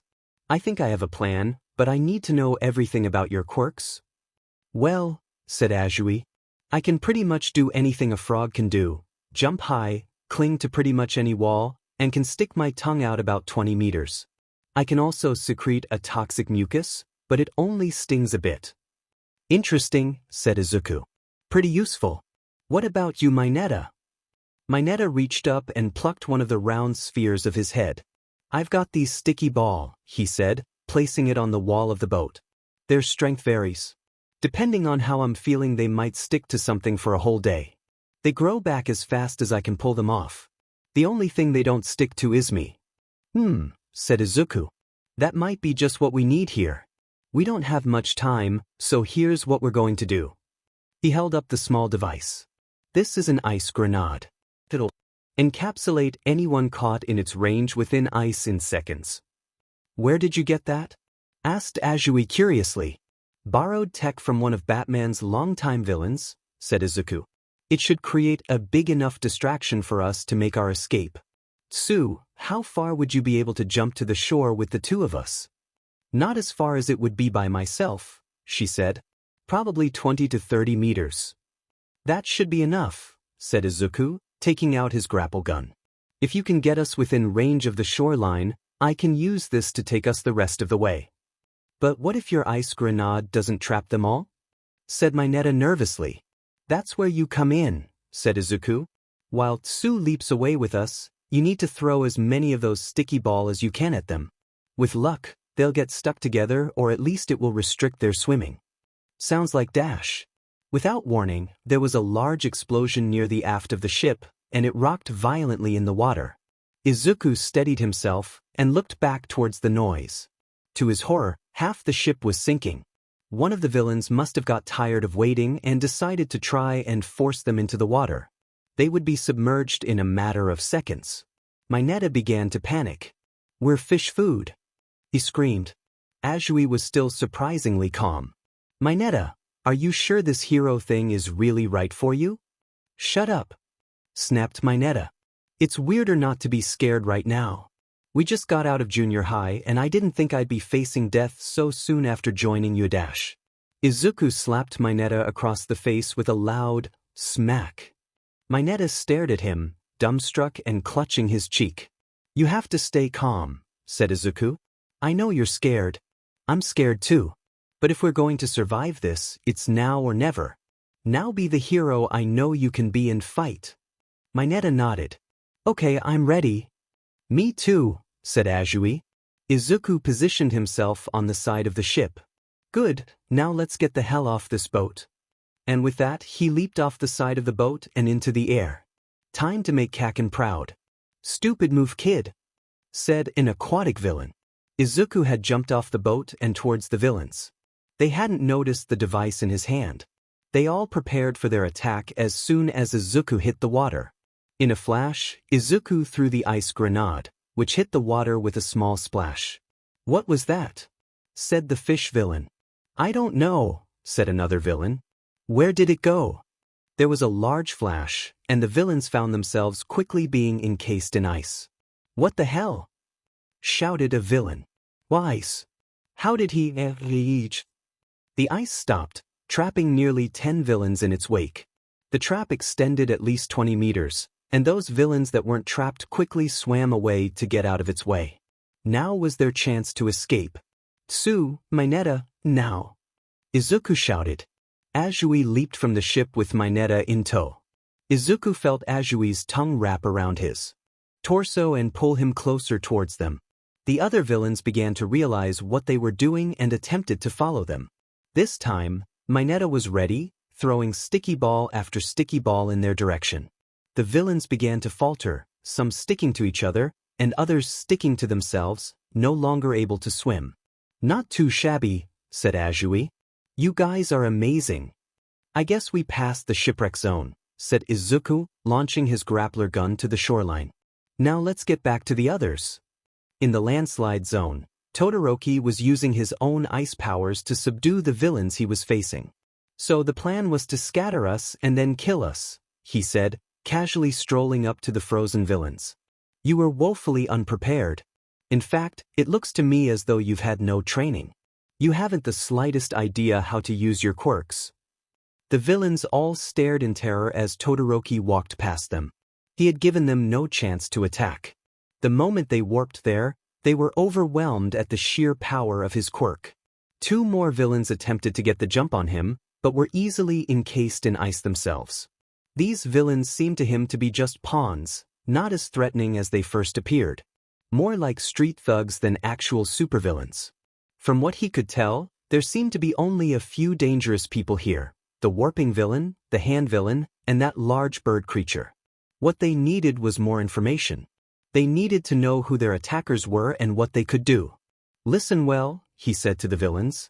"If you stay frozen, your cells will slowly die as your body succumbs to frostbite and hypothermia."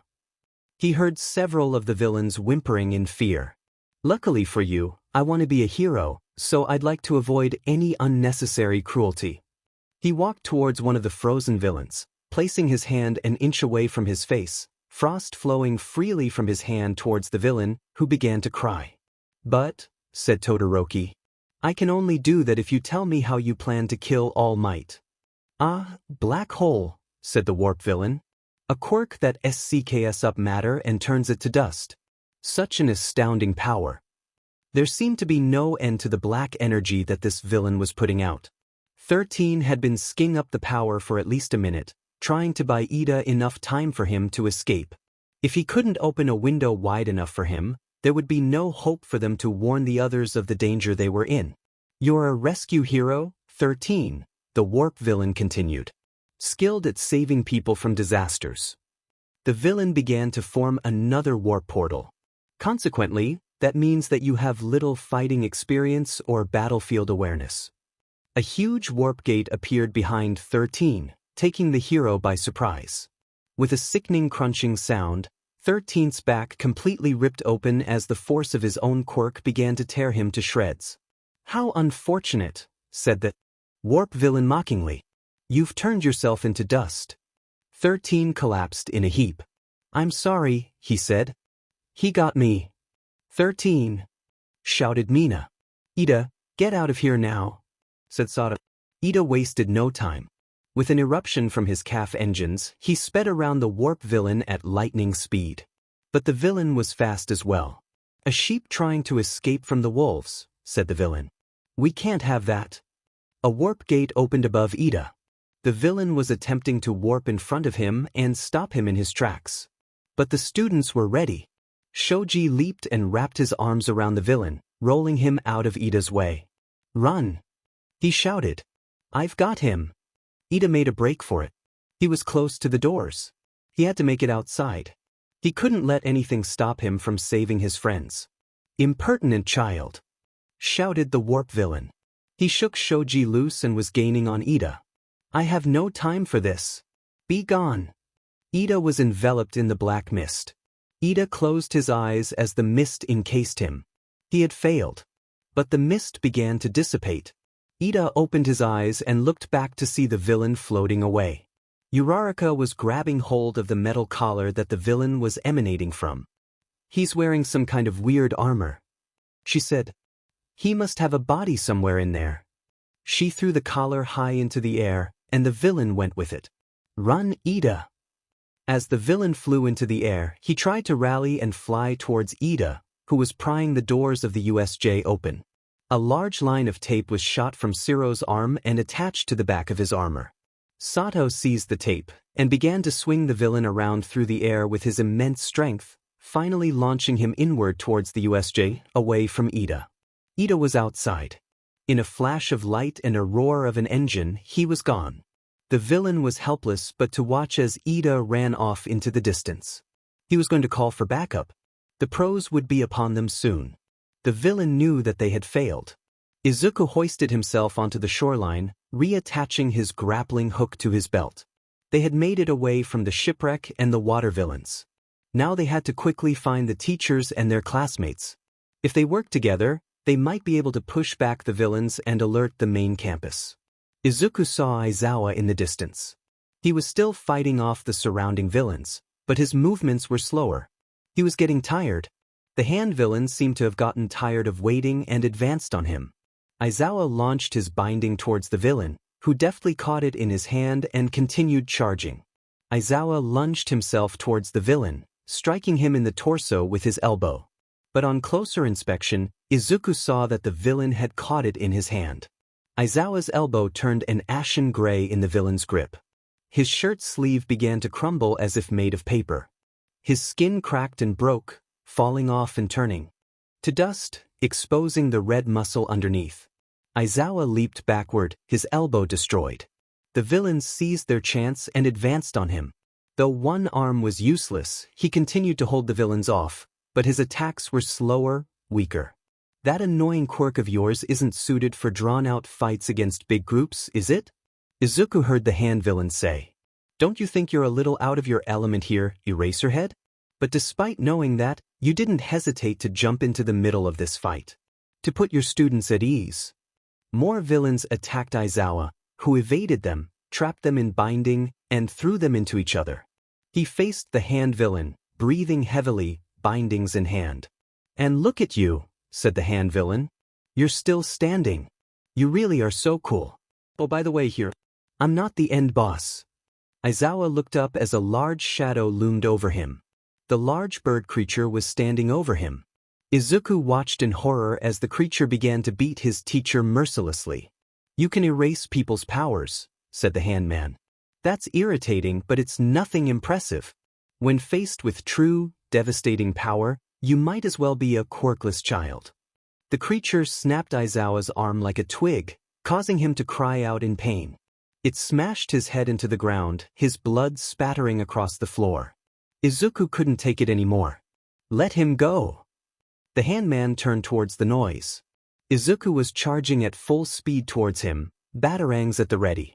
No one was going to die today, not while he was here. Leaping into the air, he threw his batarangs towards the villain. Nomu, said the villain lazily. With blinding speed, the bird creature jumped in front of the hand villain, shielding him. The batarangs collided with his skin, but dropped to the ground as if their razor edges were made from tinfoil. Azui seized her chance, using her tongue to move Aizawa away from danger. Fall, you Bisudi! Izuku screamed, throwing every explosive he had at the creature. Batarangs, grenades, everything. Smoke billowed and villains were thrown backwards in the blast. After his supply was exhausted, Izuku stopped. The monster was unharmed. No, Izuku thought, horrified. That's not possible. Then it dawned on him. This was the ace up their sleeve. This was what they were going to use to kill All Might. Being so close to it and witnessing its power, he was afraid it really could. That was pretty close, said the handman, picking up one of the discarded batarangs. But you're not using a quirk. How interesting. Suddenly, the warp villain appeared beside the handman. Tamura Shigaraki, he said. Kurogyri, the handman, Shigaraki, said back. Did you kill 13? The hero is out of commission, said Kurogyri. But I was unable to scatter all of the students and one of them got out of the facility. What? Shigaraki said angrily.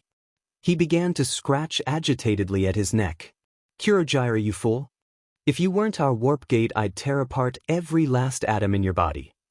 He scratched harder, growling and twitching like a rabid dog.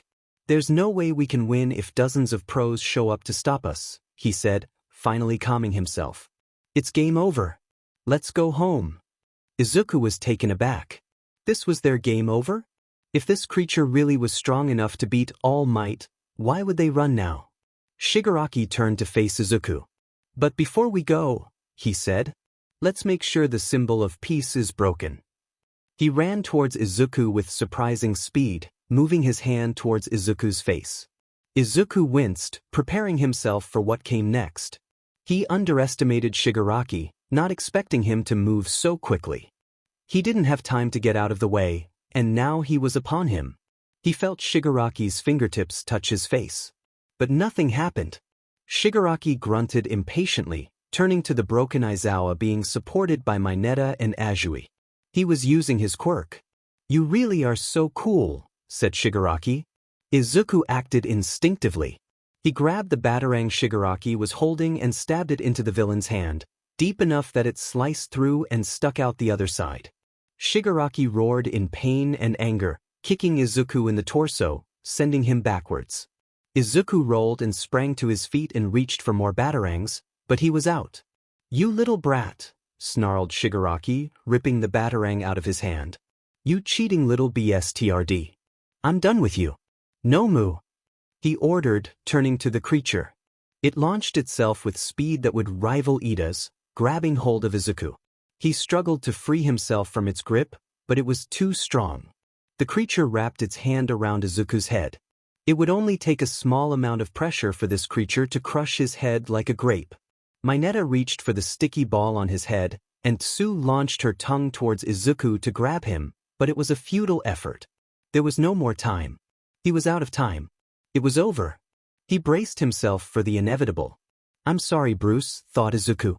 "Forgive me, Kaken." A large explosion shook the foundations of the facility. Izuku opened his eyes and looked towards the source. The front doors of the USJ were blown right of their hinges. Dust and debris billowed from the open entryway. As the dust settled, a single figure stood among the wreckage. "There is no need to fear, students," said All Might. "I am here." The entire USJ was silent as All Might marched through the front gate. Even the attacking villains stopped and stared in awe and terror at the symbol of peace. But something was different about All Might this time. He wasn't smiling. All Might was cursing himself on the way here, and hadn't stopped since he reached the UZ. "I can't believe all this went down while I was resting," he thought angrily. He had not been able to raise Aizawa or 13 on their phones and had grown worried. The principal had encouraged him to rest and not to worry, but All Might couldn't shake the feeling that something was wrong. Gathering enough strength as he could muster, he made his way to the USJ, running into a frantic and frightened Ida along the way. "I hate to think of how frightened these children must be," he thought shamefully, looking down at the heavily damaged 13 as he passed. "And how hard my colleagues had to fight in order to protect them. The only thing I can do now is to reassure them that everything is going to be okay. That is my duty as the symbol of peace." He reached up to his tie and tore it from his neck, casting the shreds aside. He was going to make sure these villains paid for their transgression. Shigaraki and Nomu seemed to have lost complete interest in Izuku and his friends. Nomu had released Izuku, and Azui had pulled him to safety. "After all this waiting," said Shigaraki, "the heroic piece of trash shows up." "Holy crap, it's All Might," said one of the villains. "I've never seen him in person before," said another. "I didn't expect him to be so huge." "This is no time to talk, you idiots," shouted a steel-armed villain. "If we're quick we can kill Dash." In the blink of an eye, the villains were incapacitated. All Might still moved at blinding speed, even with his injury. Izuku knew he must be pushing himself past his limit, but did a great job at hiding it. He made his way towards Shigaraki and Nomu, looking towards the barely conscious Aizawa. "Took you long enough," said Aizawa. "I'm sorry," said All Might. "I should have been here." In another flash, Izuku found himself being carried away from the villains. All Might had carried all of them, including the injured Aizawa, away to safety. "Everybody back to the entrance," he said. "And take Aizawa with you. He doesn't have much time." Mineta and Azui obeyed at once, running towards the entrance, supporting Aizawa as they went. Izuku, however, stayed put. This was the second time that All Might had saved him from certain death. "All Might," Izuku began. But he was interrupted. Shigaraki seemed to be in the middle of a conniption fit. He had his hand covering his face, the force of All Might's speed knocking his mask off. No, no, no, he said angrily. It wasn't supposed to go this way. He knelt down and picked up the severed hand that dropped from his face. He's still fast, father. Somehow he managed to hit me. He placed his mask back on and sighed. Of course a government hero relies on violence, he said. I wasn't prepared. I couldn't even see him when he moved. But he's not as fast as I thought he would be. Not as fast as he used to be. I guess it's true after all. A perverse smile broke out across Shigaraki's face beneath his mask. All Might really is getting weaker. Izuku swallowed. His fear was confirmed. They somehow knew that All Might was losing his power, and were planning on using that to their advantage with Nomu, who was undoubtedly at its physical prime. All Might, he said. You can't fight him. I threw enough explosives at the brain villain to destroy a building, and it didn't even faze him at all. He's too strong. Young Midoriya, said All Might, holding up a hand, his trademark smile returning. I got this. Without another word, he charged towards Shigaraki. Carolina. Nomu, said Shigaraki. Smash. Nomu had stepped in front of Shigaraki just in time, unaffected from the force of All Might's smash. The Nomu let out a guttural, high-pitched sound as its wandering eyes focused on All Might. It lunged at him, trying to grab him. All Might ducked under his arms, following up with a haymaker to its torso. I guess Midoriya wasn't wrong saying you were strong, he said. Let's try this. He began to lay a barrage of attacks to the Nomu's face, each one stronger than the last. The Nomu still seemed unfazed, continuing its attempts to seize him. Nomu has shock absorption, All Might, said Shigaraki. The only way you are going to hurt him is to slowly gouge out his flesh. Of course, I don't think he'll sit back and let you do that. He giggled with glee. You finally met your match, All Might. Thanks for telling me how to beat him, said All Might, getting behind Nomu and throwing him into a suplex. All I have to do is wear him down and it's on to you. Izuku shielded himself from the blast of All Might's suplex, dust and debris flowing upward and out into a cloud around them. Izuku didn't want to stay on the sidelines, but he didn't dare get involved. They were moving so fast it was hard to see, and if he tried to help, he would just get in the way, or worse, be taken hostage. The best he could do was get to a safe distance and try to help the others escape. As much as he hated him, he had no choice but to put his faith in All Might. Izuku took out his grapple gun, looking for a good place to zip-line away. But before he could, he looked in horror towards All Might and the Nomu as the dust settled. The warp villain was back, and he had used his quirk to bring Warp the Nomu through the ground, his head sticking out a few feet below All Might, finally allowing the creature to grab hold of him. What's worse, he was grabbing him right on his injury. Blood began to seep from All Might's mouth and side where Nomu's large fingers began to bury themselves deeper. You were trying to bury him in the concrete so he couldn't move anymore, said Shigaraki. But that won't work. Nomu's as strong as you are. That won't stop him. He turned to the warp villain. Nice work, Kurogyri. We have him right where we want him. All Might let go of the Nomu and began to struggle at its hand, trying to remove its fingers from his side. The Nomu began to sink deeper into the warp gate, until All Might was sticking halfway out of it. Normally I wouldn't want blood and viscera flooding the insides of my warp gates, said Kurogyri. But I'll make an exception for a hero as great as you. The gate began to close around All Might, grunted in pain as it grew tighter. I'm going to enjoy tearing you to pieces. Izuku couldn't go now. No matter the cost, no matter how he felt about him, he wasn't going to let them kill All Might. He launched the grapple hook towards Kurogyri, latching onto his armor. He growled in surprise and anger as the grapple line reeled him in towards Izuku, who, upon reaching him, slammed his armor into the ground. Shigaraki flinched in surprise as his trump card disappeared from his side. As if on cue, a path of ice quickly crept across the ground, freezing the Nomu's entire right side in ice. It was Todoroki. One of your poorly trained thugs told me you're here because you think you can kill All Might, he said. With the Nomu frozen and Kurogyri subdued, All Might loosened the monster's grip on him and moved himself towards his two students. Shigaraki looked up in alarm as he saw Kirishima flying towards him, narrowly dodging his oncoming attack. Kurogyari tried to move under Izuku's hand, but Izuku pressed down harder on his armored body. "Don't even think about it," Izuku snarled, taking a stun gun from his belt and sticking it against the villain's armor plating. Electricity seared around the villain, who roared in pain as his dark mist sputtered and flared erratically. This is enough electricity to stop the hearts of 5 men. Interesting that a being made of mist has to wear armor. You must be protecting some kind of body under there. Try to move an inch again and I'll zap you into your next life. Kurogyari growled in frustration, but did not move. "Kurogyari," said Shigaraki irritably, "how could you let this brat get the better of you? You've gotten us into a real jam here." He scratched his neck inquisitively. "They escaped uninjured and captured my 2 strongest men. Kids these days really are amazing. They make the League of Villains look like amateurs. Can't have that. Nomu," he added, turning to the creature. The creature pulled itself through the warp gate and tried to stand. There was a sickening crunching sound and the creature's frozen arm and leg broke off. Izuku blanched. How was this thing still moving? The creature's eyes rolled back into its head.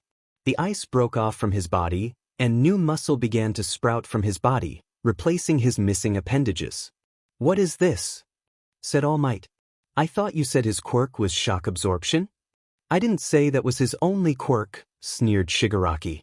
"Nomu has been modified to take you on even at 100% of your power. He's basically a highly efficient punching bag that hits back." Shigaraki turned to Izuku. "First we need to free our method of escape. Nomu." The Nomu was fast. Very fast. As fast as All Might, maybe even faster. Before he could even blink, Izuku heard what sounded like an explosion and was thrown away from his captive, hitting the ground hard where his friend stood. Kirishima rushed to his side, helping him up. When Izuku stood to get his bearings back, he saw. The Nomu was standing by Shigaraki, with the warp villain Kurogyari in hand. All Might was gone. "What happened?" said Kirishima. "Where's All Might?" He was answered by a cough coming from the shattered wall behind them. A cloud of dust billowed around the rubble and debris, dissipating slowly to reveal a panting All Might, his once nice suit and shirt torn and frayed from the Nomu's attack. Izuku began to understand. The Nomu hadn't thrown him, All Might had protected him from its attack.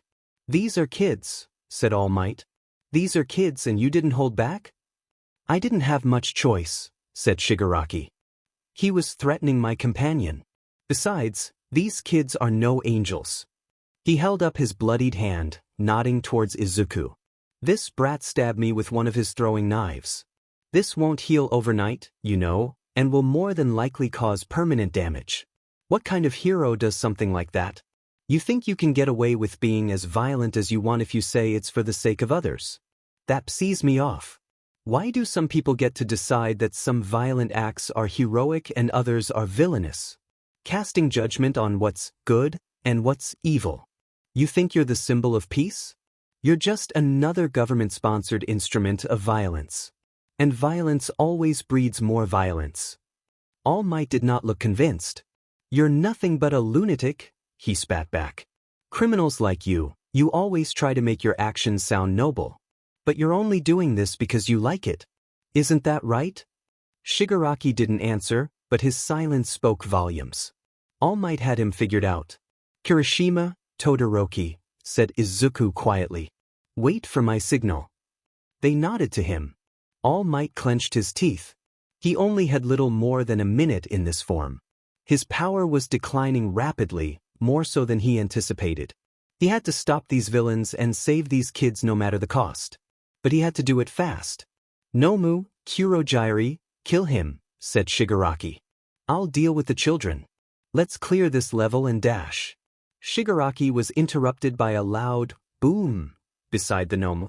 Kurogyari shrieked in pain as the back of his plate armor erupted in an explosion of flames and smoke, sending him flying over the heads of All Might and the students. Izuku was holding a detonator behind his back. The mine he had placed on Kurogyari's armor had worked perfectly. "Kurogyari!" Shigaraki shouted. "No, no, no, and now!" With lightning speed, Izuku zip-lined over to Shigaraki, knocking him off his feet with a flying kick.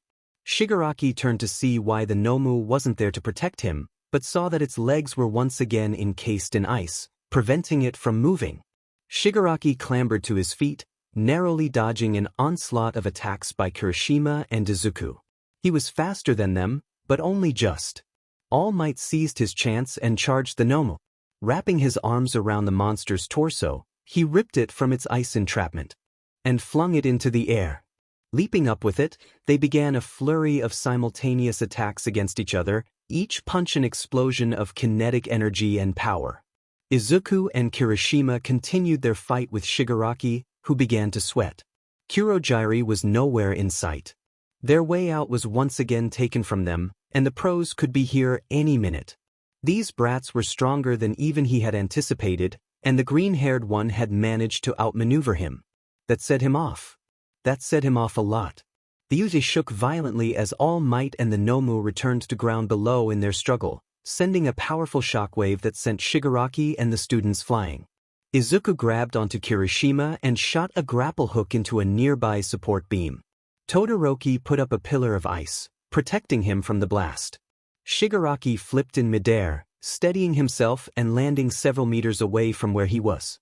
All Might and the Nomu's fists collided together.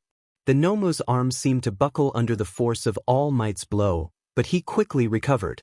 Their blows continued, but All Might's began to slow.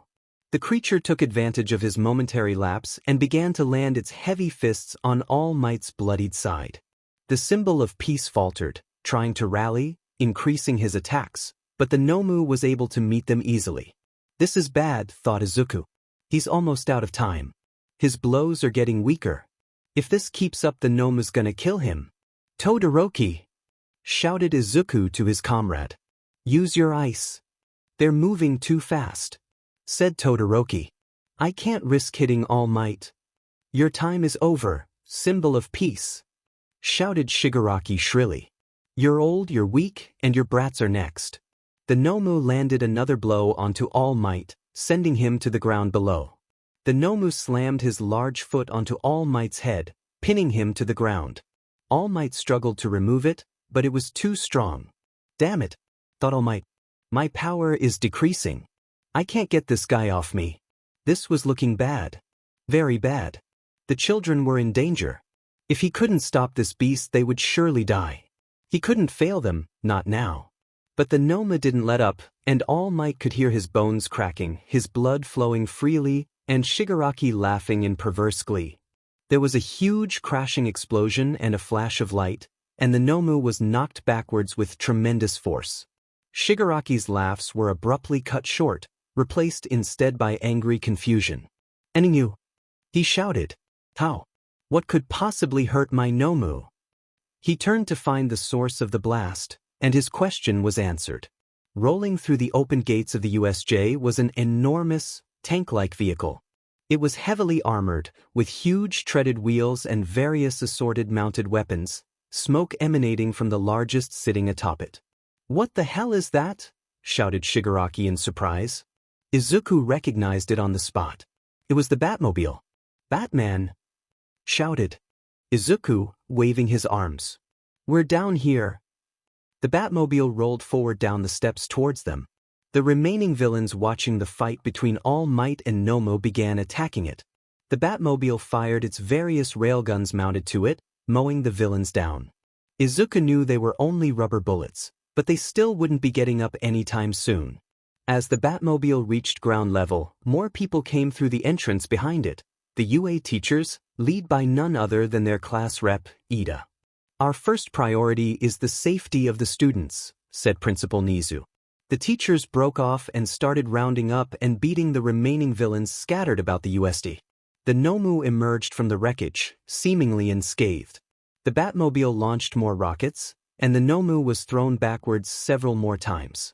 Izuku gasped. Each rocket was powerful enough to levy buildings, and with each blast, the Nomu was thrown backwards further and further. Its shock absorption quirk was weakening. This meant that it wasn't limitless.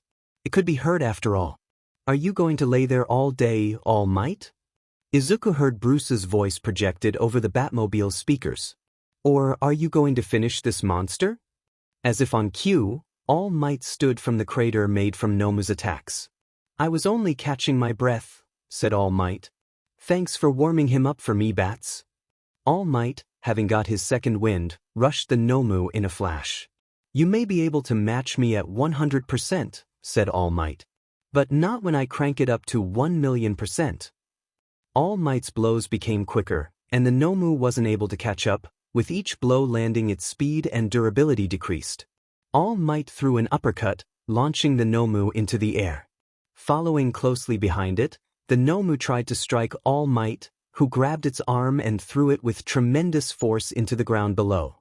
This can't be happening, shouted Shigaraki angrily. Now for a lesson, said All Might. You may have heard these words before, but I'll teach you what they really mean. As the Nomu struggled to its feet, All Might reared back, placing every last ounce of power he had left into this final blow. Go beyond. Plus dash, he launched his fist into the Nomu's abdomen. The blow erupted into a flash of light, the kinetic energy from All Might's sheer power unleashing into it. Ultra! The Nomu was launched into the air, crashing outside of the USJ outer walls, and disappearing from sight into the distance.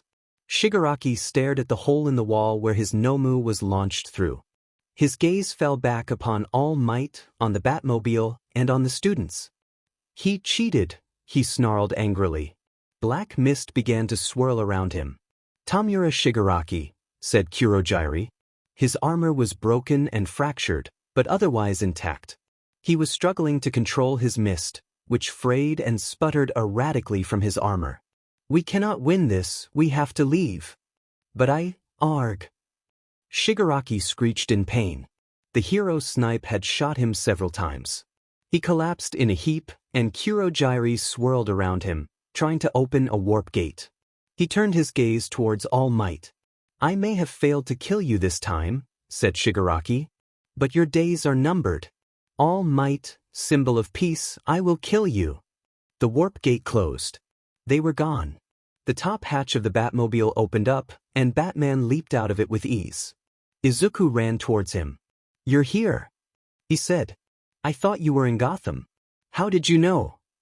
The watchtower teleported me here, said Batman. The Batcomputer lost track of you an hour ago, and I wasn't able to reach you on your comlink. I knew something was wrong. He looked Izuku up and down. But you look no worse for wear. Looks like your training wasn't a total waste. Nice work, kid.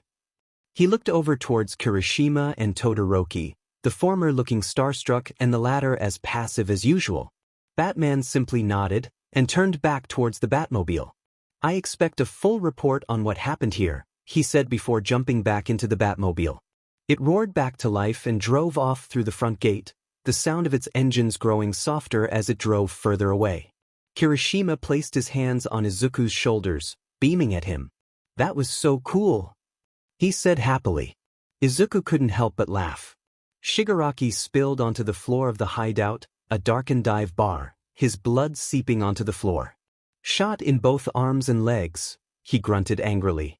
All those underlings wiped out. Even Nomu was beaten. He struggled as he tried to lift himself up, but the pain was too great. We failed. Those kids were so strong. And the symbol of peace wasn't weakened at all. He lifted his head towards the television at the end of the bar table before him. You were wrong, Master. So wrong. No, a voice that came out of the television replied. I wasn't. We just weren't as prepared as we should have been. I agree, said a second voice. We underestimated them. Thankfully we failed under that cheap League of Villains name and not our own. And what about the creature the Master and I created? Where is Nomu? Yes, said the first voice. Why is he not with you? He was blown away, said Kurogyri. What? Said the second voice incredulously. It was All Might's doing, said Kurogyri. And the interference of some upstart in a tank we didn't foresee. I believe one of the students called him Batman. Batman, said the first voice. Interesting. Without the precise coordinates to his location, I couldn't use my warp to bring Nomu with us, said Kurogyri. We didn't have any time to search for him. This is a travesty, said the second voice angrily. And after all we did to make him as powerful as All Might. Well, I suppose it can't be helped, said the first voice. Unfortunately. Power, said Shigaraki. That reminds me, one of the children didn't use a quirk. I don't think he actually had. What? Yet he was still able to help protect All Might and even subdue Kurogiri twice. Oh, said the first voice, interested. If he hadn't gotten in our way, Shigaraki clawed at the floor angrily, we might have killed the symbol of peace. Images of Izuku flashed through Shigaraki's mind. That brat. That brat. Naturally you're upset, said the first voice.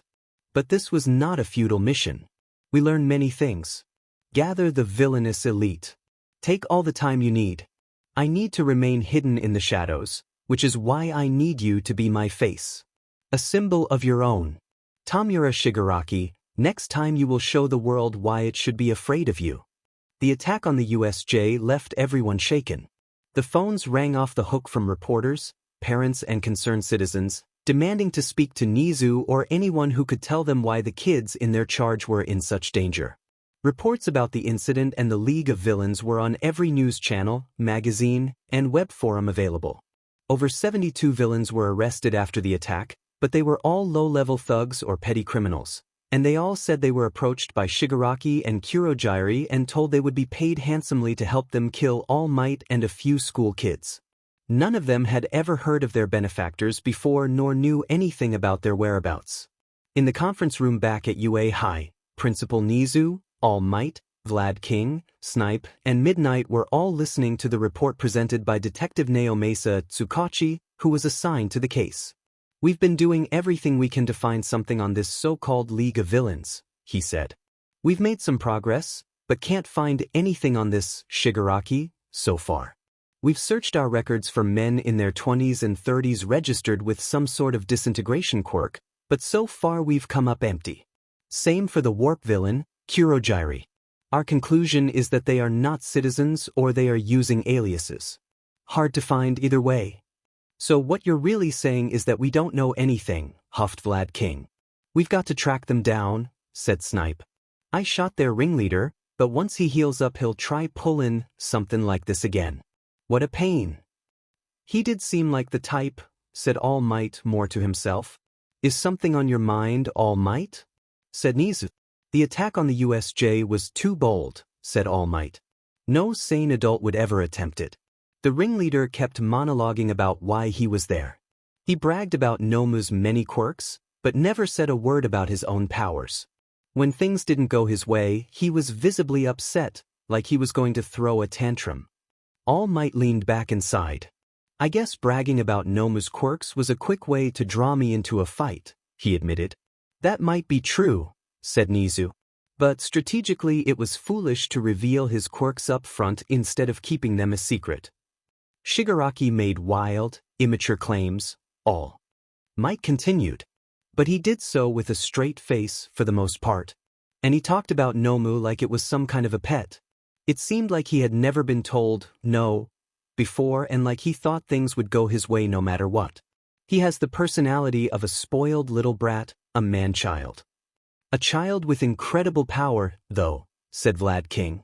What worries me, continued Detective Tsukachi, is that this man-child got them all to follow his crazy plan. They viewed him as a real leader. There is nothing more dangerous than a villain with a cause, said a gruff voice. The teachers turned to see the dark form of Batman standing in the doorway. Hiya, Batsy, said Midnight, immediately batting her eyelashes. Come to see little ol' me? What are you doing here? Said All Might. Batman has been brought in as a consultant, of sorts, said Tsukachi. He will be helping us in the investigation of the League of Villains. You can't be serious. I'm afraid so, All Might, replied Tsukachi. Batman's forensic and deductive reasoning are unmatched. He has closed more criminal cases than any other hero agency and has on more than one occasion been cited as the world's greatest detective.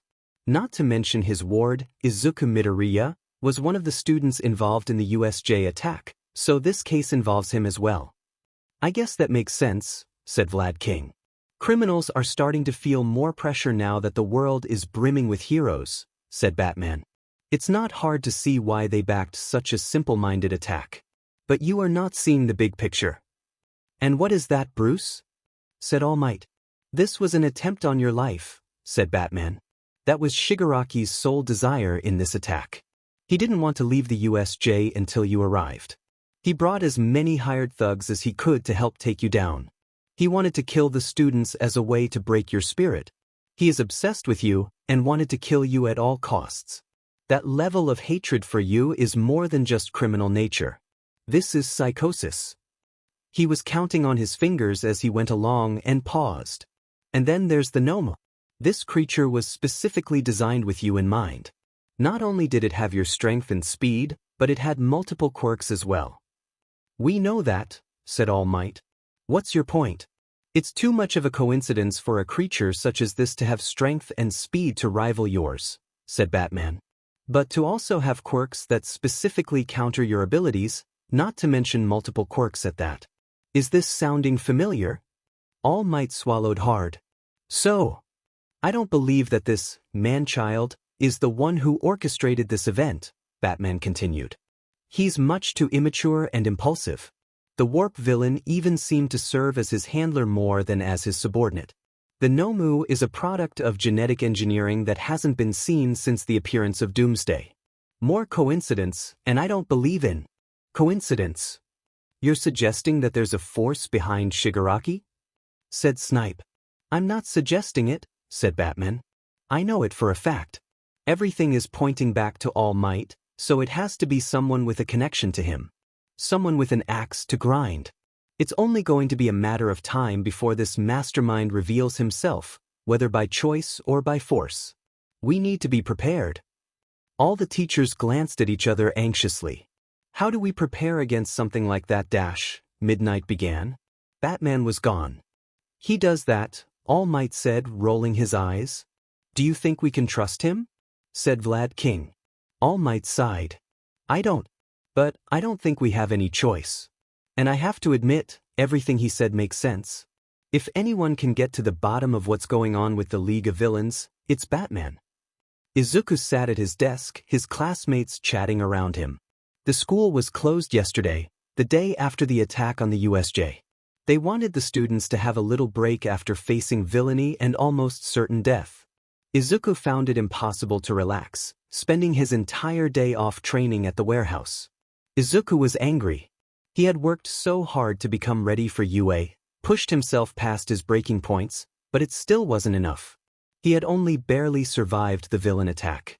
If Batman, All Might and the other teachers hadn't shown up when they did, the Nomu and the villains would have killed them all. He wasn't strong enough to stop them. Despite all his training, he still wasn't strong enough. He tried his best to ignore what he was feeling, to push through them as he trained harder than ever, but All Might's words just continued to ring in his head. Can you be a hero? Not without a quirk. Midoriya. Izuku jumped, shaken from his thoughts. Kirishima was trying to get his attention. Sorry, he apologized. Did I startle you? No, you're fine, said Izuku. What were you saying? We were just talking about how Batman showed up in a tank, said Kirishima excitedly. That was the coolest thing I've ever seen. Yeah, said Sada. And seeing All Might fight that bird guy, that dude was super strong and he still destroyed him. Yes, said Fumikame. The Batman's arsenal and All Might's strength, they are both a thing of wonder. Attention, said Ida, speed walking to the front of the room. Homeroom class is about to begin. Everyone please stop talking and take your seats. But we're all sitting already. I wonder who's going to be our teacher today, Mina said. I don't know, said Azui. Mr. Aizawa is still in the hospital recovering from his injuries. As if on cue, the door to the classroom opened to reveal a heavily bandaged but otherwise standing Aizawa. He was covered from head to toe in medical wrappings, with both arms encased in casts and suspended by slings. They even wrapped his face in bandages, obscuring it completely. Morning class, he said sardonically. Mr. Aizawa. The class in collective surprise. Whoa, what a pro, said Kaminari. Mr. Aizawa. said Ida, raising his hand. I am glad that you're okay. You call that okay? Said Uraraka. My well-being is irrelevant, said Aizawa as he limped to the front of the class. What's more important is that your fight isn't over yet. Not more bad guys, said Mineta, ducking under his desk. Two little slits opened between his bandages to reveal Aizawa's bloodshot eyes. The UA Sports Festival is coming up. There was a long, silent pause at Aizawa's words, broken by Kirishima standing up and shouting yes at the top of his lungs. Hang on, said Jiro. Is it really a good idea to have the sports festival so soon after the villains snuck inside? They could attack once we're all in the same place, Ojiro agreed. Apparently the administration thinks that this is a good way to show the threat has been handled and that our school is safer than ever, said Aizawa. Plus, they're beefing up security compared to past years.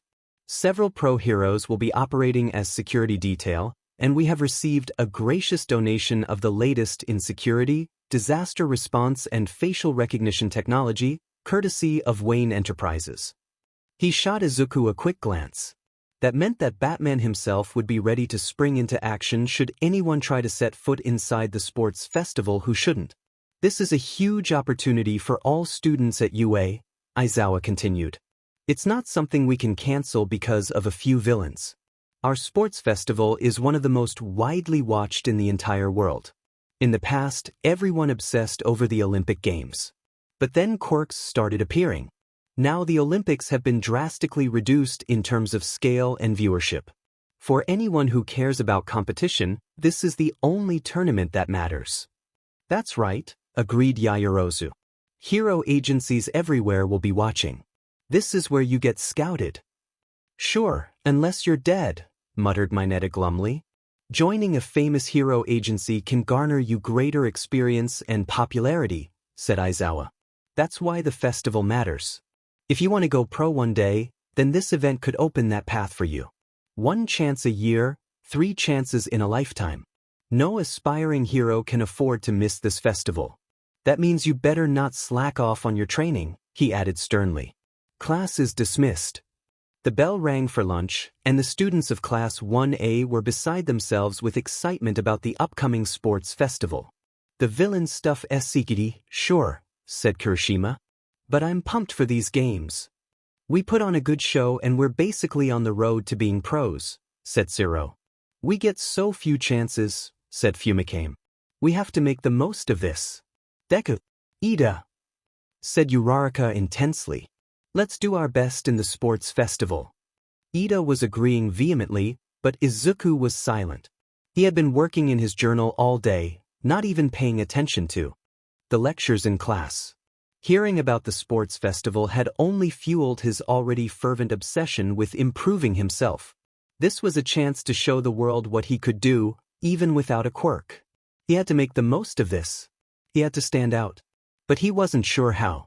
He had his utility belt, his tools, his training, but it wasn't enough.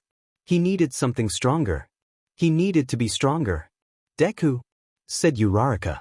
Are you okay? Yeah, said Ida. You look like you're distracted. Huh, said Izuku. Oh, I'm fine. Well, maybe a little distracted. Are you worried about the festival? Said Ida. No. Well, yes, I dunno, said Izuku. It's hard to explain. I've been thinking a lot about the villain attack and the festival as well. I wasn't strong enough to really help during the villain attack. I'm trying to think of something that could help me get stronger. You all have amazing quirks that help you stand out, but I don't have anything. Not true, said Ida. You have your training at the hands of Batman, and your various tools will surely give you an advantage. Yeah, Deku, said Uraraka. I saw you take on those villains with Todoroki and Kirishima. You were amazing. I guess, said Izuku, unconvinced. Whenever I need confidence, said Uraraka, I always think back to the reason why I decided to become a hero. My parents have always struggled financially, and I want to help them so they can live the rest of their lives in comfort. You know, I don't think you've ever talked about why you want to become a hero. Maybe it could help you. That's not a bad idea, said Ida. What are your reasons you wanted to become a hero, Midoriya? Izuku hesitated. I haven't told many people about this, he said slowly, turning away. There was someone I admired once. I guess you could say he was my friend. We had known each other for a long time. He was everything I wanted to be, smart, strong, confident, and with a powerful quirk. I remember, said Uraraka. The friend you were talking about on the bus ride to the USJ, right? Yeah, said Izuku. Well, something happened to him. Something I wasn't able to stop. Something no one was able to stop. Izuku trailed off, but Uraraka and Ida understood. I'm sorry, Deku, said Uraraka. It's fine, said Izuku. But there are times I wish he was here. He would have loved it here. And whenever I'm upset, or don't know what to do, I always think to myself, what would he do? How would Izuku froze. Midoriya? Said Ida. Are you okay? Asked Uraraka worriedly. That's it, Izuku said, smiling. That's it. Izuku turned on his heel and ran down the hallway, leaving Uraraka and Ida standing there confused. He would apologize to them later. Right now he had to get to the support lab. He was so excited. He had found the answer to his problem, and it was all thanks to Kaken. It had been a week since Aizawa had announced the sports festival. Previews and advertisements for the festival had exploded everywhere, reminding Izuku of what he had in store for him. In a way, Izuku found the anxiety he felt about the festival ironic. He had survived 10 months Batman's training, grueling fights in the underground, merciless training at the hands of Aizawa, and even a villain attack. But the sports festival was a chance for him to really shine, and show those who doubted him that he truly deserved to be where he was. Not just that, but to prove it to himself as well. He just hoped that his trump card would be enough. He had worked tirelessly in the support lab in an attempt to create his newest weapon. It was more powerful and dangerous than any other weapon in his arsenal, and required delicate precision. The festival was in 2 weeks, and if he stayed on task, it should be finished in time for the festival, but there wouldn't be much time for testing. He supposed that the sports festival itself would make for an adequate field test for the device. If he didn't inadvertently kill anyone, that is. He was going over their schematics when the bell sounded for the end of their study hall. Uraraka, Izuku, and Ida were preparing to head to lunch when Uraraka stopped at the door abruptly. It was as if the whole school was standing outside their classroom. They didn't say a word, simply staring at Class 1A in hushed silence. Said Uraraka nervously. Why are you all standing outside our classroom? Do you have some sort of business with our class? Asked Ida. Why are you blocking our doorway? Said Mineta indignantly. I won't let you hold us hostage. Izuku scanned the class. Most of them had looks of fear and anxiety on their faces, as if they were staring into a cage filled with angry tigers. They were obviously here to size up their competition. They were the only class to survive a real villain attack after all. As Izuku stepped forward, the students turned to him, whispering and murmuring. That's him. The quirkless guy? Didn't you hear? He's being sponsored by Batman. Batman? Is he the next Robin? He doesn't look like much. Don't let that fool you, he's really strong. I wonder how many gadgets he has in his utility belt. All right, everyone, said Ida. We all have places to be, please let us through. So this is Class 1A? Said a drawling voice from the crowd. A student stepped forward to the front of the horde. He had wavy purple hair that stood straight upward, his eyes had deep shadows under them, as if he hadn't slept in days. He strongly reminded Izuku of Aizawa. I heard you guys were impressive, he continued. But after looking at you, I'm sad to find you're just a bunch of egomaniacs. I wanted to be in the hero course too, but like many others here I was forced to choose a different path. Such is life. The student turned his gaze towards Izuku, looking him up and down. The whole school is talking about you, he said. How you somehow got into the course without a quirk. You even had a sponsorship from one of the biggest pro heroes in the world. It must be nice to have such connections to take you places. That's not fair, said Uraraka angrily. Izuku has proved himself time and again that he deserves to be here. If you say so, said the student, shrugging. but fancy gadgets and gizmos can only provide a showy front. Without them, are you really as strong as you think you are? Izuku didn't answer, but didn't avert his gaze either. The student stared back at him, as if he wanted Izuku to answer him. Eventually, he turned back to the class. I didn't cut it the first time around, but now I have another chance. If any of us do well in the sports festival, the teachers can transfer us to the hero course, and they'll have to transfer people out to make room. I'm here to let you know that if you don't bring your very best, I'll steal your spot right from under you. Consider this a declaration of war. Some of the students in Class 1A glanced about nervously. The student returned his glaring gaze to Izuku. He didn't feel threatened by this declaration of war. Instead, Izuku couldn't help but feel his interest piqued. This student exuded confidence and determination, more so than any of the other students before him. Izuku had no doubt that this student had a powerful quirk, and wondered what the reason could be he was not accepted into the hero program. "Hey you!" shouted another voice. Izuku and the others turned to see an animated student with a fierce look on his face running towards them. He had sharp teeth and wavy silver hair. His eyes were intense and sharp. "I'm from Class 1B next door to you," he said loudly. He spoke quickly and angrily, looking at Izuku as if he just stepped in his dinner.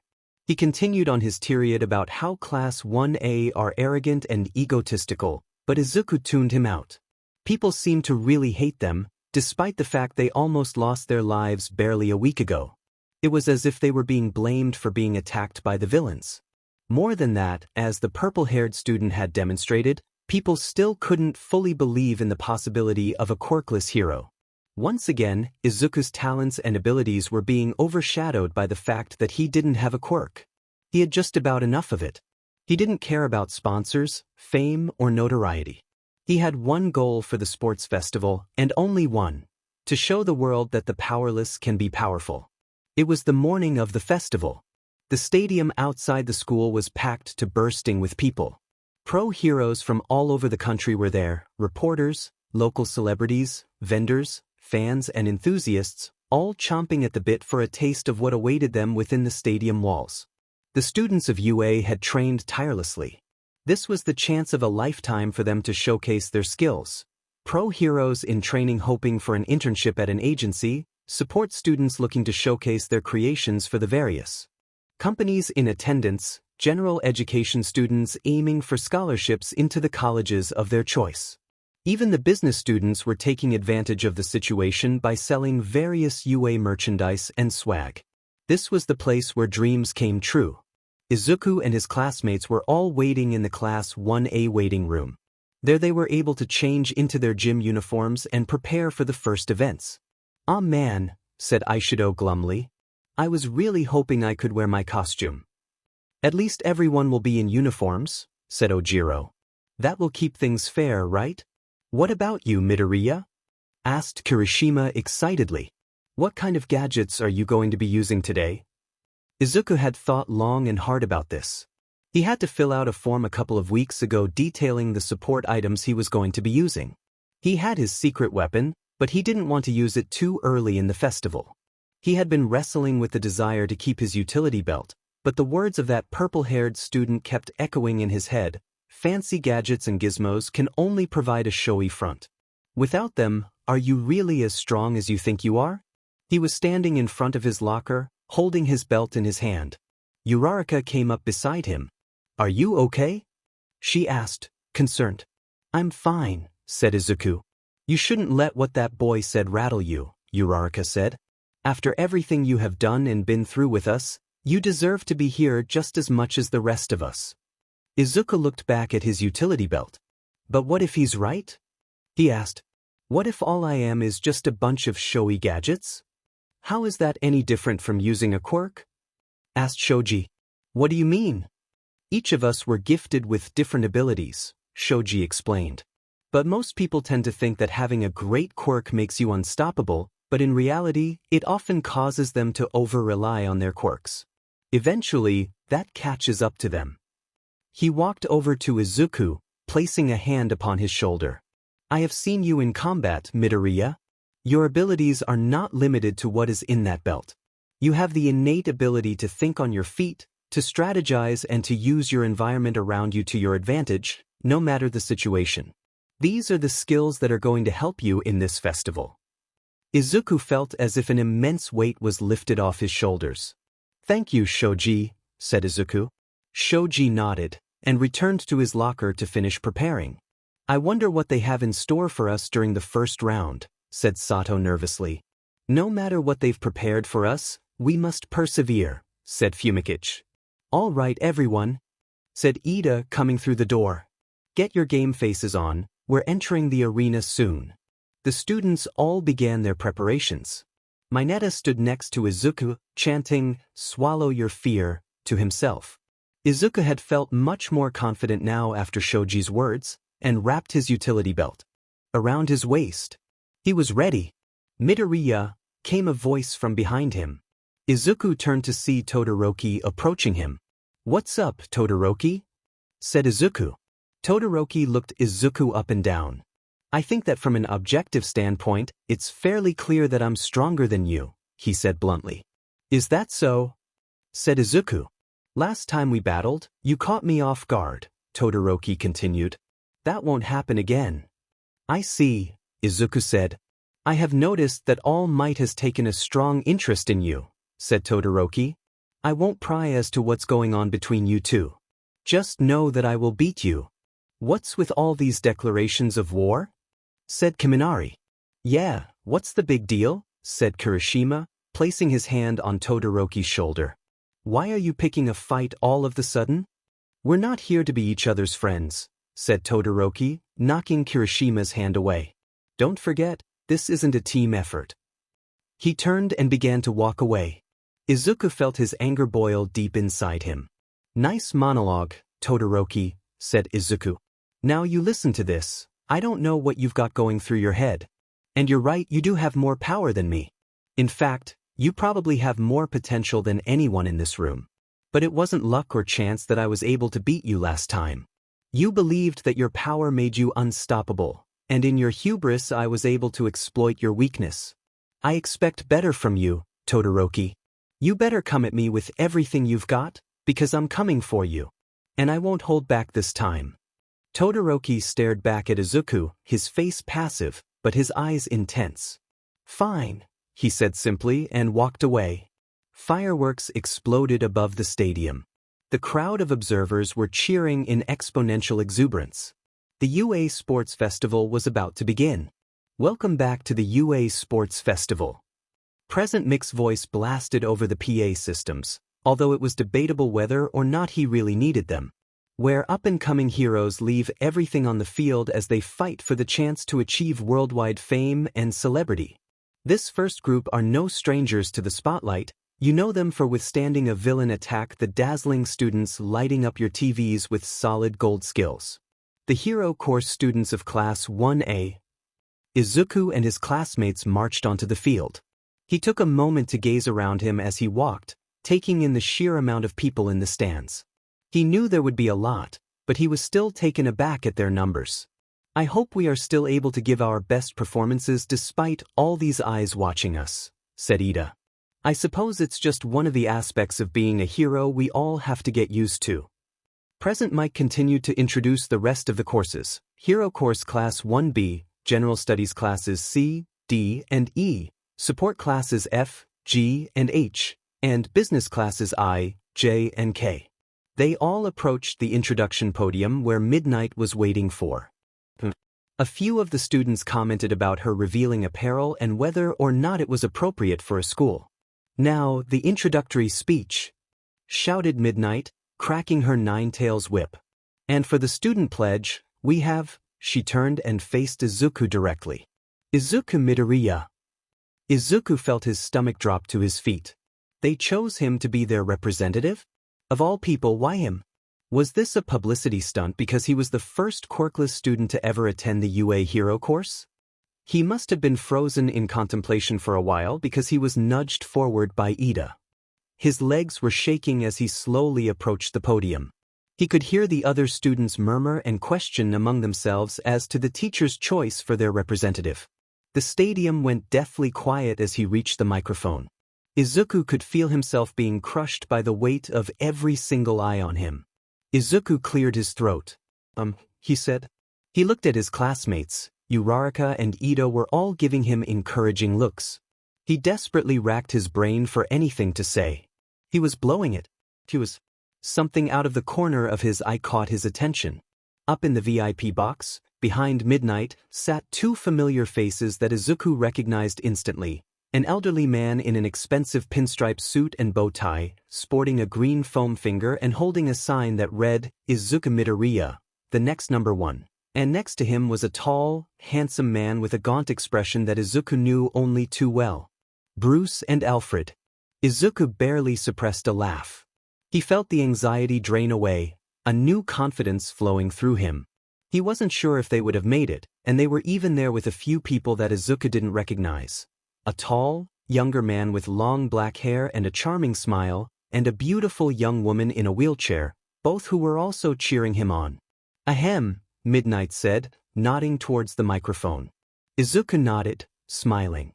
If you would have told me I would be where I'm standing now only a year ago, Izuku said, I would have laughed in your face. The first quirkless student ever to be accepted into the hero course at UA.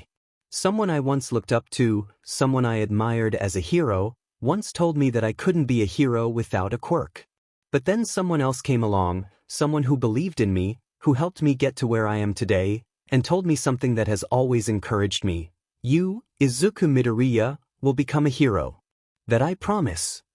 So to anyone here who is like me, who is told by others that their dreams are unrealistic, you simply tell them, Izuku raised his fist into the air. Go beyond. Plus ultra. The crowd erupted in thundering applause. Izuku returned to his class, and he was besieged by cheers, pats on the back and shoulders, and even a hug from Uraraka. Without further ado, said Midnight, it's time for us to get started. Without further ado, it's time to get things started, shouted Midnight. Into the microphone. This is where you begin feeling the pain. She raised her nine-tails whip upward and a large jumbotron screen appeared behind her. The first fateful game of the festival. She said, what could it be? A large spinning object appeared on the screen, and the students waited for it to reveal their fates. After about 10 seconds, it abruptly stopped. Their first challenge was an obstacle course. All 11 classes will participate in this treacherous contest, said Midnight, the screen behind her outlining the course. The track is 4 kilometers around outside of the stadium. I don't want to restrain anyone, at least in this game, she added slyly, licking her lips. As long as you don't leave the course, you're free to do whatever your heart desires. Now then, take your place, contestants. The students all piled around towards the gate that led outside to the course. Izuku readied himself as he nervously watched the clock count down. Bruce, Izuku thought. I know you picked me for a reason. I'm not sure I completely know what those reasons are. 1. But I will make you proud. Begin. The students scrambled like a herd of spooked cattle towards the gate opening. As they got closer, the students began to smash and bump into each other, trying to push past towards the other end of the gate. Izuku hesitated before entering as all the students scratched, pushed, pulled, and yelled themselves through. They're testing us, Izuku thought immediately. They're trying to see how we get through. A wave of ice erupted in the cramped space of the gate. Students slipped and slid, others found themselves stuck as the ground beneath them was frozen solid. Todoroki had obviously came to the same conclusion as Izuku, and was attempting to hinder the others' progression. Izuku wouldn't be so easy to stop. Leaping quickly to avoid the ice, Izuku pulled his grapple hook from his belt and fired upward. The hook embedded itself in the roof of the gateway, and Izuku was launched upward. Surveying his surroundings, he saw that Todoroki had already pulled ahead, while several other students, notably most of them from his class, were close behind him. Izuku even noticed the purple-haired student being carried through the ice by 4 other students. Izuku released the clamp of the grapple gun and launched it forward, latching onto the ground next to Todoroki. Izuku was propelled forward, but Todoroki must have noticed the grapple claw landing next to him, as he quickly froze the line solid, snapping it off from the claw. Izuku was propelled forward by the momentum of the grapple line, but stopped short onto the ice below. Thinking quickly, Izuku tumbled in air and landed on his feet, allowing the ice to carry him the rest of the way. Nice try, Todoroki, thought Izuku. Todoroki looked up as he saw Mineta leaping towards him, having launched the sticky ball on his head onto the ice and using them to springboard him forward. He was preparing to throw one directly at Todoroki when he was smacked across the face by a long, metal object. The students stopped short as before them was a wall of at least a dozen villain robots, the same robots from the entrance exam, including several of the zero-pointers. Todoroki wasted no time, placing a frozen hand on the ground and freezing the zero-point robots solid. "He stopped the robots," said one of the students. "We can get through the legs," shouted another. As they began to proceed, the zero-point robots began to wobble precariously. Izuku immediately knew what was going on. Todoroki purposefully froze the robots so they would be off balance. In seconds they would come crashing down, which would hinder the other students' progress further. But the force from the robots falling would cause a massive shockwave, and the other students could get hurt in the process. Izuku couldn't let that happen. He reached into his belt and pulled out 3 explosive batarangs, one for each robot. He had upped the explosive power on them since his fight with the Nomu, but he hoped it would be enough.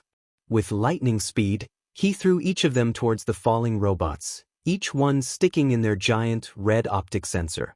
The explosion knocked each of the robots backwards with tremendous force, sending them crashing down towards Todoroki. Startled, Todoroki quickly used his ice around him to protect himself from the shockwave.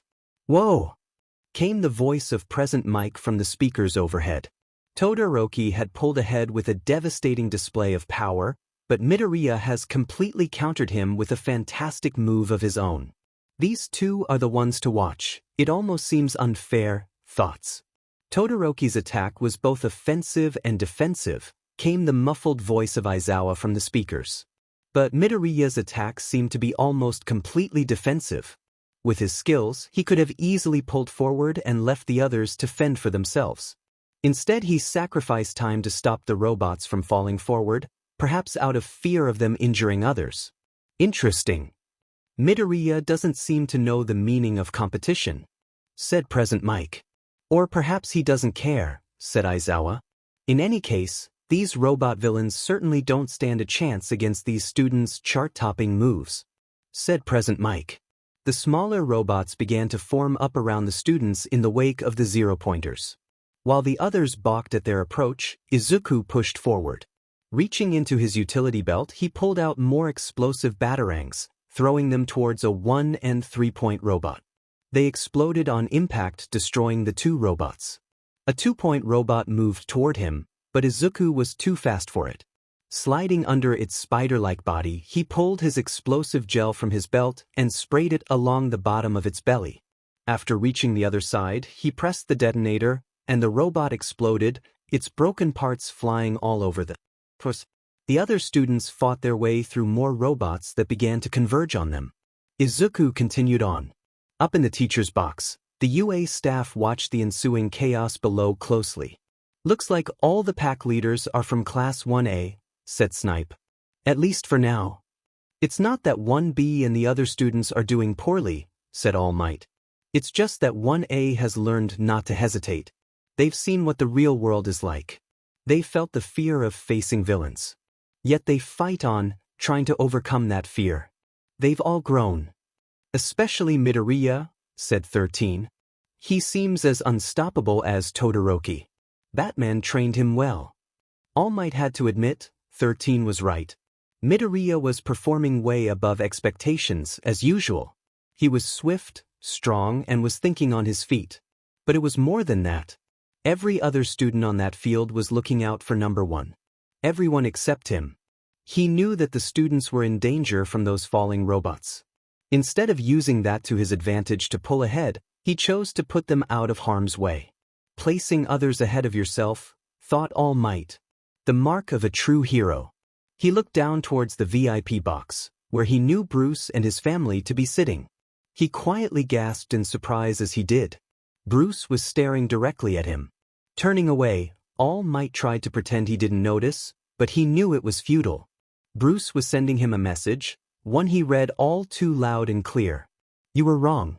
For those of you who thought the first obstacle was easy," said Present Mike over the speakers, "let's see how you feel about the second one." Standing before the students was a great chasm that dropped at least 50 feet down.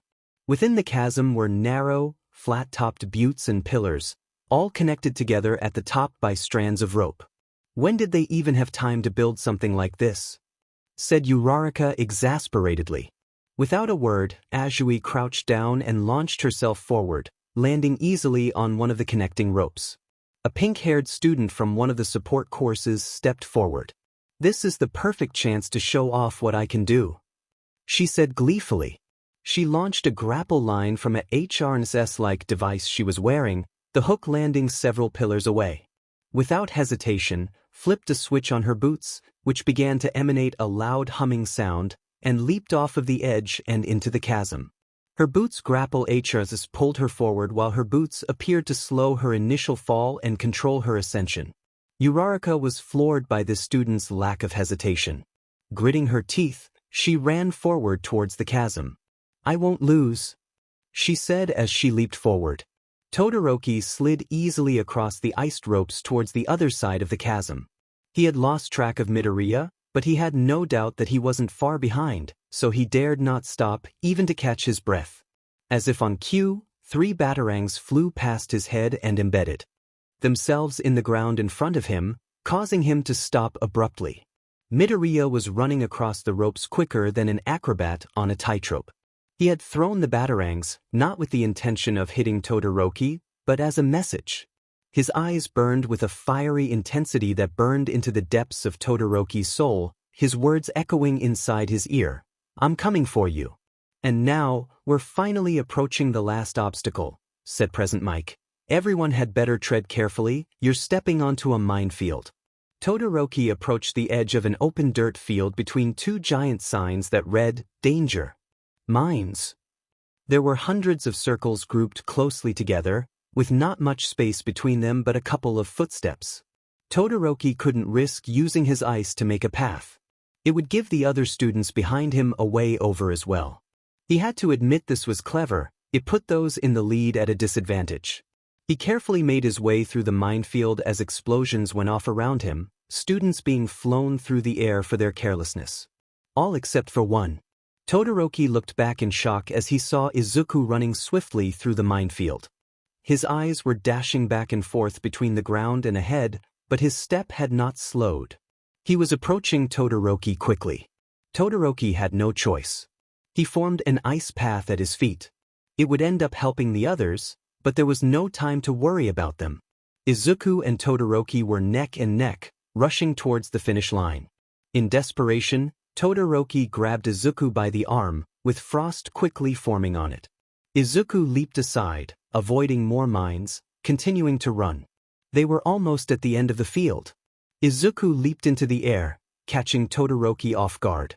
He purposefully landed atop a mine directly in front of him. The mine exploded, throwing Todoroki off his feet and launching Izuku forward into the air. He flipped gracefully and landed on his feet into a full sprint. Todoroki regained his footing and rushed after him, but it was already too late. Izuku had reached the stadium. The race was over. "Izuku Midoriya is our champion," Present Mike bellowed over the speakers. The crowd roared with applause and cheers. Confetti dropped all around Izuku, who bent down on one knee, catching his breath. He looked up towards the VIP box, where Alfred, the long-haired man and the woman in the wheelchair cheered furiously. Bruce remained his regular stoic self, but offered him an approving smile and nod. The highest of compliments. Izuku had done it. He won the first event. 3 days ago. "It's good to see you, my friend." An old man was sitting at a small, round table eating fish-shaped pastries. The man was short and aged. A scraggly gray beard hung down from his grizzled face. He wore a yellow spandex suit with a long cape to match. A black domino mask stretched across his eyes. Across from him sat a tall, handsome man in a black suit, enjoying a cup of coffee, provided by his host. "Likewise, Gran Torino," said Bruce Wayne, smiling. It's been a while since your last visit, said Gran Torino. But you still visit me more than that old student of mine. You two aren't getting along still. I'm afraid not, replied Bruce. Well, I suppose that can't be helped, said Gran Torino. Your personalities are so different, and you're both stubborn as mules too. He let out a chuckle, taking another bite of the pastry he was holding. So what do I owe this surprise visit? I need your advice. Gran Torino snorted. An old man like me giving advice to the world's greatest detective? Should I be flattered or worried? Worried, said Bruce seriously. As you know, I'm working the League of Villains case. Toshinori mentioned that in his last letter, Gran Torino confirmed. I'm not supposed to be telling you this, but I feel as if you need to know. The police were able to recover the creature called Nomu, said Batman. It offered no resistance to arrest and was completely compliant. I participated in the interrogation of the creature myself. After several attempts, it was determined that the Nomu can't speak. It shows no reaction to anything. It's as though it literally can't think for itself, no matter what's going on around it. I ran some tests of its DNA and discovered that it was originally a low-level thug with a record of assault and extortion. Originally? Said Gran Torino. Bruce pulled a small round device from his pocket. Activating it, a small projection of a prisoner mugshot next to a police picture of the Nomu appeared. As you can see, he has been altered drastically, said Batman. This is genetic engineering at an unprecedented level. As I analyzed its genetic makeup, I discovered 4 people's DNA. Ghastly, said Gran Torino. It's not even human anymore. Bruce nodded grimly. The transformation is a result of drags and other unknown methods, he said. Why would someone do such a thing? Said Gran Torino. That's why I came to you, said Bruce.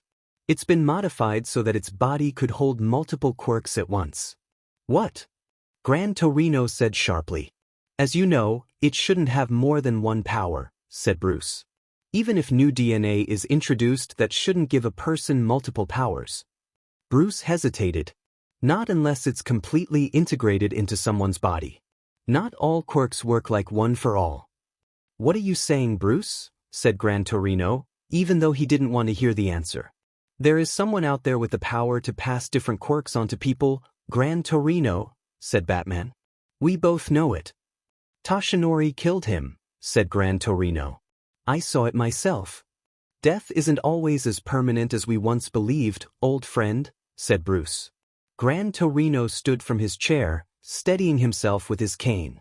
He still vividly remembered that fateful day 5 years ago.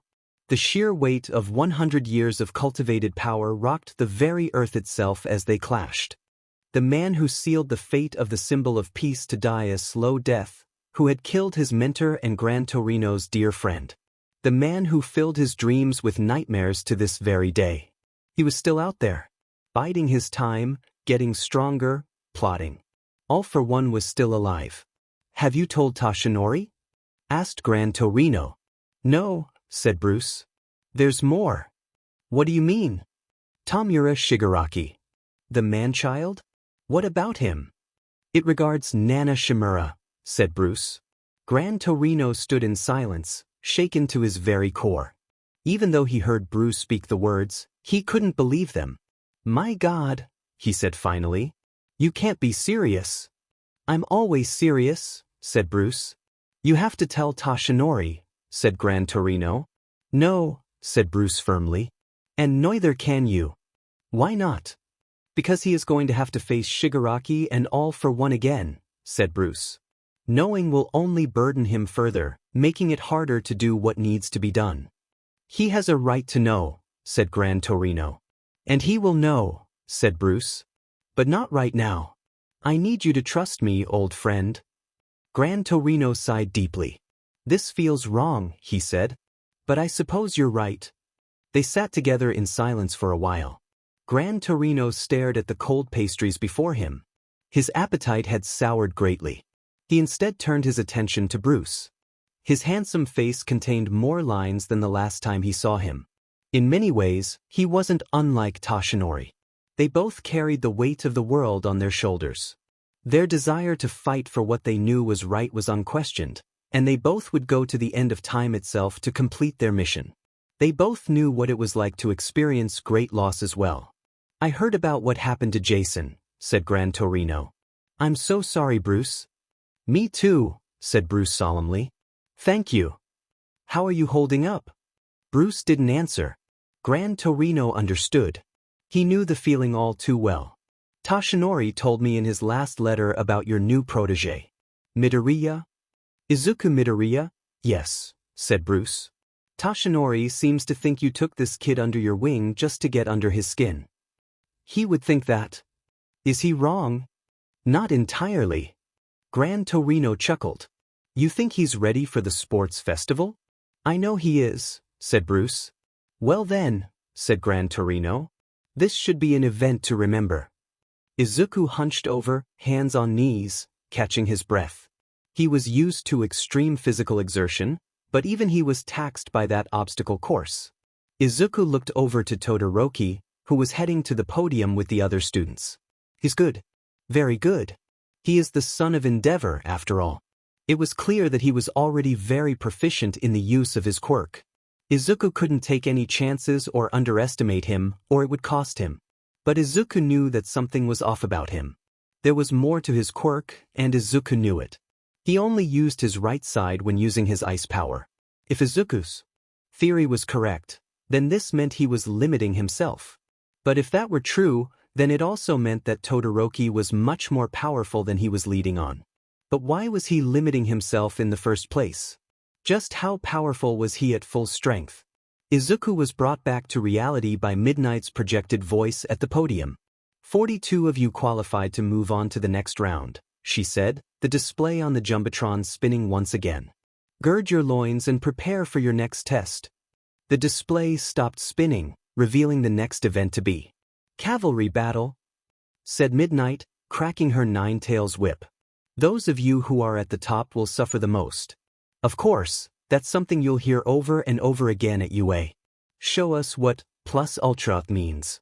She snapped her whip in Izuku's direction. Izuku Midoriya placed first in the qualifier. He'll be worth 10 million points. Izuku felt his heart drop to his feet. A cavalry battle was an event where 4 people, acting as the horse, carried a 5th person on their shoulders, who was the rider. The rider wore a bandana around their head that signified how many points they were worth. If the other team's rider managed to snatch the bandana off their head, they inherited those points. That meant that Izuku was worth 10 million points. In essence, anyone who takes him down secures their victory. Izuku once again felt the weight of every eye pressing down on him, this time with an intense fury that burned him to his core. He never felt like more of a target than he did now. He supposed that this was the burden of being the best. Everyone was always gunning for you, be they friend or foe. He never expected to feel anything like this. It's ironic, a small part of his mind mused. I've always wanted to be a hero, but I've never wanted to be in the spotlight. A pro hero's career practically depends on gaining the spotlight. How do people manage it? How does Bruce? Izuku turned to look at the VIP box. Bruce was staring directly at him. Izuku could almost feel their minds connecting, with Bruce's words passing through his mind. A hero's duty is to the mission, stopping villains, protecting innocent lives. It's all the same, he had said. Nothing else matters. Notoriety, fame, money, all the things that drive heroes these days do not matter. It serves only as a distraction, and when a hero is distracted, people die. Remember this, Izuku. Izuku steadied his breath. Remember the mission, he thought to himself. The mission is to win. Now, you've got 15 minutes to build your teams. Shouted Midnight. I recommend you get started. Izuku was faced with a challenge. Since he had so many points, everyone would be gunning for him. People didn't want to partner up with someone had such a target as he did on their backs, so finding partners for something so risky was going to be difficult. The students around him were quickly forming teams. Soon there wouldn't be anyone left if he didn't. Deku! Izuku turned to see Uraraka running towards him.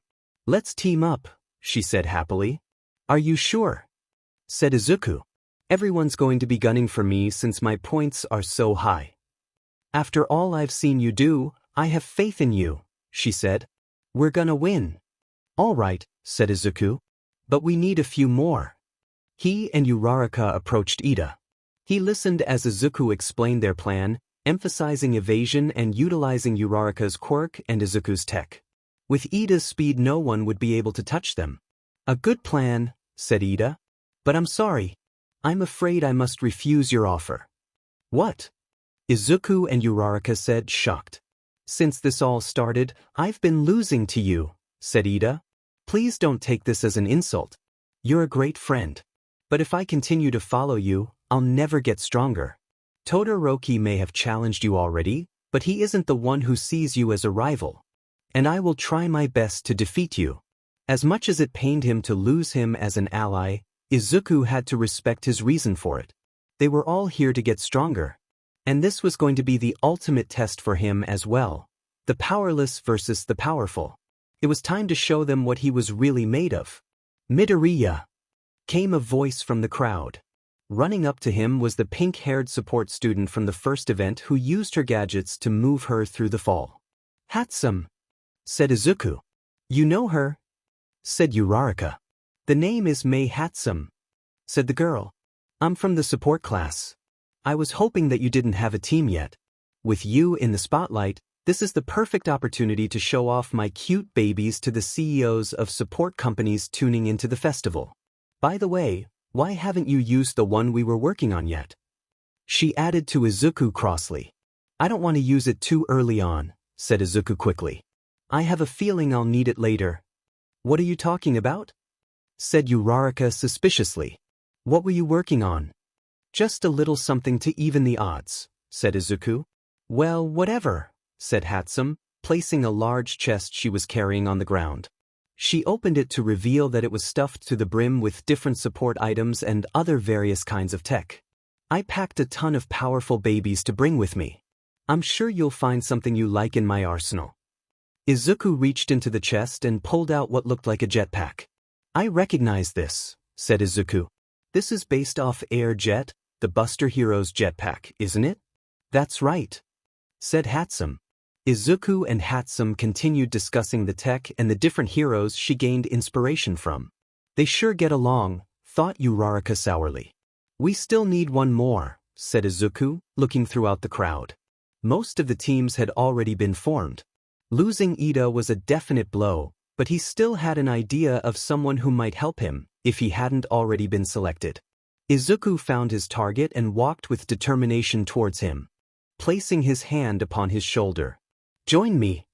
I see, said Tokoyami. An excellent strategy. Will you join us? Asked Izuku. Tokoyami paused. When I first learned about you, Midoriya, I was surprised to see that they let a quirkless student into the top school in the country. I've heard that before, said Izuku. Then I saw you in combat, Tokoyami continued. The legend of the Batman was my inspiration to become a hero as well. A hero who shuns the spotlight, a master of the darkness. He extended his hand, clasping Izuku's. I will join you, son of Batman. A blasting horn sounded, signaling that the time for selecting teams was up. Oh goody, said Midnight. It's time to get this party started. Izuku placed his bandana on his head. Taking a deep breath, he surveyed the field before him.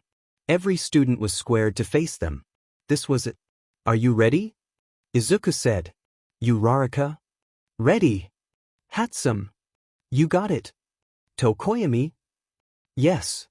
Then let's do this.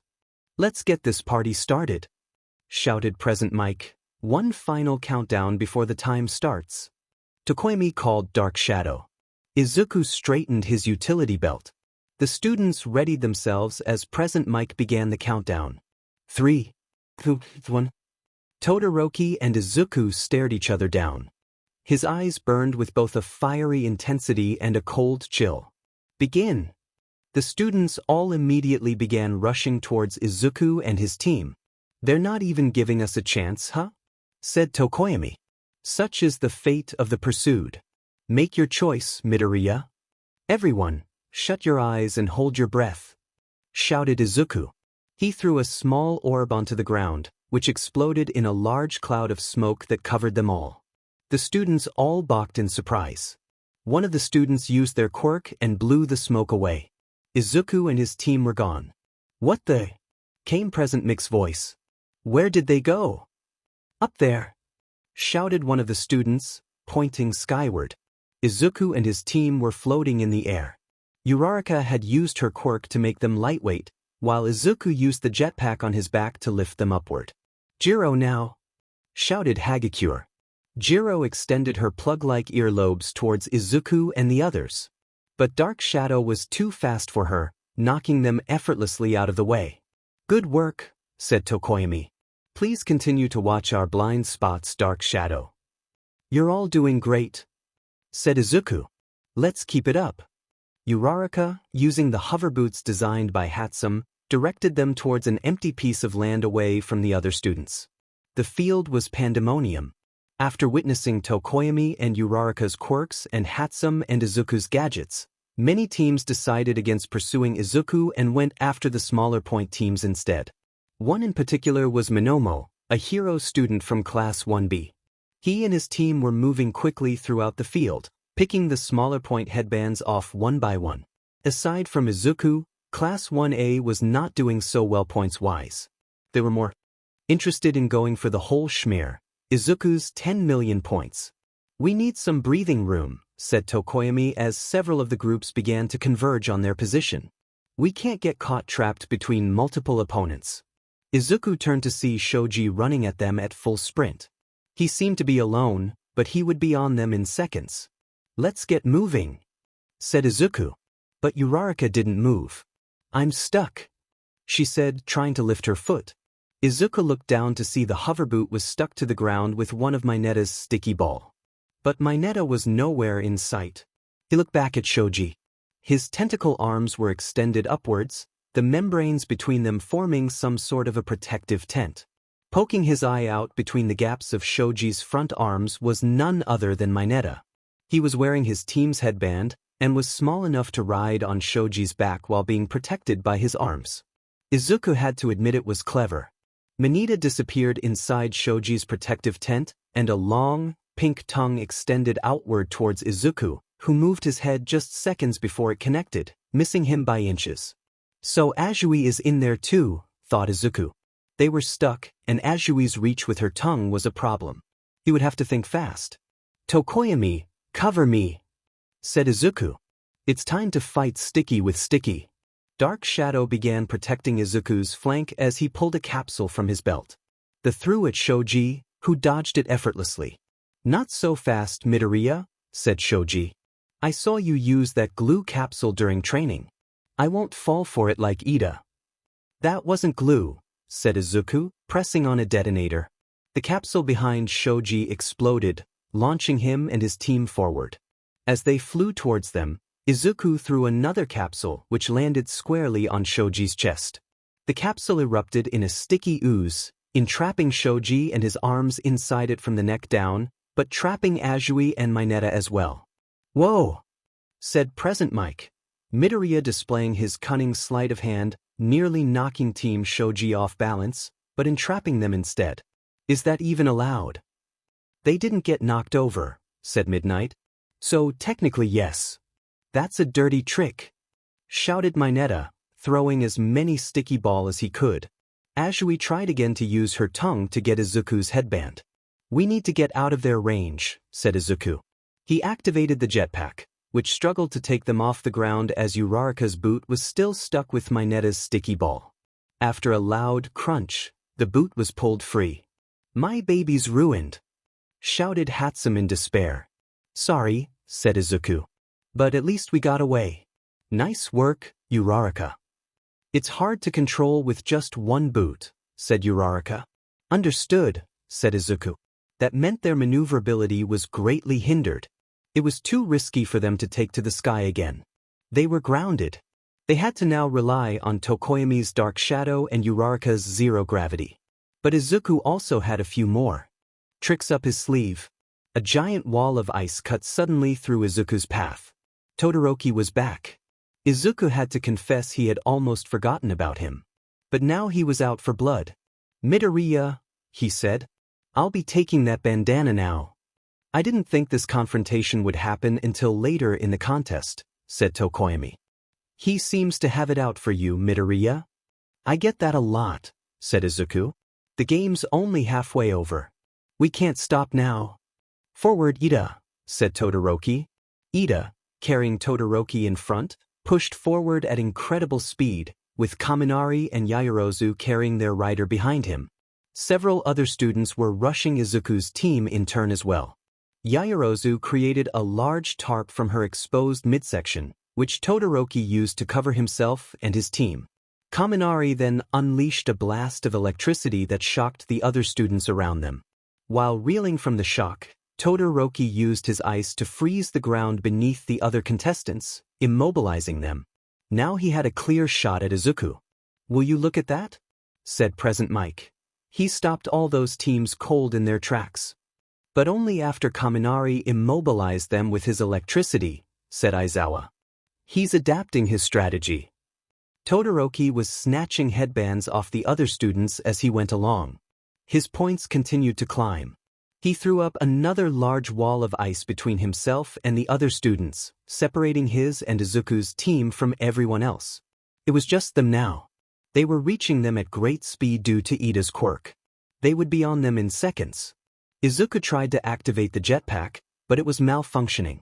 Dark Shadow attempted to push them back, but Yaoyorozu threw up a large shield, protecting them. I have an idea, said Ida. But it will leave me useless to you for a while. Be ready to get that headband. Ida's engines roared with fury. Reciproburst. With blinding speed that rivaled the Nomu, Ida raced his team forward, and Todoroki snatched the headband right off Izuku. They were now in the lead. We have to get that headband back, said Izuku. But be careful of Yaoyorozu. No, we need to be careful about Kaminari, said Tokoyami.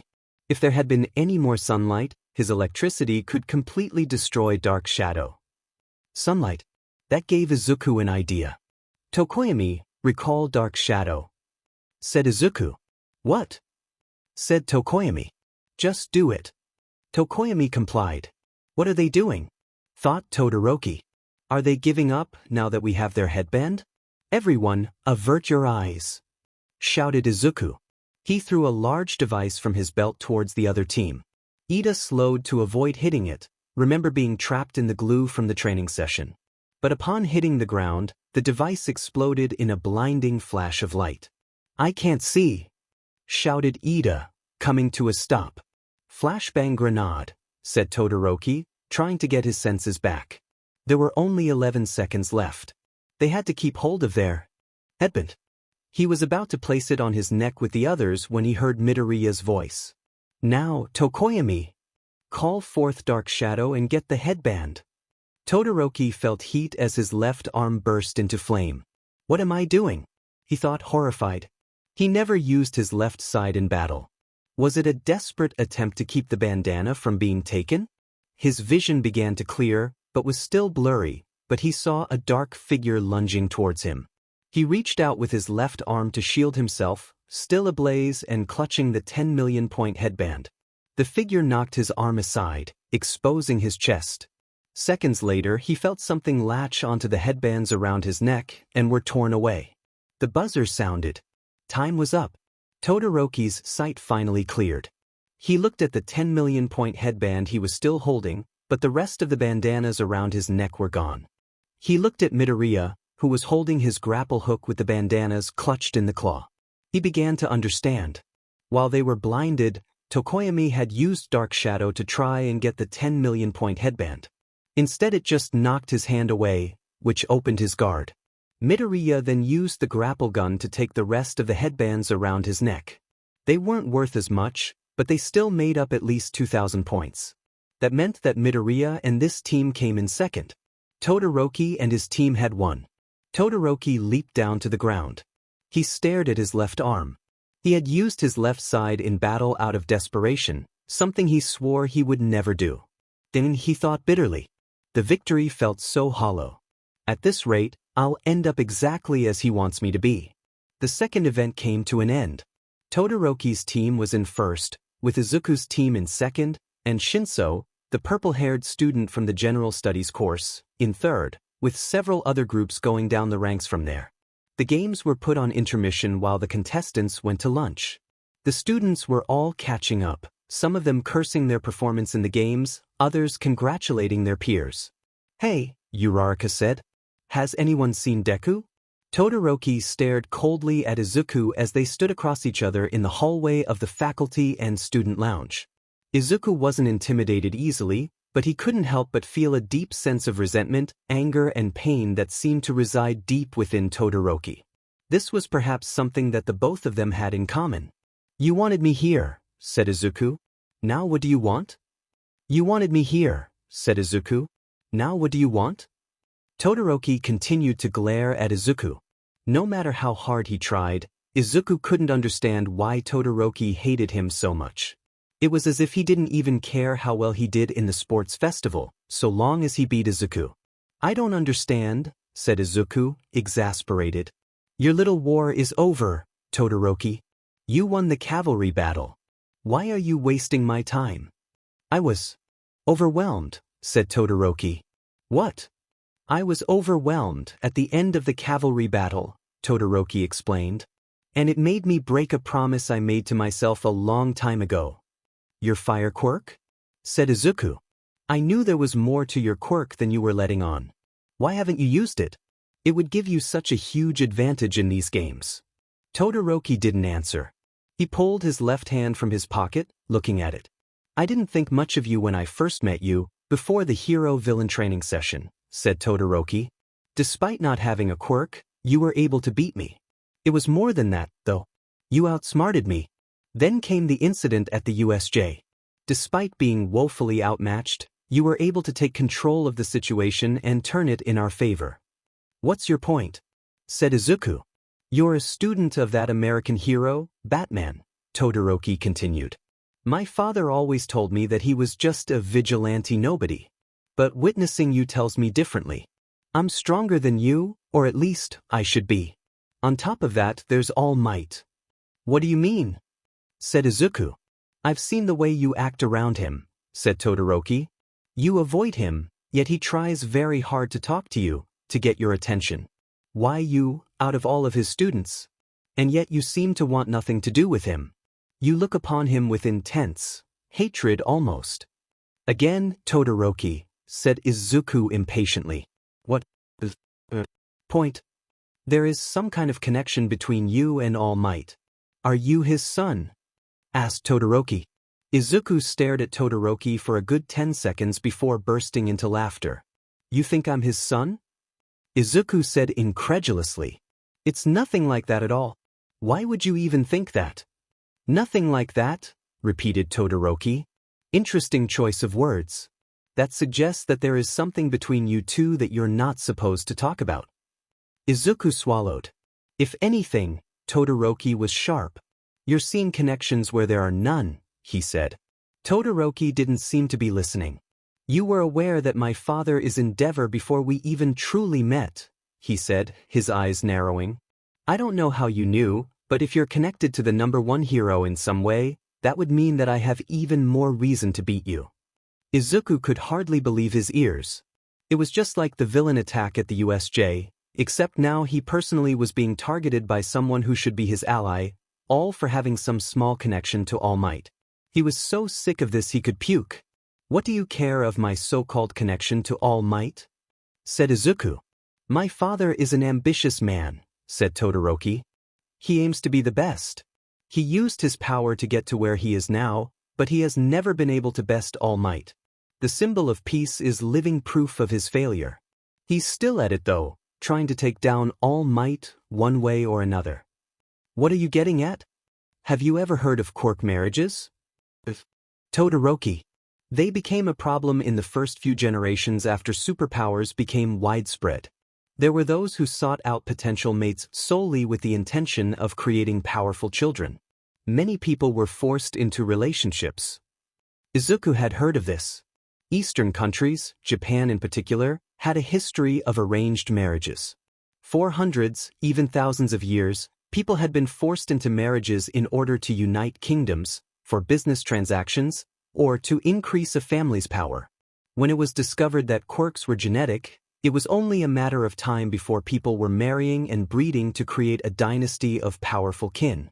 My father not only has a rich history of his past accomplishments, but plenty of money to throw at his problems, said Todoroki. He bought my mother's relatives to get his hands on her quirk. And now he's raising me to usurp all might. Izuku felt a pang of sympathy for Todoroki. To be born into this world and to have one's selfish ambitions move upon you was a tale as old as time. But Izuku was disgusted to learn that something like this could be prevalent in a profession where you are literally described as a hero. Izuku supposed that he shouldn't be surprised, as most people only wanted to become heroes this day and age to become rich and famous. This never mattered to Izuku. He wanted to be a hero for the sake of being a hero. He wanted to save people, to help those who can't help themselves. The level of corruption to befall Endeavor, the number 2 hero, over something as pointless as the desire to be the best, made him sick to his stomach. I refuse to be a tool for that scumbag, said Todoroki angrily, more to himself than to Izuku. He raised his hand to the red scar on his face. In every memory of my mother, I can only see her crying. I remember she called my left side unbearable before pouring boiling water on my face. Dear God, thought Izuku horrified. The reason I picked a fight with you was to show my old man what I was capable of doing, said Todoroki, without having to rely on his med fire quirk. I'm going to show him that I reject his power, and that I'm going to take first place without using it. So that was it. The reason behind his angst and animosity towards Izuku. Endeavor was living vicariously through him in an effort to displace All Might. In doing so, he destroyed the lives of his wife, his son, and perhaps others as well. And now Todoroki was fighting back in the only way he knew how. He turned and began to walk away. You're obviously connected to All Might, even if you won't tell me about it, he said. But no matter how fiercely you come at me in the future, I will defeat you using only my right side. I can assure you of that. Then you better hope it's enough. Todoroki stopped, looking back at Izuku. I can't pretend to understand what you've been through, but that doesn't mean I'm going to take it easy on you either. I've had to scrape my way from the bottom of society's sheetstick in order to get here, and I'm not about to give up now, said Izuku. I've gotten the better of you twice now, so you better be ready, because I will be coming at you with everything I've got. I can assure you of that. Todoroki said nothing, but turned and continued to walk away. The intermission had ended, and all the students who had not made it into the final 16 were dividing up to participate in side games prepared for them. UA even brought in cheerleaders from America to perform during the games, and Mineta and Kaminari had tricked the girls from Class 1A to participate with them. Izuku couldn't help but be amused at the fact that for such a smart girl, Yaoyorozu kept falling for their perverted schemes. When the games ended, the 16 finalists were slated to participate in a round-robin fighting tournament. This is where Izuku expected to really shine. His experience in the underground had prepared him to face off with powerful quirk users in one-on-one fisticuffs. Only this time, he had his utility belt at his disposal. Plus, he also had his new secret weapon. But that also meant he had to be extra careful. They were still widely untested and potentially dangerous. He had to use them only when absolutely necessary. And his gut told him that it would be against Todoroki. Ah yeah, said Kirishima excitedly. Finally getting a chance to show what we're made of. I watch these finals every year and now I'm actually in them. Come closer and draw lots to see who you're up against, said Midnight. The 16 finalists have the option of participating in the recreational games or sit out to prepare for your upcoming battles. I'll start with the first place team. Excuse me. Everyone turned to see Ojiro raising his hand. Sorry, he said, but I'm withdrawing. Everyone gasped in shock. But this is a rare chance for you to get scouted, said Ida. I'm sorry, Ojiro said. It wouldn't be right. I barely remember anything from the cavalry battle until the very end of it. I think it was that guy's quirk, he added, more to himself. Izuku turned to see the purple-haired student, Shinso, looking at Ojiro with a scowl. He turned away when he noticed that Izuku was looking at him. Something was off about that guy, and it gave Izuku a funny feeling. I know this is a great opportunity, said Ojiro. I wish I could take advantage of it, but my conscience won't let me. Everyone gave their all in round 2, but I was just someone's puppet. No way. I don't want to advance if I don't even know how I got here. It wouldn't be fair. The other members of Class 1A tried to convince him to stay. Izuku knew that it was pointless. Ojiro was a warrior, like him, and a warrior's pride was the only true possession that was theirs to keep, and they wouldn't give it away for anything. Another student stepped forward towards Midnight. Nirenjiki Shoda from Class 1B, he said. I would like to withdraw. For the exact same reason. This isn't how I wanted to get here. It would go against the values of the festival to advance without earning my spot. Midnight took in a deep sigh. This sort of talk is incredibly naive, my boys, she said. That turns me on. She added suddenly, cracking her whip. Shoda, Ojiro, you're withdrawn. Did she just say it turns her on? Izuku thought. Midnight moved up to members from the runner-up teams to replace Ojiro and Shoda, Tetsu and Ibara Shiozaki. The students then drew their lots to determine their matchup, which was put on the jumbotron above them. Todoroki was paired up with Siro, Kaminari with Shiozaki, Ida with Hatsum, Aoyama against Ashido, Tokoyami against Yaoyorozu, Tetsu against Kirishima, Shinso against another general studies student Izuku wasn't familiar with, and what Izuku saw made his heart sink to his shoes. His first fight was against Uraraka.